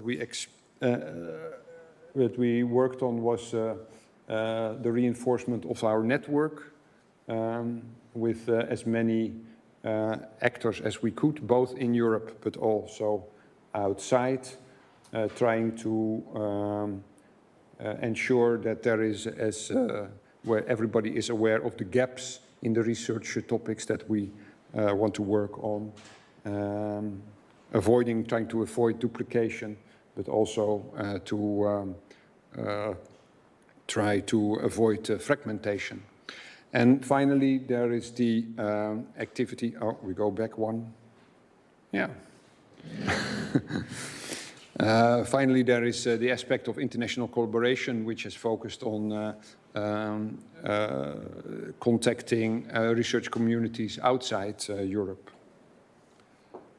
Next, please. Okay, on the roadmaps. So inside ANIMA, we have finally come to a more extensive set of roadmaps, 8 in total, addressing different aspects of the research agenda, among source reduction, noise reduction at the source, also a number of activities on tools, and a number of enablers, which also address the impact aspects of ANIMA.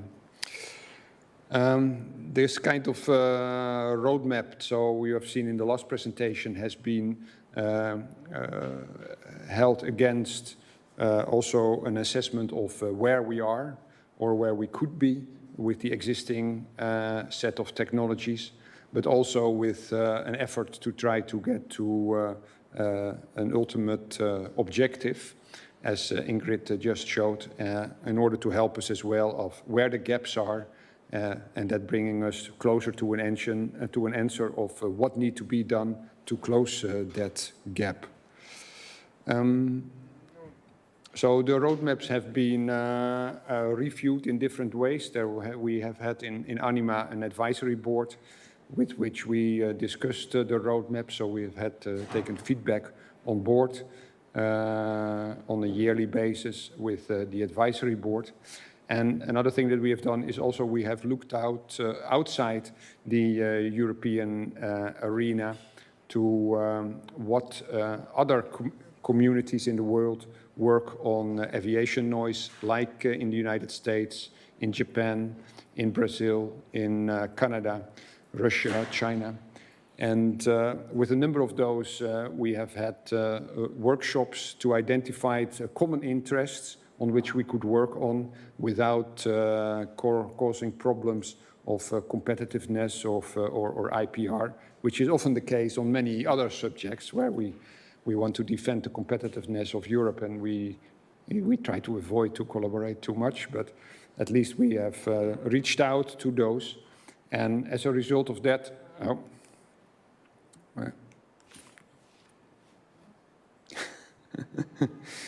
next, yeah.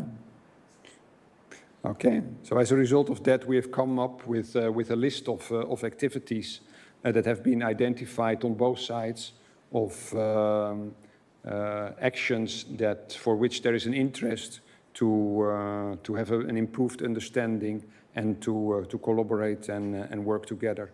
So close to the heart of ANIMA, of course, are the impact-related activities. And you can see that, for instance, in Canada, there have been activities ongoing and interest on the public acceptance of noise, in this case, particularly on UAV, but that's something that is emerging in Europe as well. So will have connections with us. But also in the United States, in general, there is more and more interest in understanding the impact aspects of aviation noise. And especially now with the Biden administration that is much more environmentally focused, I only expect that these interests will increase. So that was the roadmap check with outside Europe. So, but to arrive with, say, an acceptable roadmap in which we have as much as possible all the common priorities collected. Inside ANIMA, we have done a kind of yearly update and sharing of the roadmaps. So in our traditional ANIMA week in September, which is now in this last time in December because of COVID, we have presentations of the different statuses of the roadmap as it has developed over the duration of ANIMA. And we have presented that to all the national focal points, which is part of the network for where I will talk about that in the next slide, and also the European noise project coordinators. And in past times, we had some feedback from those communities that have helped us to further improve the roadmap to the status it has today. So on the National Focal Point Network, that is something that has also gradually grown over, say, the more than 20 years of ANIMA. It started very small with only the aviation industry countries, but have been expanded more and more. 4 years ago, I think we were hardly at 20 representatives in the different countries.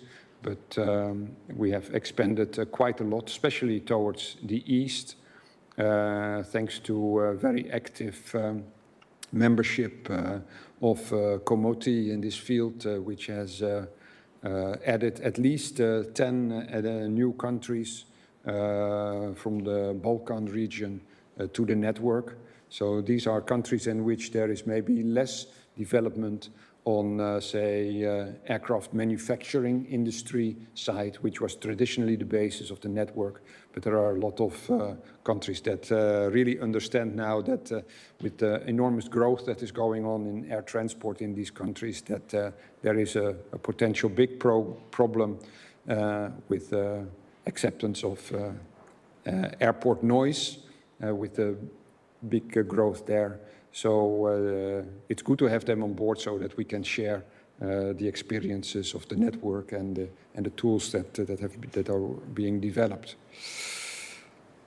Back to the roadmaps itself. So at the beginning of ANIMA, we had already quite a long history of making different kind of roadmaps, different formats. So this is more or less where we started 4 years ago with different concepts of explaining, trying to map out where we are and where we wanted to go and in which pace we thought that would be possible, and building from that the kind of projects that would be needed. Now we have created a new kind of layout in trying to identify the different priorities. So there is a group of roadmaps that focuses on technology, so noise source reduction at the source. A group of roadmaps that focuses on the management of noise impact, something that was relatively small or even maybe non-existent on a roadmap level in the beginning, and a group of enablers that have been expanded also over ANIMA. So with these new things like impact, we also realized that the traditional technology readiness level for maturity of a roadmap or for a technology did not work any longer. We were used in the technology section to work with this technology readiness level, but for impact it was more difficult. So we had a team of knowledgeable people in that field together, and they worked for a year and a half or 2 years to develop a kind of TRL, technology readiness level, for all these impact parameters. So it's maybe not perfect, but it really gives us some first help in identifying and sharing with each other the kind of advancement that has been made and where we are, to indicate where we are and what is left to do and where we need to go. So this is the kind of, gives you a small view on the more detailed content of the roadmap.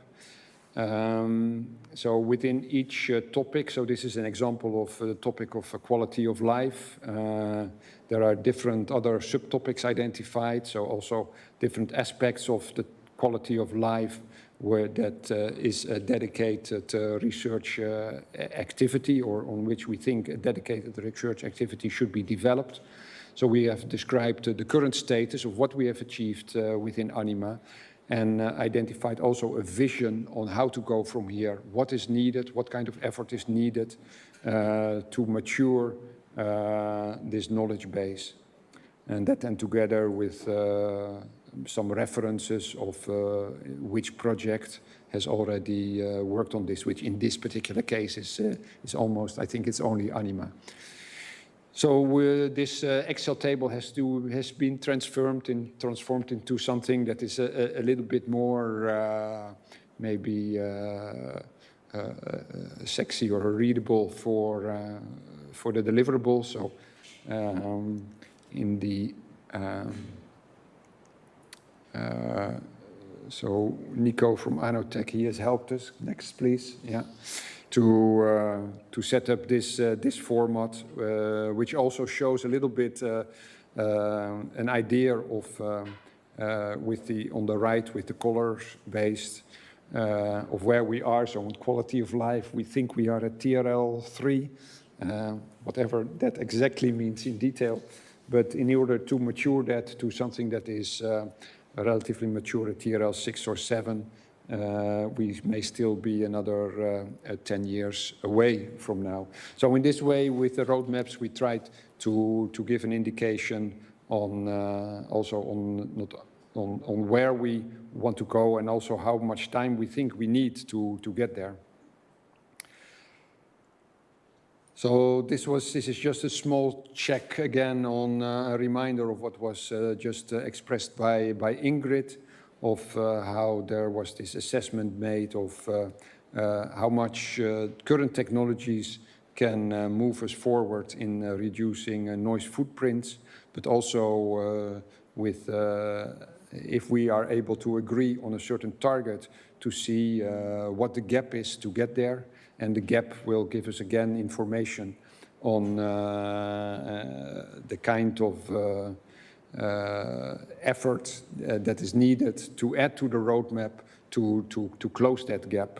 So in that way, we have some feedback on formation as well on what works and what doesn't work, but at the same time also gives us a push on whether we can relax because we're almost there, or whether there is still a lot of work to be done to resolve this issue. Okay, the high-level part of the roadmap has been published on the ANIMA website. So here, this is just a screenshot of what this can be found there at this moment. So that's for publication. And then we have 8 roadmaps in total. So this is more or less the old one. The first one is the old one from technology, with 2 new ones, one on supersonic aircraft and one on UAV. The UAV one on the right-hand top was added there on the request of the advisory board at the time.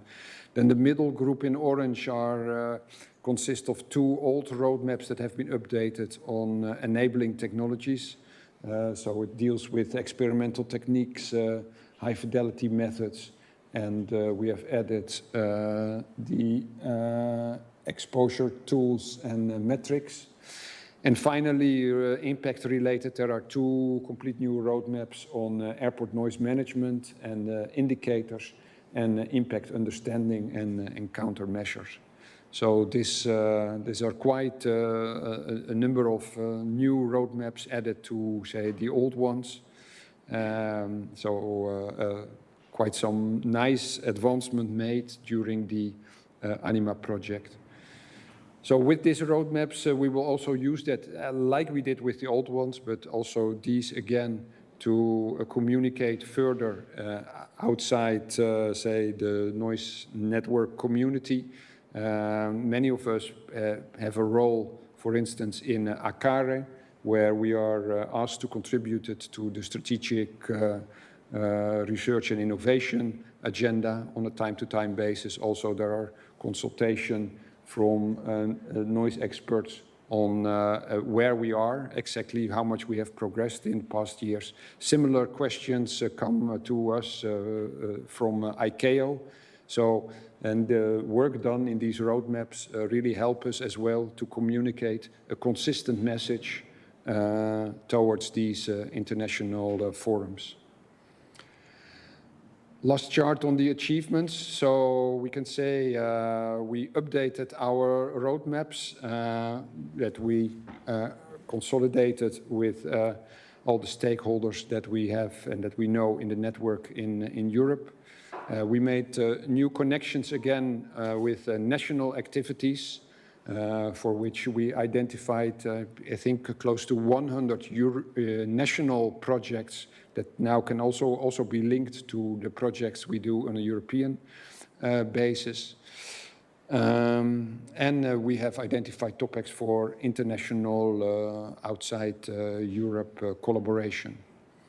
Another achievement is that we have been able to keep a strong European noise research network that enables us to communicate and to coordinate on a common vision on the way forward.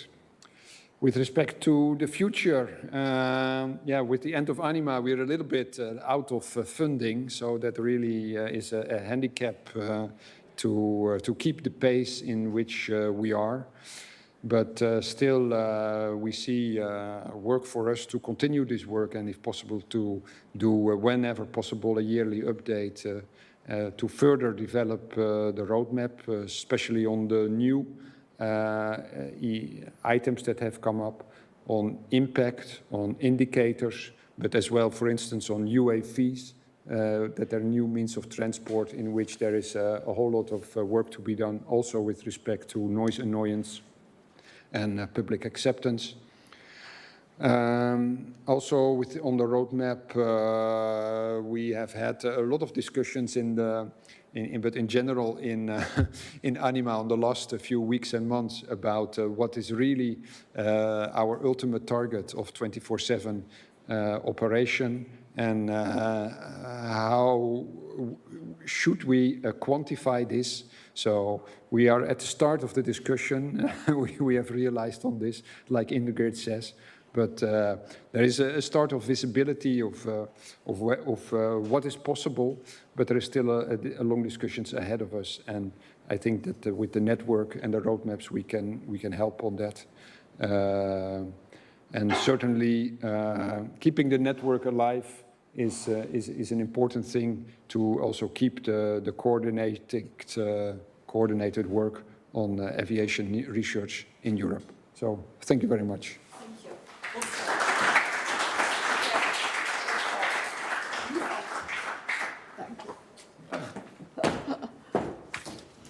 Thank you very much, and I couldn't agree more. It would be, or it is essential to keep this network going and alive. It would be a pity to let it all go to the past. We have to use the future. I'm even more excited that one of your roadmaps that you showed includes the future supersonic aircraft, which I hope one day will fly, and that I hope Europe will allow flying. I lived under the arrivals part at Heathrow from the Concorde, and it never disturbed me. Each day outside saying, wow, great aircraft, despite the noise. So we have time for a Q&A. If you guys all are please available, I think you got a microphone. Once again, we will take questions from the in-person audience here, if a word like that exists. Please say who you are and who you work for. The same for our online audience. Please put it into Slido, but say who you are, who you work for. So in case we can't answer your question, in case we're short of time, we will come back to you by email. So please, who would like to ask a question in the room? Yes, please.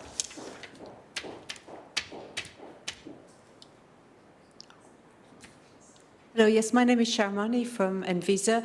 The question I was just going to ask, actually, I see on the board here as well.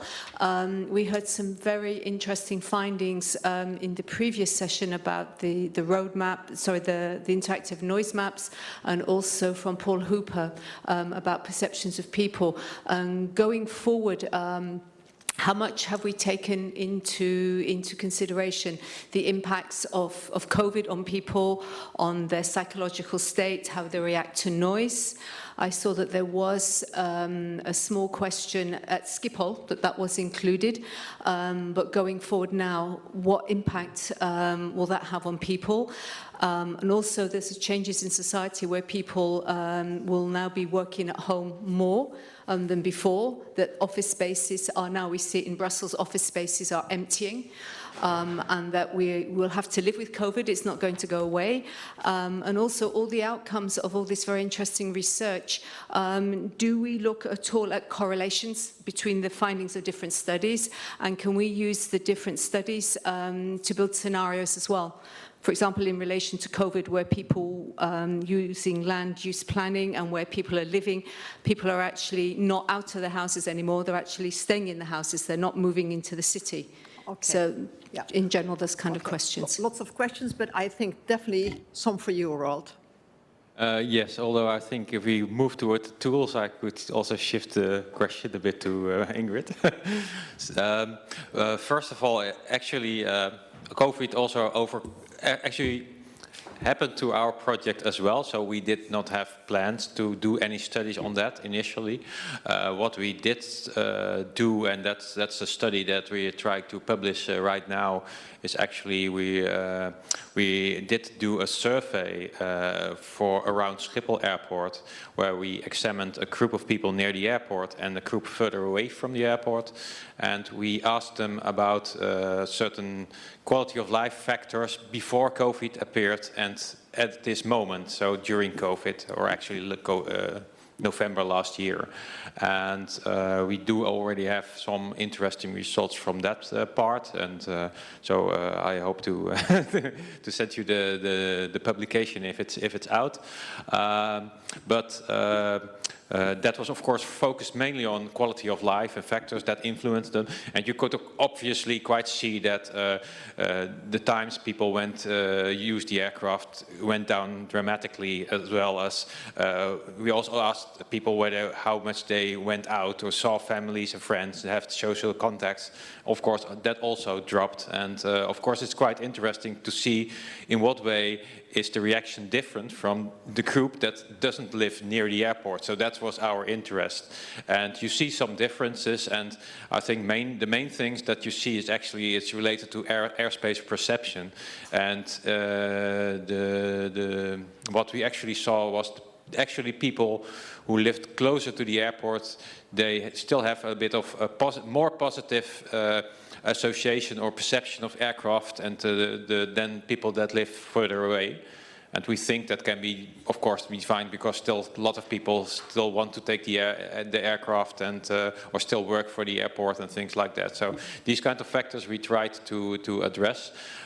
For the longer term and how life will look like in 2 or 3 years. I don't even know how it looks in the next 3 months. So I think, indeed, I think a lot of tools that we have developed could help to shed a light on this kind of scenarios. And it's a bit of a pity, of course, that we don't have, that ANIMA stops now, but because, well, I think the next year we could, for instance, calculate such scenarios and give some conclusions. So maybe we can do some follow-up work on that, maybe a very interesting topic, because I think it will definitely determine people's quality of life. And just as well as working only from home instead of at the office and so on. And so it's very complex. It has different dimensions in that. But I think if from a research perspective, it's absolutely interesting, and especially with relation to noise annoyance, to look at it into more detail. Okay, thank you. Paul, would you like to add something? You know, you're still connected. I see you there. Hello. Yeah, I think Roalt's covered most of that. I think the big unknown for us is the recovery and the extent to which mobility will change on the back of changing patterns. It appears in the UK certainly that even when we were in a period of no restrictions somewhere between the summer and now, that there was still suppressed transport activity on both road and rail. So I think the big unknown from the air transport point of view is what will be the pace and extent of recovery of business travel. I think it does appear that the tourism stroke family related travel seems to bounce back quite quickly when restrictions are removed. So I think there's some really interesting dynamics there that we're unclear about. The other point is the extent to which communities will have been desensitized or sensitized to noise because they haven't been exposed to it, and what will be the response as traffic levels get back up to somewhere near 2019 levels, and that's definitely a big unknown, but potentially a big problem for airports. Yeah. So not say that there is an other balance, because we spoke about happiness and quality of life. With Amina, who had the Amina daughter in bed there? I forgot. Yes, you know. You also see that maybe a lot of people lost their jobs close to the airport. So that could also contribute to, as a matter of fact, a positive element of living close to an airport and neglecting a little bit the aircraft noise. So if those jobs would come back, maybe they would be less sensitive to aircraft noise, some people in the neighborhoods, in the communities, or am I totally off? I think that's a difficult one. We appear to be quite happy to use air services, but also to be happy to complain about them. So it depends what we're doing at the time as to how we feel about it. So I think that is unclear. You're quite right. I think there has been an increased awareness of the benefits of air transport when people have not had it available to them. I think that's true, but the extent to which that then has an ongoing impact on their perception of noise is something that we're unclear about. Yeah. Somebody, would you like to ask a question? Yeah, Ingrid, so how do your scenarios fit with the historic trend of aircraft becoming quieter but annoyance increasing? Yes, so the scenarios I showed here in the slides mainly showed indeed that what can we do if we make the aircraft quieter, but these were mainly modifications, as I said, of the operational state, so mainly on the procedures and the aircraft itself, but we cannot forget that there is a receiver state in our scenarios as well, so that, for example, with the virtual community tool, we can change the noise sensitivity of certain areas around airports. We can implement, if for example, tomorrow another airport implements his own airport into the tool set, he can give his own dose response relationships, for example.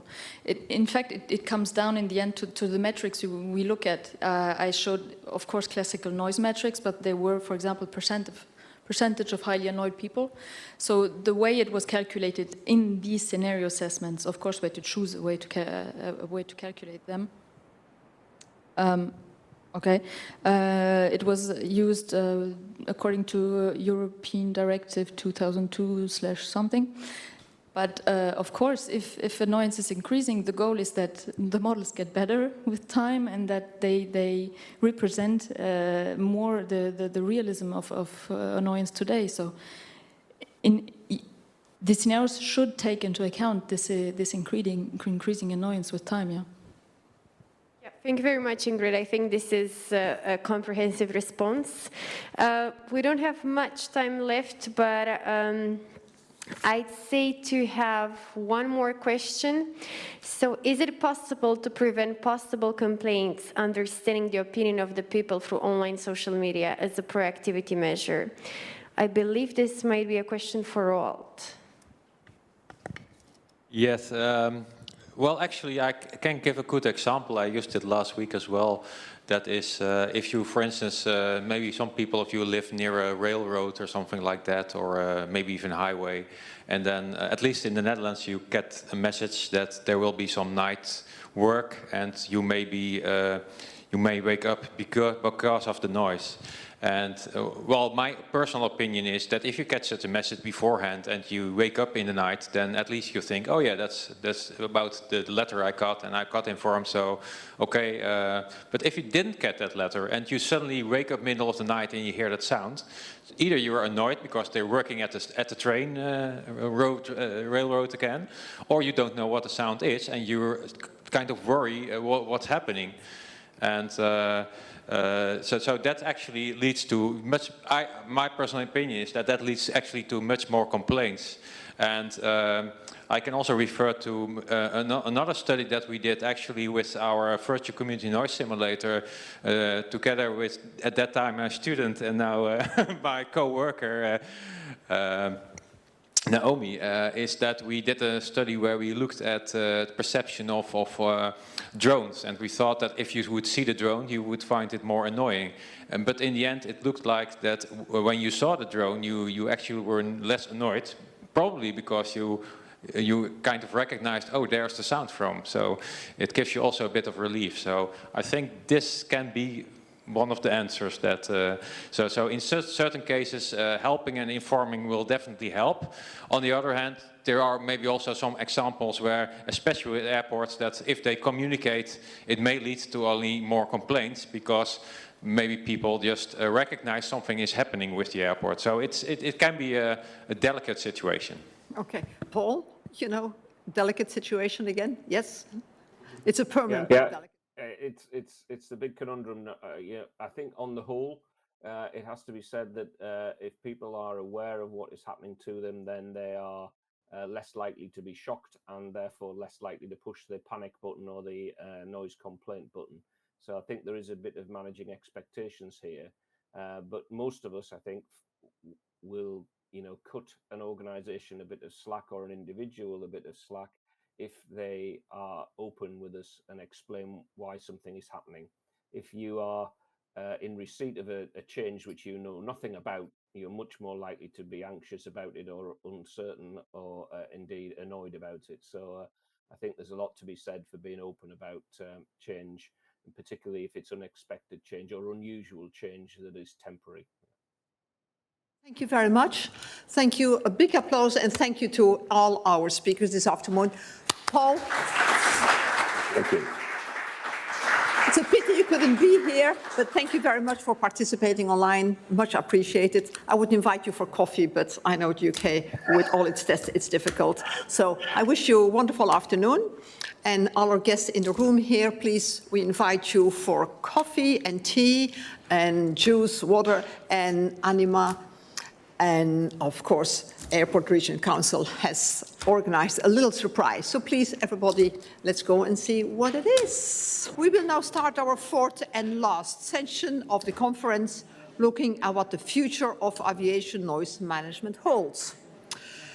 ANIMA might end this here. I think we all hope, we pray, and we lobby that it will not end. Anyhow, new approaches to aviation noise management that the project developed should be further explored, consolidated and studied.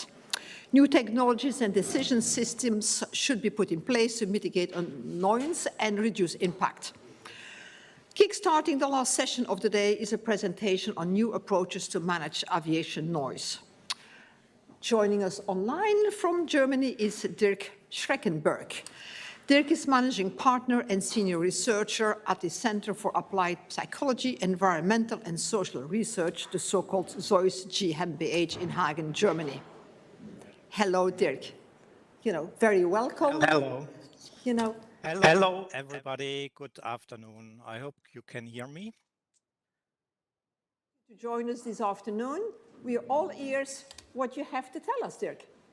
Yeah. Okay. So I hope you can hear me. Can you hear me? Yeah. Perfect. We hear you. Yeah, perfect. So just a moment. I have to show you my slides. Just a moment.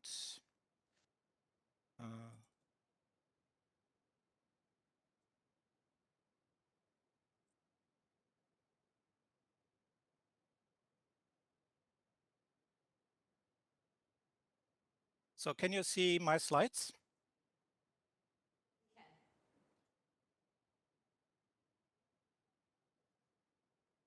Hello? Yes. Okay, okay. Sorry, then I will start. So just I would like to give a very short summary of what we have talked about. So first of all, we have to keep in mind, and this is not at all denied by ANIMA, is that noise can affect health. If you look at the left side to the airplane on the slide, this is sound what this airplane produces, and when it comes to human beings or to any animal at all, this then becomes noise. So noise means that it's unwanted and it's a harmful sound and can produce health effects. And what we normally do is that we work on the exposure side, and that we ask, so when becomes the exposure harmful? So what are the exposure response relationship, and what is the level where we have to start doing something? And we need guidelines for this, for example, from the WHO, the World Health Organization, which among others in their latest guidelines presented or recommended for aircraft noise and other noise sources, guidelines exposure levels. And we need this work on the exposure to really avoid adverse health effects of aircraft noise. So, but what is different in ANIMA? And thanks to Roalt for his picture, we can imagine that our young lady ANIMA has a perspective of a resident. And this means that in ANIMA, we start from the end, that is the effects of aircraft noise. And the ANIMA approach includes that we should see the whole picture, and it's not only on sound level, it's on noise in general, and this includes also the number of the noise events or the characteristics of the sounds, and it also includes the context, and of course the main important thing is what does all this have an impact on people. So, and beyond the noise exposure, just a moment. What is this? Oh dear. I don't have the crazy.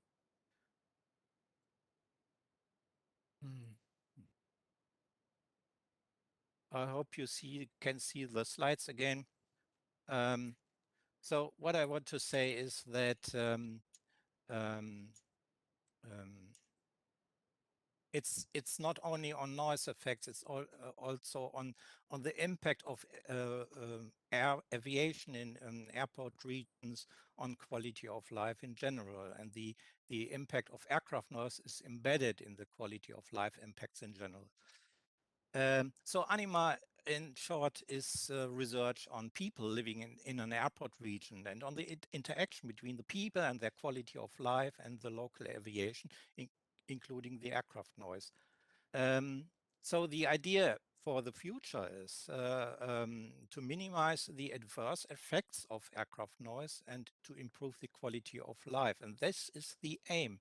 And minimizing sound exposure is very important, but it's a means to the end. And ANIMA suggested to identify further means to the end, including, of course, the acoustic aspect, but also non-acoustic and contextual factors of responses to noise and of health outcomes to noise.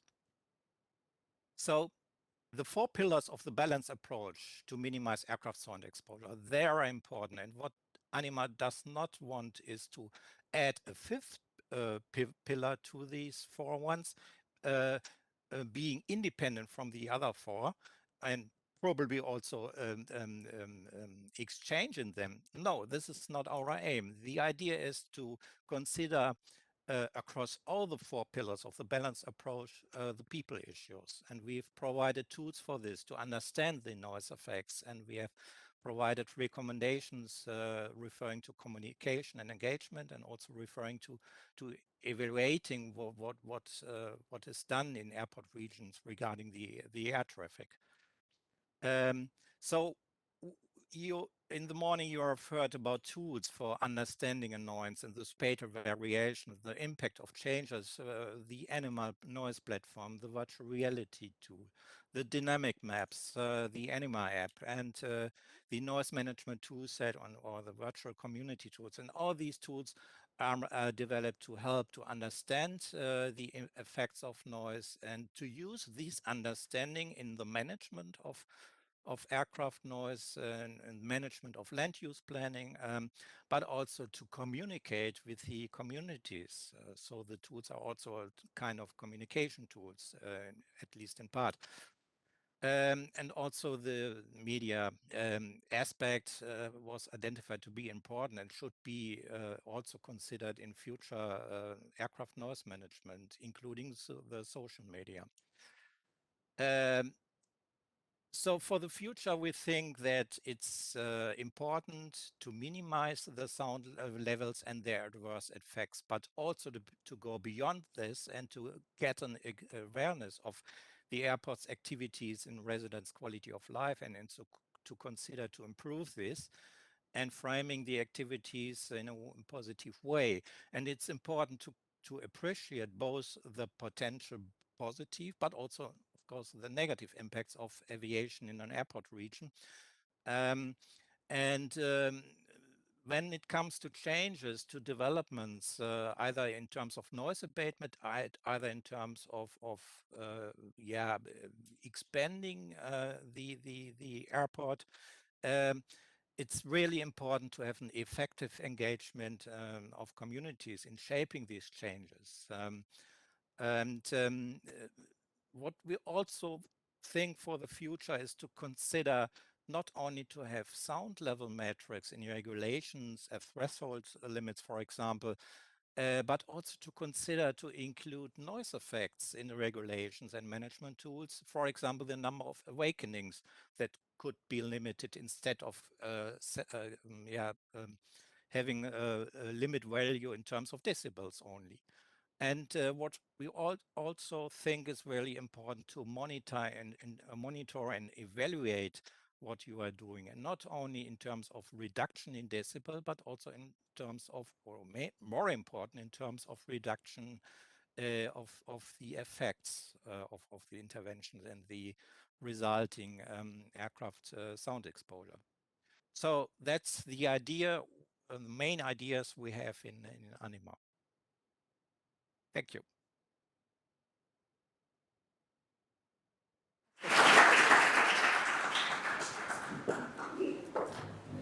Thank you very much, Dirk. Would somebody have a question in the audience for Dirk while he still is connecting to us? And I hope you stay with us, of course, Dirk. Yes, of course, yeah. Thank you. No? Did you see something coming online now? Okay, please, so then we will move on with the next presentation. I will take my papers, I'm sorry.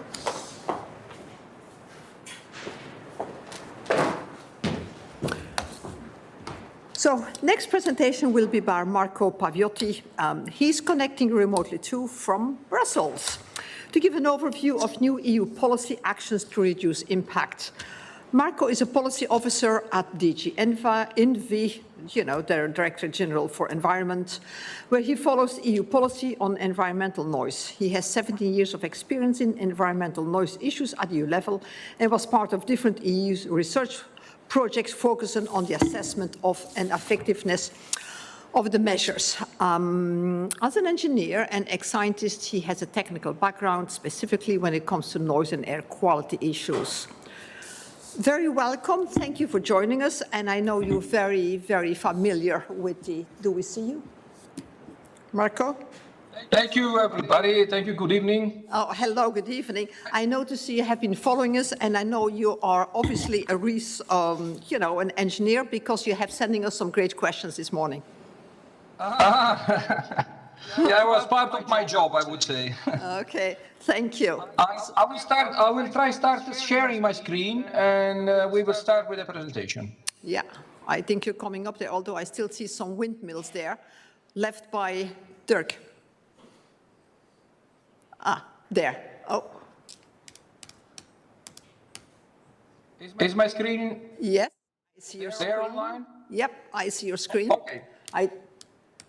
New actions to reduce impact.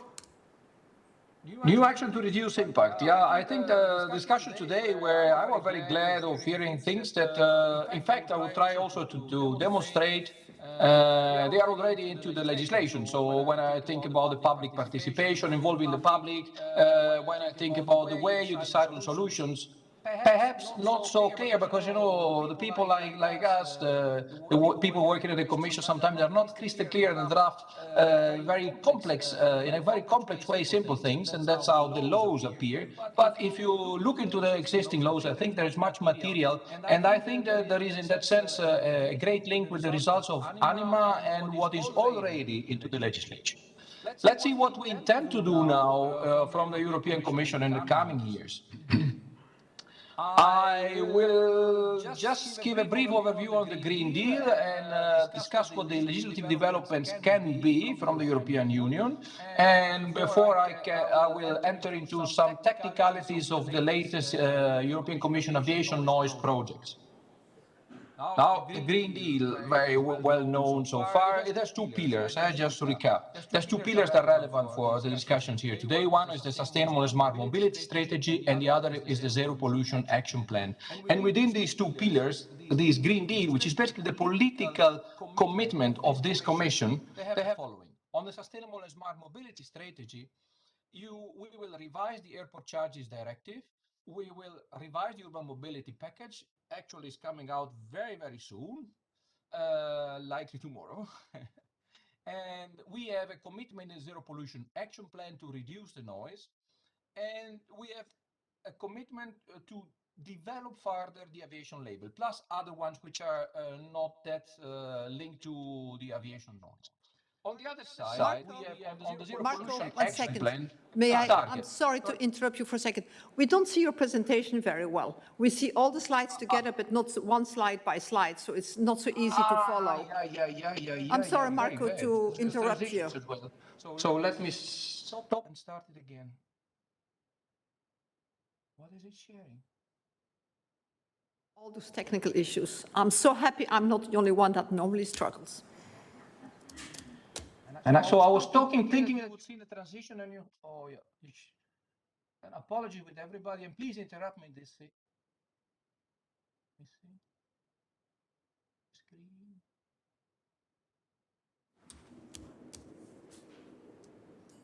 Aha, aircraft noise.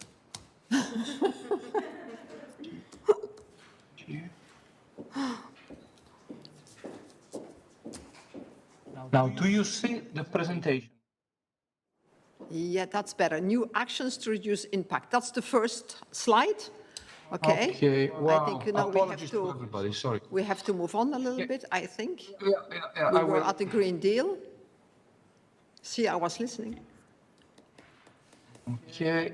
Yeah. So that was a sort of overview of what I'm talking about on the Green Deal. And I did where I was presenting the packages. And I think I was here trying to introduce the Zero Pollution Action Plan. Well, the Zero Pollution Action Plan. Thank you, Mark, and my apologies. No, thanks to you. Thanks to you for informing me. Sorry. So by 2030, we would reduce by 30% those chronically disturbed by noise. And that's for the first time that we are having such a clear commitment. We don't divide into the different sources, let's be clear, but the ambition is that there is an effort amongst the different transport sources, because transport is the most cause of noise. And we have to improve the legislative framework, so we will be continue working at ICAO level, and we are working also at European level, and I'll show you in the next slide. And we eventually have to set up noise reduction targets at EU level in the Environmental Noise Directive if we see the next year that there is no improvement in towards this goal of the 2030 of the reduction of the 30%. So it's a conditional clause that we introduce in this political program, that we would eventually introduce targets if we think that the local authorities are not doing enough. So this boils down into legislative developments, which are the following.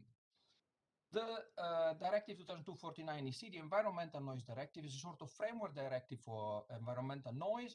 On that aspect, we will on that side we will develop and prepare the implementation report, and we will say if we have a conditional revision of the directive, as I said, depending on how the situation evolves. We would have a revision of other regulations, the 540, 117, that are not coherent for aviation noise, but they are part of the package. And then you see part of this package, we have the regulation 598, where we will have the implementation report. The 598 is a regulation so-called the balanced approach, where you have seen today that you recall the 4 pillars. I said at the very beginning, the legislation already contained much of the information that you've given. In a sense, if you read within the regulation 598, you will find that there's much more detail than simply mentioning the 4 pillars. It tells you the way you have to assess the situation, the way you need to decide on what to do, the way you engage with the citizens, and the way you decide upon the solutions, and the way you balance between the different solutions. And the different solutions are more than simply the 4 pillars therein.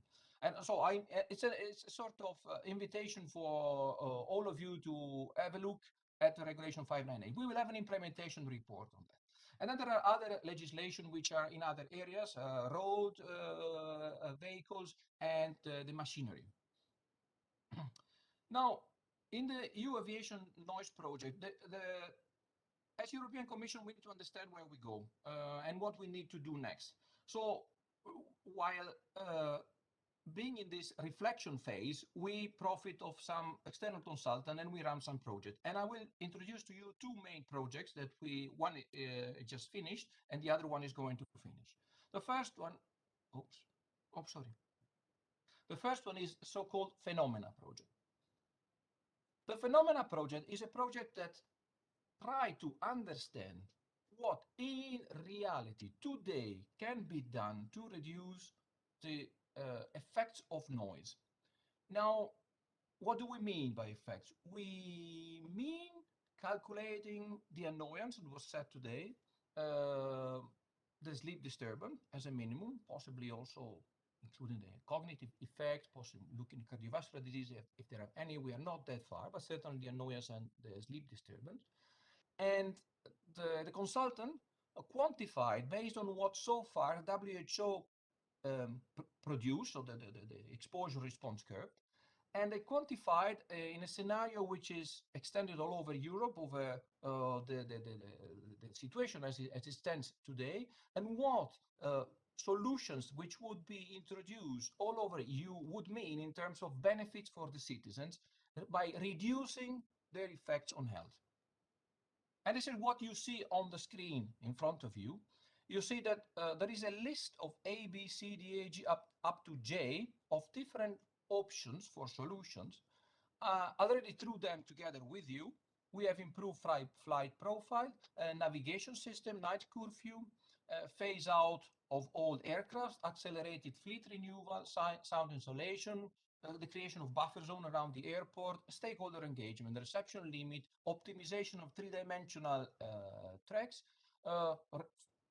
and then sort of, the last three ones are a sort of combination of the previous one. That's why you see ABEF and ABF. So the first one is 3D optimization, with a combination of the vertical and the horizontal displacement of the flights. And then you have an accelerated quieted fleet, and then you want to push as much as possible to the aircraft. Now, what I want to show you is the bar are represented the benefit, the health burden in percentage, calculated as highly annoyed, highly sleep disturbed, or disability adjusted flies here. It's just a combination of the two. What is important to understand out of these? The biggest advantage is, okay, if you have a night curfew. So with the knowledge we have nowadays, and acknowledging that the non-acoustical factors were discussed today are still at the research level. We don't have a clear list of these non-acoustical factors, together with the association between the non-acoustical factor and the effect on health. So based on what we have today, we see that the night curfew will work better. But you need to balance the pros and the cons of it.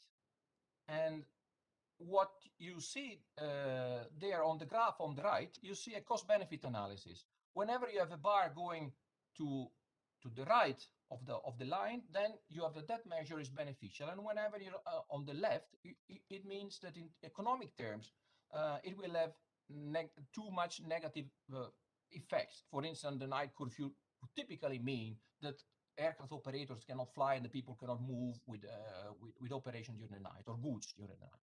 While there are some things which are definitely there almost for free, and this is something that for us is an important project, because it allows us to understand that there are already solutions like a three-dimensional management of the flights, which would already give benefits at U level in terms of health and annoyance, and possibly at zero cost. And I summarize them there on the left. Now, quickly on this one, not only we asked to test it, but we asked the consultant also to cross-check that these assumptions are not too rough, and to see what happens if you have some variation, or if you somehow go to scenarios which are slightly or relatively different from the ones that are presented there. The result doesn't change. That's the important message of the graph you have in front of you, because you see A1, and A2 are different modification of the improved flight profiles, and C1, C2, C3, the same. So whatever you do, you come up with the same conclusion. That means that we have a strong understanding that there are solutions out there, and on this basis, we want to push in that direction as European Union. The second study, and the last one, and I'm finished, the study on airport noise reduction. Well, we have this regulation 598, this so-called balanced approach regulation. This, together with the directive 2002/49, aims at how noise action plans for major airports are prepared. So that it sets a specific methodology for deciding on a reduction objective, decided on the competent authority and the role of the competent authority, and performing a study that through a cost-benefit assessment will decide what measure is implemented in the data. We are having a questionnaire with all the major airports in Europe. We have 62 airports, and we foresee to have the results at the beginning of 2022. It will allow us to know what in reality are the airport authorities doing when managing noise. I think this is extremely close to what has been done in these years in ANIMA. By this, I concluded, and I look forward later on for questions. Thank you.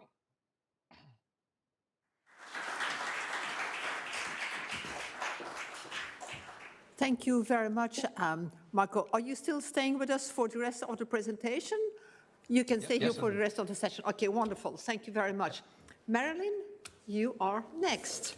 So Marylin is coming now onto the stage. Marylin has been working for 20 years in air traffic management, community, including environment and flight procedures design before joining Eurocontrol, where she since 2020 2020, it's easier than 2020. She's the head of aviation sustainability, where she's doing an amazing job. Marylin will describe the collaborative, it's true, you know, collaborative environmental management tool to manage aviation noise. Marylin, great to see you again. Great to listen to you again. Can't wait to hear your presentation. If it's already online, it takes on 30 seconds. Thank you, Cathy, and thank you for praising me so much. I'm not sure I deserve it, but anyway, I'm very happy to be here today with you in person, and I would also like to thank you, ARC, for inviting me and inviting Eurocontrol to present a tool which is called CEM, so Collaborative Environmental Management. And based on what has been said until now, I really think that this tool could be very useful to address some of the difficulties that have been mentioned during the day, which is, for instance, the interdependency between noise and emission. So when we speak, okay, this is good, about CEM, what it is. What is a CEM, so Collaborative Environmental Management, working arrangement? It's quite simple. In fact, it's to officialize a commitment made by the top management of the stakeholder working at an airport, which commit to reduce the environmental impact of the operation at an airport. So it's really important because it already exists at several places. There are already a lot of meetings with different stakeholders trying to reduce, you know, the environmental impact of the operation, meaning emission, noise, and so on. But here, with this clear commitment from the CEOs at the high-level director, it's also allowed to show the commitment and the willingness to reduce it. So it's all about transparency as well, and to be able to show to the local residents and also to the local authorities that could be part of the CEM, of course, to show that we are doing our best to reduce the environmental impact at an airport. So what it is, we discuss about what. As you can see on the slide there, we speak about noise, of course, we speak about emission, but also about local air quality and about different kind of things. So it's true that we have more and more pressure to reduce our emission because of the Aviation Green Deal, but noise is still there. So clearly, we have to work on this, and many airports, of course, are working on this perspective. And I really believe that the CEM, you know, can really help to do it. And so how does it work? So it's quite simple. It's putting around the table air traffic controller, pilot, and also the environmental expert of the airport, and they speak to each other. But of course, you can also invite local authorities, and you could also invite citizens around the table. But most of the time, these are very operational and technical discussions. And so the core team is basically the experts that are flying to the airport, meaning the pilots, and also that are managing the air traffic controller, meaning the air traffic controller, and also the noise expert, the emission expert, but not only this. Because how it is implemented, it will depend on your airport. You have many different airports with many different local specificities, and the priorities are not the same. So when we speak about emission and noise, how do we manage this? It will all depend about the priorities at local level, meaning also the local authorities. It's up to them, you know, to define what are the priorities. At which level do we tackle noise, and at which level do we tackle emission? So this is clearly the kind of things that needs to be discussed within the CEM, because most of the time there are quick win-win solutions that can be implemented when we clearly understand how the operations are running at this airport, and we can identify what we can do.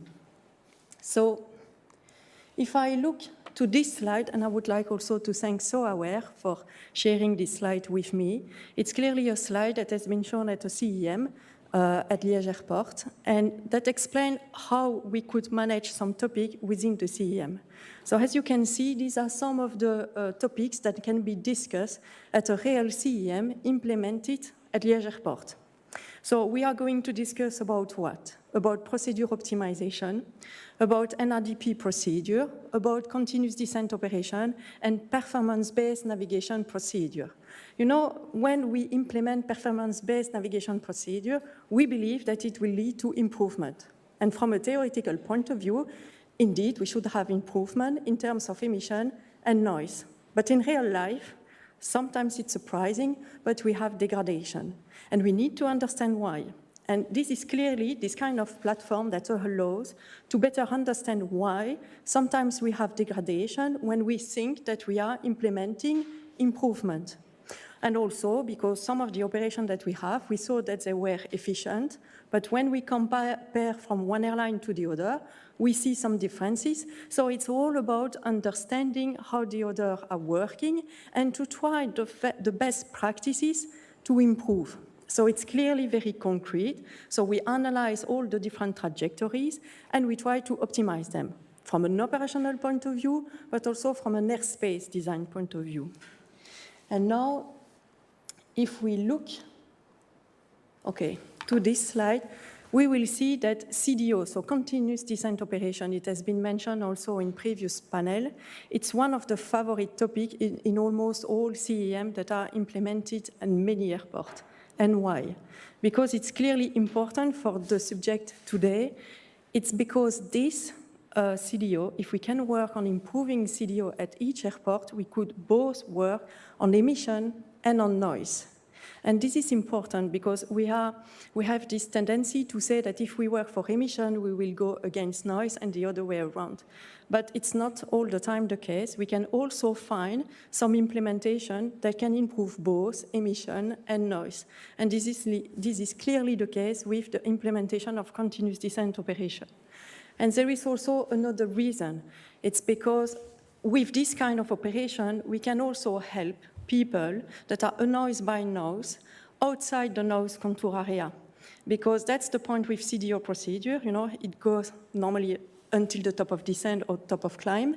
And so there are many people, that are covered by this flight procedure. And so we can help a lot of people. So there are a lot of areas in which we could reduce noise. So this is important. So this is the example of Liège Airport. And as you can see on the slide, Liège Airport is very close to the Netherlands. And you have Liège City, which is also a big city. So the idea is really to try to reduce noise everywhere, And it's the same on the other side when we use the runway in the other direction.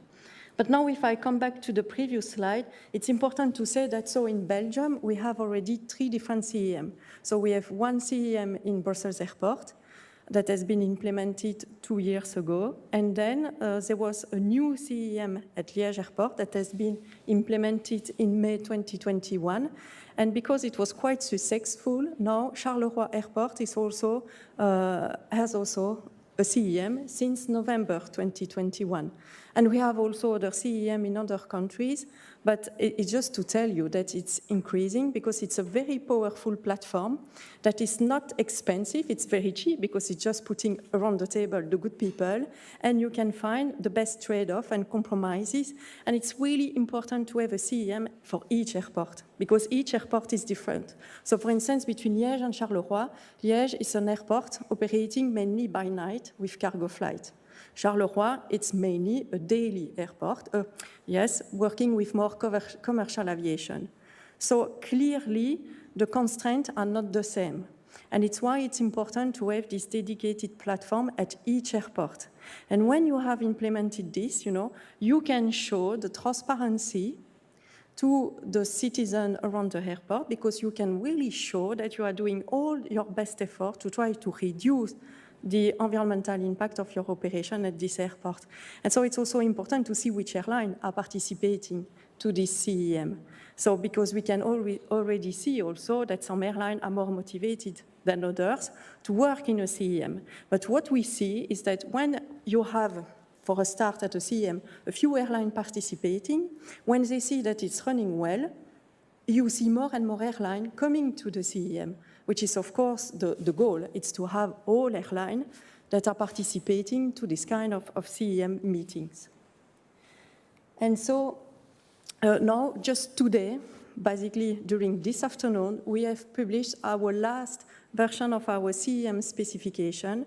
Alors, when we speak about specification, it's not binding specification. It's mainly guidelines to help you to set up a CEM meeting. So it's not specification as such, but ideally it's nice to follow the different specifications that are in those documents because it helps you to implement this kind of platform. And you can also look in our website all the different use cases that we have developed. It's mainly a description of all the different CEM that we already have in many countries that explain how it works. So what are the stakeholders that are invited, etc. So I think it's really important. And what we try to do as well in the CEM specification, we try also to integrate the new entrants because we will have challenge with new kind of aircraft, but also the sustainable aviation fuel. How could we promote the use of sustainable aviation fuel at an airport? Because an airport will invest in SAF if there are any, enough airlines that are going to buy the sustainable aviation fuel.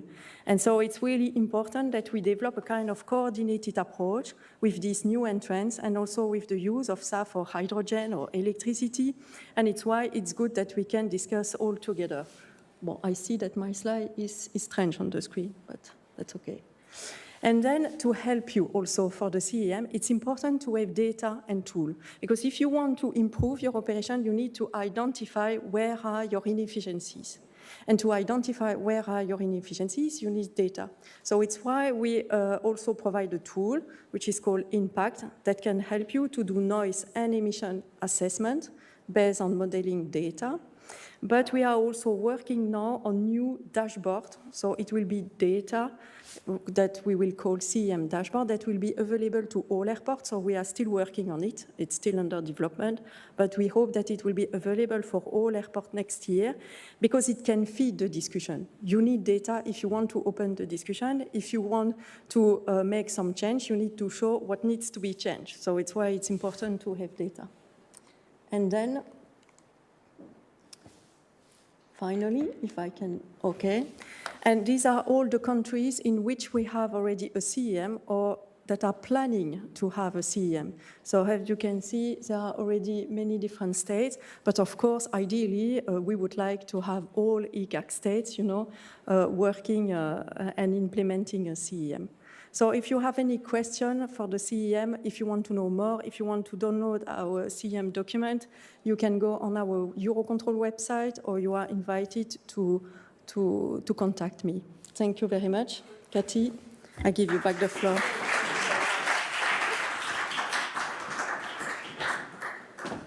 Thank you, Marylin. That was great. I do have several questions for you, but we will move on. I'm sorry to the technical team. Hello. The screen is not working. It's dead, black, Do we have Tim online, the next speaker? Yes? Okay, fantastic. Hello, Tim. I don't see you yet, but I know you're there somewhere. Tim is a director of UK-based Aviation Environment Federation, AEF, an NGO campaigning on aviation's impact for people and the environment. He's a lead representative for the International Coalition for Sustainable Aviation at ICAO. We all know what ICAO is, where he has co-led SAP's, expert group responsible for developing emissions unit eligible criteria for CORSIA. Tim has no presentation, but he will speak to us. Tim, are you online? I am online. Thank you, and good afternoon, everyone. And I can certainly see me now as well. Okay, I can see you. So I assume you can too. So, like other speakers, sorry not to be with you in Brussels this afternoon, today. As John said, it's getting increasingly difficult to travel from London at the moment, and hence I'm here. Really interested to know what this surprise is. I said in the chat, I hope it's a really big cake. So if it's not a big cake, I'll be disappointed, but you can reveal all shortly. But after the Q&A, you asked me to say a few words around interdependencies, and I'm going to go through them very quickly, because I think we touched on them now in several presentations, but from a particular angle. We touched on them from a technical angle, and we touched on them a little from a policy angle, but I wanted to come at this more from a sort of community and NGO perspective. I want to talk about it from a political perspective. And I think perhaps that's one of the missing ingredients in this. That means that while Marylin quite rightly talked about interdependencies as being, in some cases, win-win situations, sometimes they're not, and it's often political factors that determine that. So I'm going to start just by saying, actually, when we talk about interdependencies, I assume that we're talking about environmental issues or within environmental issues, so the difference between noise and emissions. But it's not always the case, and some of our community groups talk about interdependencies as the relationships between airports. So the fact that their noise issue at a given airport can't be resolved unless there is sort of proportional action at another airport because they share airspace or the interface in some ways. And it's perhaps worth just leaving that thought there as well, that we shouldn't forget the sort of, not just an airport focus, but quite often a system focus. But I do want to talk about the noise and emissions interdependencies. And, I think it's very apparent that, the climate change aspects have become a top priority, and quite rightly, our organisation wants to see progress on that issue. It's one of the big issues that the NGOs are campaigning for at ICAO. But there is a perception amongst community groups that this has led to less focus on noise. Now, I'm not talking about less focus from a technical perspective. So sure, there's just as much academic work. I'm sure the manufacturers are just as invested in trying to find sort of technological solutions to noise. But there's certainly a reduction in political focus. And I think we can all guess at the reasons, but I think the most obvious one is that in the politicians' minds at the moment, because there is much less traffic at our airports, I think they feel that it's not a top priority right now. It's something they can afford to put to one side and to come back to later. And firstly, I don't think that's a universally accepted view amongst communities, whilst it's certainly true that there is less traffic at many airports. At the same time, with less belly hold freight capacity, we've certainly seen more dedicated freighters. They tend to be older. They tend to operate at sensitive times. So at some airports, their experience has not been good over the last 18 months. They've seen an increase in noise. And also, as we've seen a retirement by some airlines of older aircraft, yes, we've got newer, quieter aircraft, but they tend to be newer, quieter and larger aircraft. And therefore, in actual decibel terms, they're not necessarily quieter overall. So I think people would challenge that political view, but nevertheless, it's out there. And it's sort of feeding through to the policy. So in the UK at the moment, we're going through the UK's sort of reorganisation of its airspace and the modernisation process. And the signals that we get in that are very clear on climate change. This is a real opportunity. The airspace modernisation is an opportunity to drive emissions reductions. And that's more tangible. It's easier to quantify, and you can set that out. It's less easy to talk about the benefits to communities, which may not be universal. There may be some winners, and as we know, there may be some areas that experience more noise as a consequence of airspace change. And the problem we face, I think, is that the airspace change sponsors are reacting to those political signals. So there's a bigger focus perhaps on the emission savings than there is on making the noise savings. Maybe unintentional. I'm not saying it's necessarily there to sort of mask those effects, but they're responding to those political sectors. So I think two things really need to happen. One is that we need a more data-driven approach, and really interested in Marylin and the SEM and the way that can generate data. Because I think it's very easy to take shortcuts in this and say we're looking to make an airspace change or to introduce a particular technology because it will reduce emissions, and that's very hard to argue against from a community point of view. It sounds like you're arguing against the need to tackle climate change, but you want to know, well, actually, how much benefit will you get and what will the noise cost be in actual numerical terms that you can actually look at and actually see whether it's actually worth trading those things off. And I think the other thing, having said that, and I don't want to be contradictory, but at the same time as arguing for a more data-driven approach, I think we have to say that we also need a common sense approach. And I was really pleased at a meeting the other week on night noise to hear an airline that I won't name, but it's very orange, say that, you know, we can't miss the opportunity to reduce noise for the sake of a few extra track miles. And that may not show up actually if you look just at the data. You may look at the data and you see the emission savings, but actually the common sense approach says there is much more, if you like, mileage, a lot more to be gained in terms of goodwill and trust by perhaps prioritizing the noise impact, even though it means sacrificing some of those gains. So I think that's one thing to think. The other thing I think that's going to going forward affect us is resources. It's a topical issue to mention, but obviously next February we have ICAO's Environment Committee meeting. On its work program for the next 3 years is going to be standard setting. And there's a lot of competition. There's a lot of standards being recommended for the next 3 years.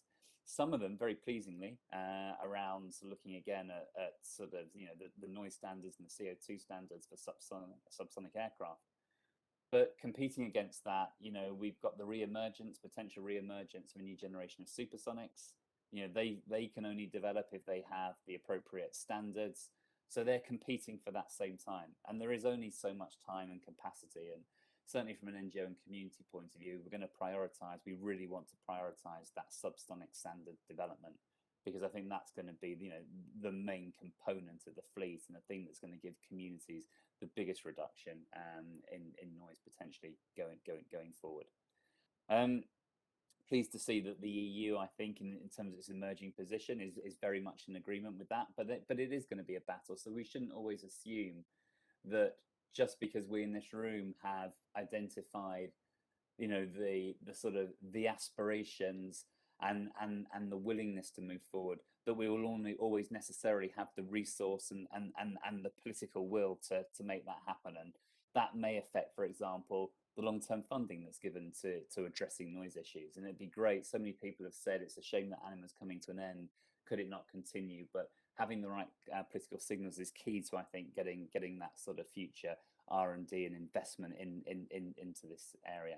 And then finally, I think one other sort of confounding picture, I think, is target setting. Going back to the climate change one, I think we have very clear pathways and targets for aviation's emission reductions towards 2050 and net zero, and that starts to make the industry accountable. It starts to set interim targets, and we can start to work from that. I don't think we see the same thing on noise. Yes, we have industry pathways, and we've seen a few of those today, but not on the same basis, not with the same ability to hold people to account. So I think without that, I think we look very nervously at the future of noise policy in Europe, thinking that yes, all the right people are saying the right things, and yes, we shouldn't lose any momentum on tackling the climate impacts. But I think, you know, there is an interdependency between policy and politics as well, and we shouldn't lose sight of that. And I'll stop there and hand the floor back to you.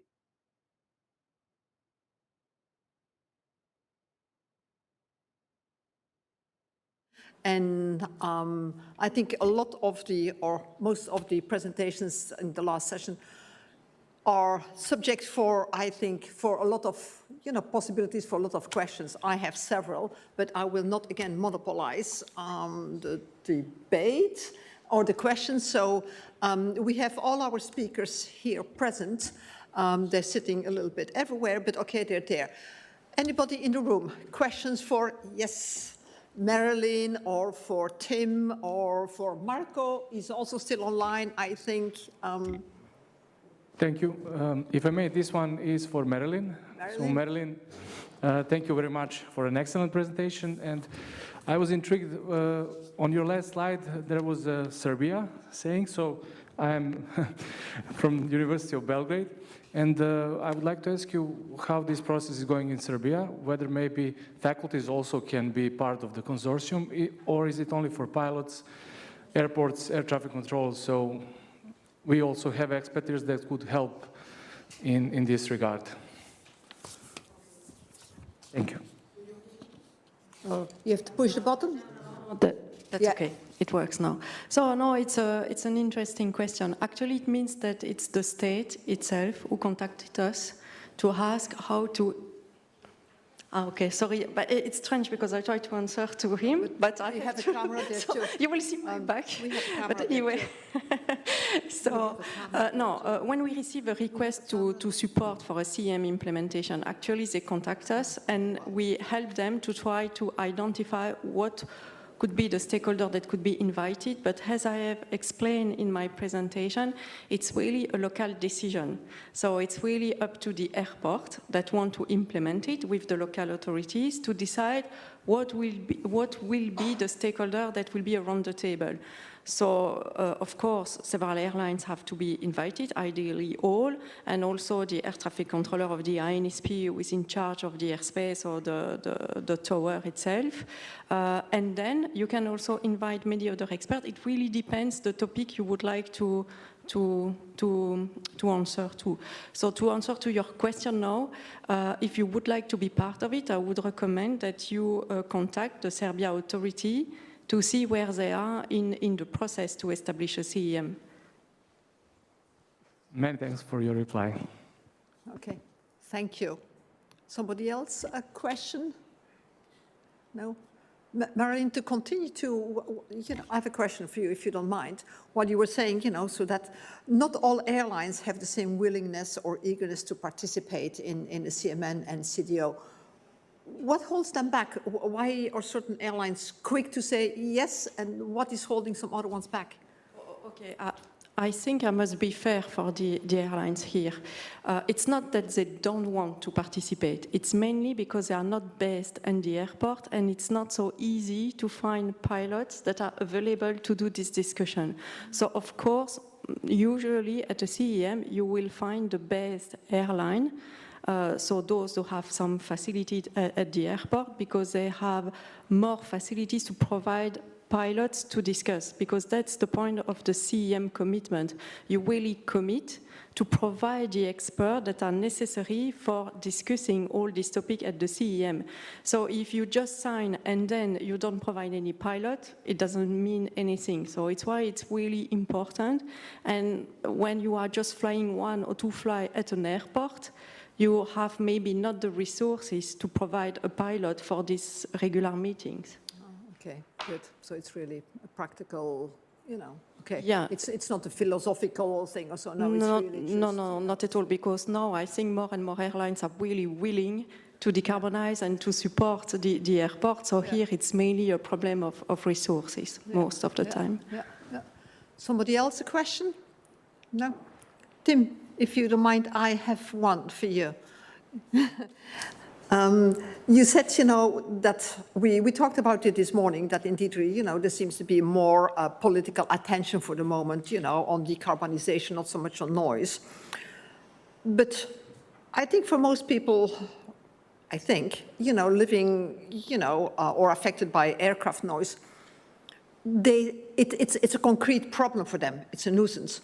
CO2, well, you don't see it, you don't smell it, so it's so the politicians talk a lot about it, and I'm not saying it's not important, please don't misunderstand me, but for the communities, noise is a lot more essential than CO2 reduction or the CO2 footprint. So don't you think there's enough pressure from the communities coming to keep the debate going, that deep down maybe we don't need the politicians, and then maybe we'll have to ask and involve Marco here, what he, as a regulator, what he thinks about that.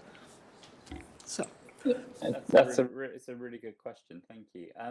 So I don't think there's any shortage of noise coming from communities. They're very vocal about how it affects their lives. But I think if you step back from the problem and just consider you were trying to bring about sort of new policy.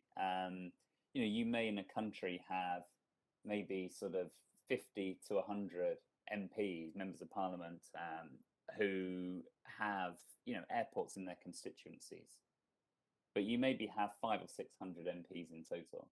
And many of those other local authorities will all have towns and cities that have declared climate emergencies or local climate targets. So if you're just weighing up who's shouting the most at a time when there isn't a lot of money around to fund sort of public projects and policy projects, and you know, it's that sort of level of competition. So I don't put any blame on the communities. I think the communities are there and trying to get their voice heard. And I think, you know, they have a conversation with their airports.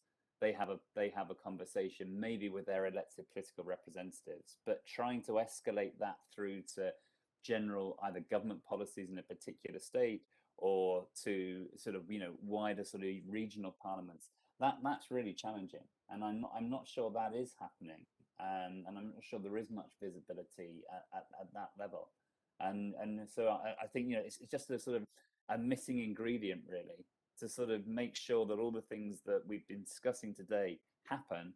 I think, you know, we need to factor that in. It won't happen with that general political support. But maybe Marco, maybe you could say more about sort of Brussels decision making and how it plays in. I think it's fair what you said. I can add just a number. We have roughly 10 million EU citizens that are affected by aircraft noise, and you would say that the rest of 500 million that are citizens are in theory affected by climate change. So it's a question of magnitude, as you said. Yeah. Do we need regulation? We heard this morning how much, you know, deep down the problem is solved by communication and by talking together and presenting, and that airports seem to be more open. Emily, you know, I'm sorry, but you're more open to you know, with the communities for Charleroi and Liège. So do we really need this EU and a national and local regulation? Isn't it better that they try to solve the problem locally?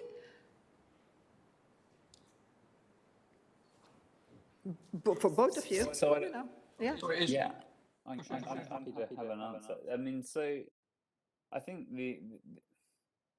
from where we stand, from where communities stand, yes, they're willing to engage, but they have been trying to engage for a long time, and you know, it can be very sort of specific to a given airport, and sometimes that consultation works well and provides solutions. Sometimes there is such a conflict of interest that it's really about the volume of traffic, that there isn't a solution to be had. And I think that in those situations, there is always a role for the policymaker to set boundaries and set thresholds, and to try and find the balance between what will always be perhaps competing and unresolvable interests. So I think, yes, you need both. It's not, you know, it's not, you know, we're advocating hard regulation and no dialogue. Far from it. I mean, it has to start with dialogue, and everything that's been said today about building trust and understanding on both sides of the argument, that has to happen. But at some point you need if you like, a safety net where that doesn't produce results. Rather than go back to square one, you need to understand what the parameters are and what the consequences are if you don't actually find agreement. And at the moment, I think communities feel that the consequences are always sort of focused on them, that it just ultimately results in more noise, and that there is no sort of pain being felt on the other side. So I think, you know, the regulator and the policymaker does need to play a role in trying to find where those boundaries exist, and encourage the sort of dialogue to come out with successful outcomes. Somebody has some input in that, wants to participate in this, I think, very interesting debate? No? Okay. Marco, I have a question for you, which the EU, you know, or EC, aviation noise projects. Yeah, aviation noise project within the European Commission. You mentioned phenomena, if I remember the word correctly, phenomena. Marco, are you with us? Yeah, I am. Yeah, okay, good. Okay, I'm sorry. So that project, you know, you showed all the different things. That's being done by a consultant, right? You don't do this yourself. Yeah. Does the research use any of the tools and the research that I heard from ANIMA? If it's part of research from ANIMA, no, that's a different project. I know, but ANIMA research so many topics and they have now a whole network that I heard, right, Eugene? You're building this whole aviation noise network and so on. So you have all the research done. Aha, Laurent wants it. To me, it looks like so much of the research is done and now you're going to go with a different project, do the same thing, unless I totally miss it here. Laurent, help me out. Yeah, two elements of research.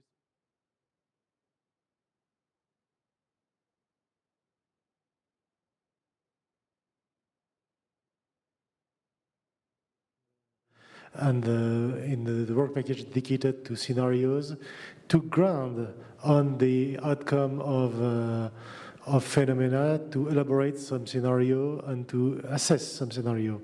So I think it's rather the other way around. This being said, you're right.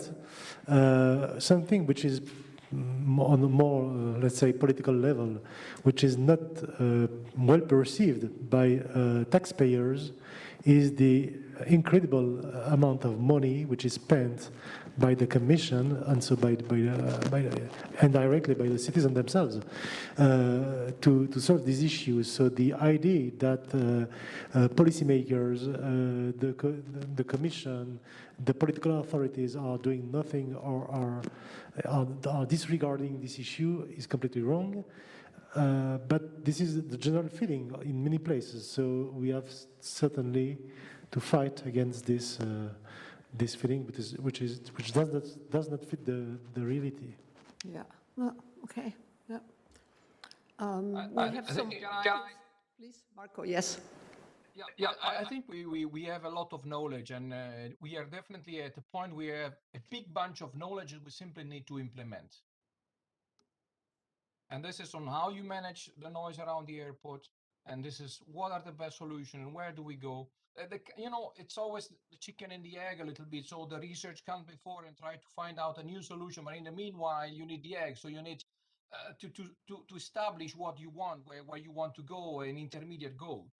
And I see on my screen, I think on your screen, there was a question, for instance, on the regulatory framework, if it's prepared to deal with the noise effects instead of noise exposure. The regulatory framework, for instance, is there written in that way already. The regulatory framework is already looking at the noise effects. It's talking about the annoyance. So you need to target annoyance and sleep disturbance by law in the European regulation.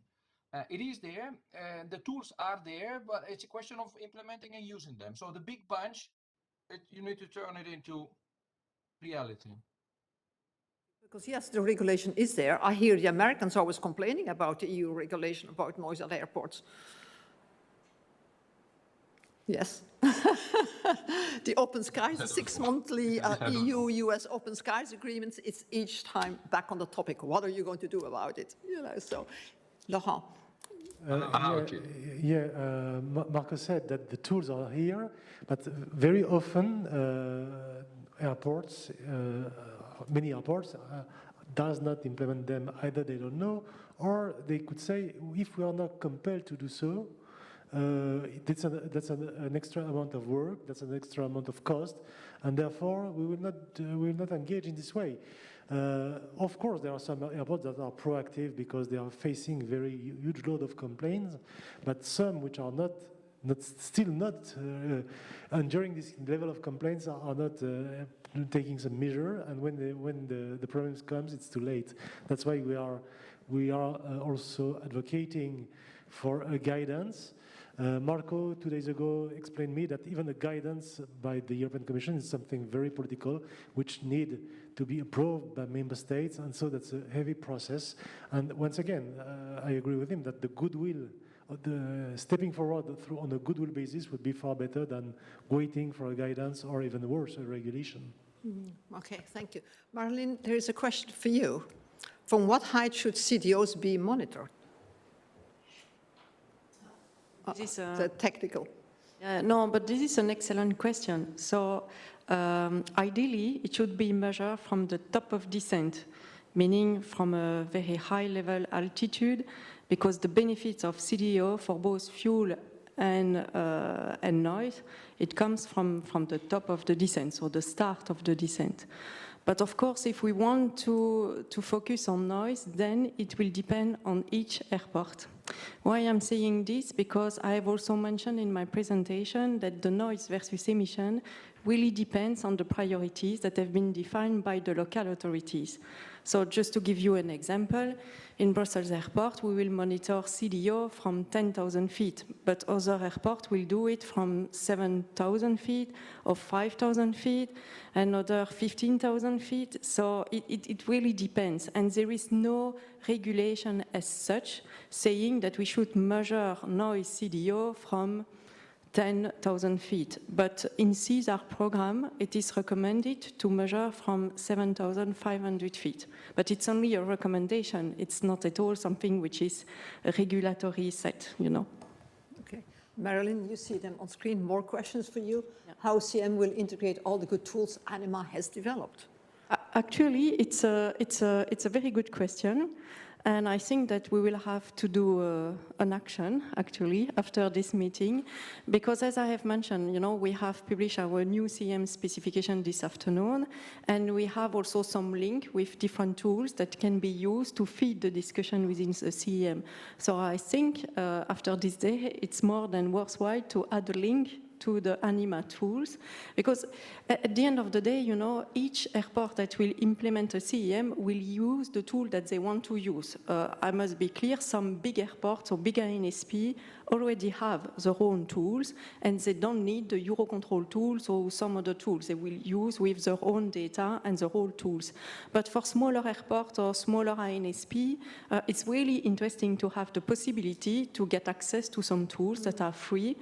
And so I think that the ANIMA tools should be referred to our website for the CEM, to support CEM.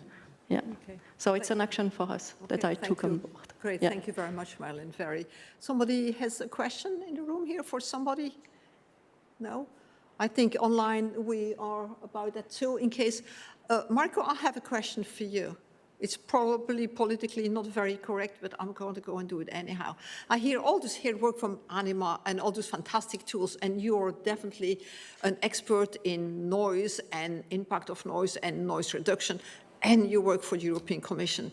I hear that the funding is drying up. What can they do to prolong this program here? That is not for me. That should be the colleagues there in the room, RTD. They are funding them. I can tell you we know as policy DG, we are policy DG as they call it, not very Brussels name, but basically what we follow, we have an overarching view on the policy, and we try to tweak a little bit all the different tools that we have. So in that sense, we feed our colleagues in RTD. I think what our input is on the line of team saying the climate impact in aviation is the dominant topic, but funding on noise is also relevant.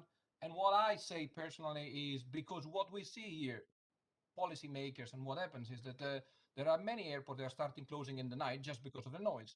So you can do whatever you want to push aviation, but remember that you are hitting a wall if you forget about the noise. That's my message. Okay, good. Thank you. I think we can conclude it here. All the speakers, thank you very much, Tim. Bye-bye to, I don't know if you're sitting in London, you know, or whatever. Marco, Dirk, thank you very much. Of course, Marylin, you're sitting here, so thank you for your contribution. I wish you a wonderful end of the afternoon, early evening. We're definitely running late here. I'm sorry, my fault. I didn't keep the timing very well. I think, Laurent, it's time for a concluding remark.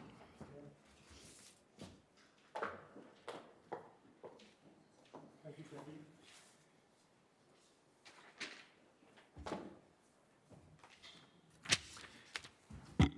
It's working, yes.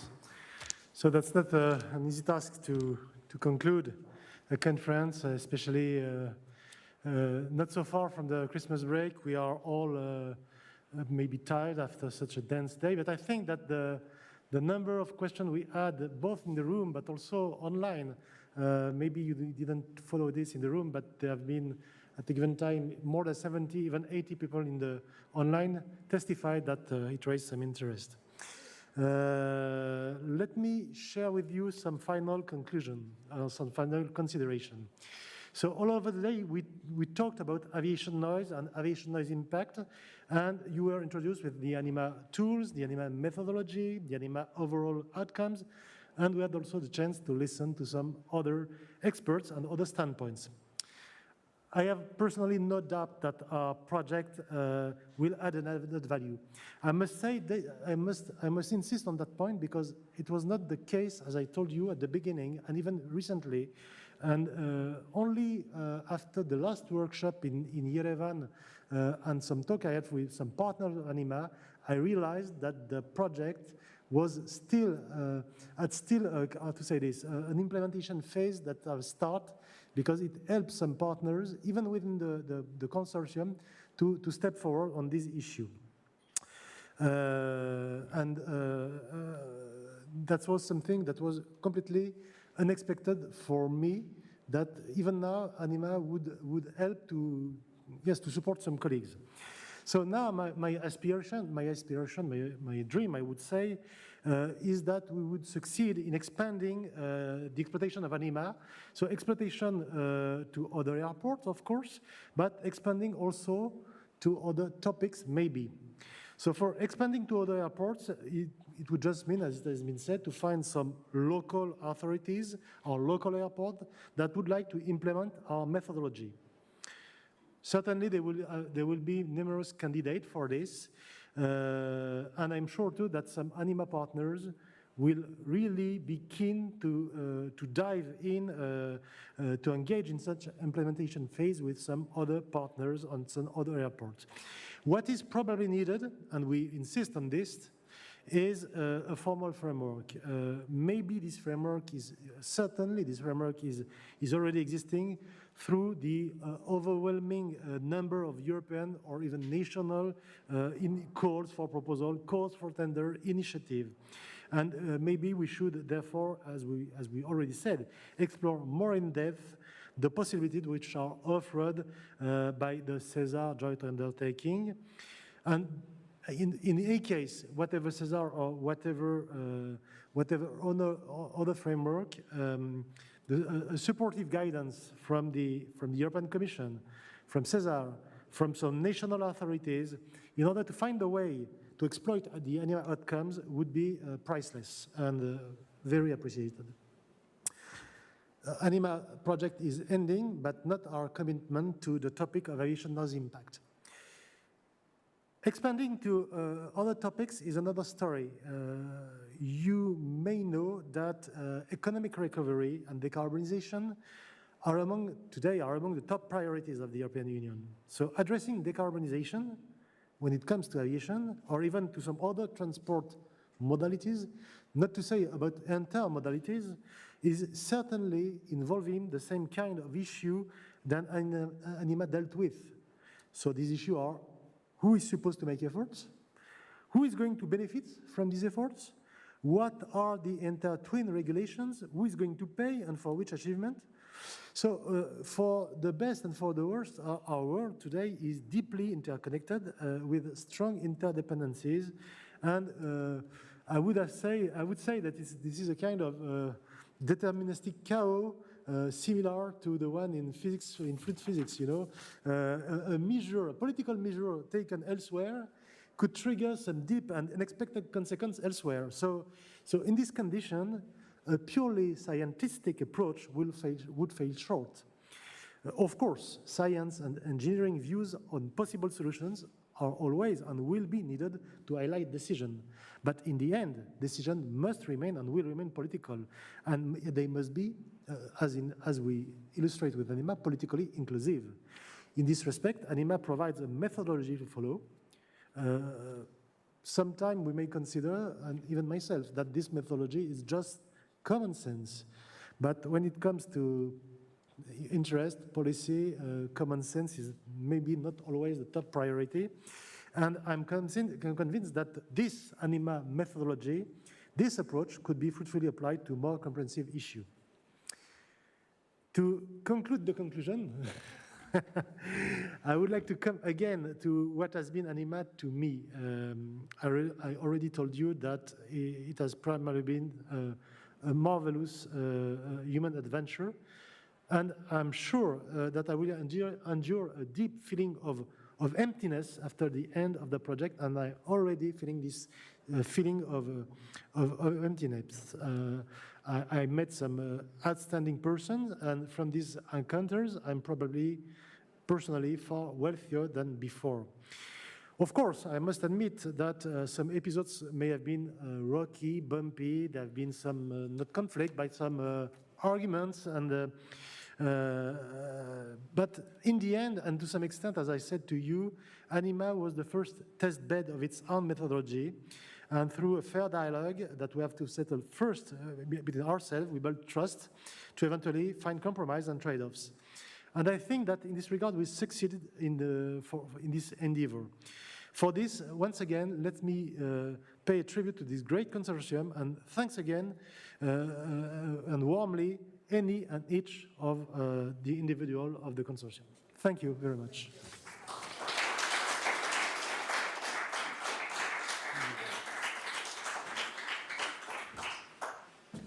Laurent, great, thank you very much. I see that the ANIMA project is very close to your heart, and you will miss it. When I, look at the whole day, I have heard such engagement and passion for this subject that I've never seen before. It's amazing. All the researchers, all the speakers, you all have such, the word is wrong, but almost a love for this subject. You really went deep into the subject, and yeah, amazing. Very, very touching, really. We have one more last word here to conclude. We have Erich Valentin. Sorry, once again, I have not been very good in preparing how to pronounce everybody's names. He is the president from ARC and member of the Vienna City Council and Provincial Parliament. Please. Be careful, everybody is tumbling there.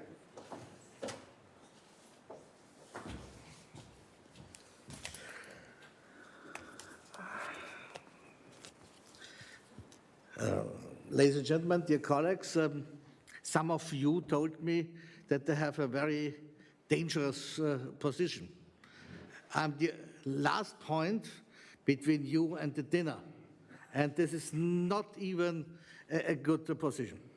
While traveling from Vienna to Brussels, I thought, what can I bring to you as message?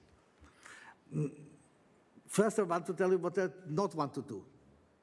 That at the end of a 4-year process, the competent people with high competence and engagement are discussing aviation noise, that the politician coming from Vienna and give you good advices.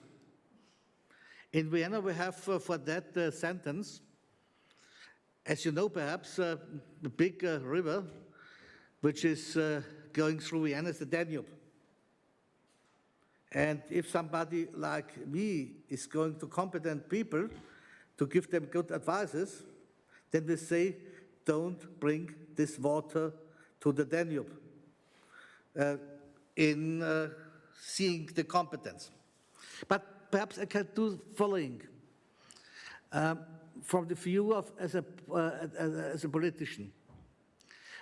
When I started the mediation process in Vienna, this was 1999 to 2000, we discussed to 90 to 95% feedback about aviation noise. The people were angry about the noise. This was the main issue. In that time, the Viennese airport has approximately 10 million movements, 10 million passengers per year. Before the pandemic situation, we had more than 30 million. More than 20 years after the start of the mediation process and the dialogue forum, we have the same discussion. That means aviation noise is the main thematic for people that are living around an airport. This was in the past with low level of aviation, and we have it now as well.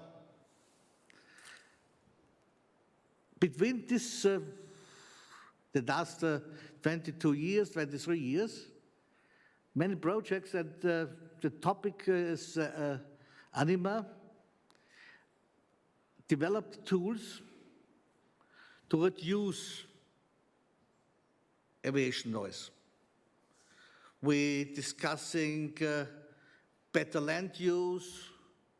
We're discussing constructions and better construction at the aircrafts to reduce the noise. If you have an approach to Vienna, in some days you have the situation that you think you are part of a passenger of a roller scooter, because curved approaches and many other tools should help to reduce noise. Other emissions of aviation, we have much better results and answers. Not many persons, but a few persons around the airport are discussing about the CO2 emissions. Based on the information we have for sustainable aviation fuel, we know that this question is technical, more or less solved. We have a solution. It's a question of the politician decision and it's a question of money. And we have to discuss if we spend so much money for 2.3 to 2.8% of the total CO2 emission worldwide. I think that what you did in the last 4 years is a step in the direction to bring better life quality to the surroundings of airports. It was for me impressive to see how competent, how emotional this discussion was. But as politician, I see the necessity that this is the first step. Next steps should follow. That means, hopefully, I see the future in ANIMA 2, ANIMA 3, ANIMA 4, and so on, till we have a result which is good for the neighbors of an airport. It was one of the biggest projects that ARC was able to be partnered. Therefore, we say thank you very much. Thank you very much that you have that you trust in our competence. It was not so easy because it was a widespread activity from cities, regions, smaller airport, bigger airports, airports with special problems, to have the contact with Eurocontrol, to have the contact with the European Commission, contact with our members. We are very proud, for example, that one of the vice presidents of ARC is now minister in the government of Prime Minister Sanchez in Spain, and is working with these issues, namely mobility, noise, urbanity, and so on. It's one of my, that what I do, which is an honor for me, to say thank you very much to the European Commission for giving us the chance. All ANIMA partners, I never before see such straight work, such a good organization, competent discussions. Particularly, I want to say thank you very much to the project coordinator, Laurent. Thank you very much. And all the work package leaders, Roalt, Ingrid, Delia, Paul, and Eugenie. Thank you very much for the work, for the input, and for the activities in this project. We are hopefully see the future as partner for the next steps. ERC is very proud that we are now part to the members of the Zero Pollution Stakeholder Platform under the direct direction of the Vice President of Commission. We are one of the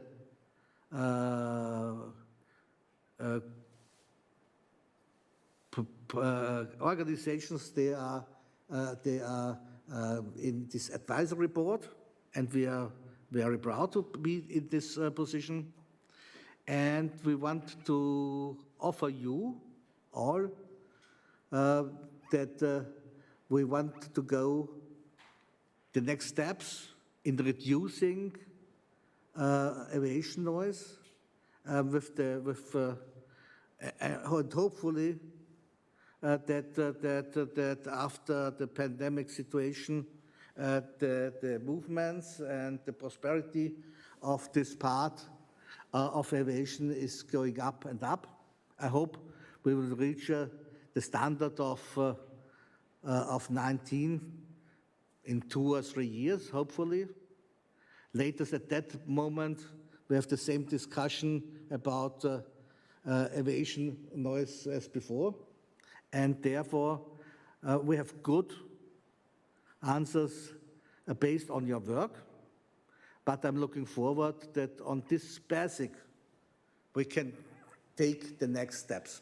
Thank you very much for the work. Thank you very much for your competence. Thank you very much for this European project. And everybody of you bring in the spirit and make the quality of this European project. Therefore, thank you very much, and everything good for you for the next days. Stay healthy. Have a nice Christmas time, and hopefully we see together in one of the next conferences. I would be very glad to say the next, hopefully, month, half year, to say, okay, welcome back to ANIMA 2. Thank you very much.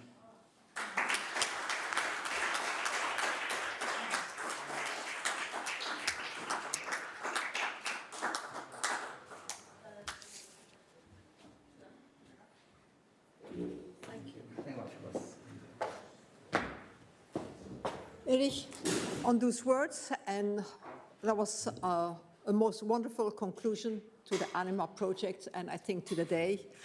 I have to thank you all also for, I think, which was hopefully for you all a very fruitful and interesting day. It was for me an eye-opener, inspiring.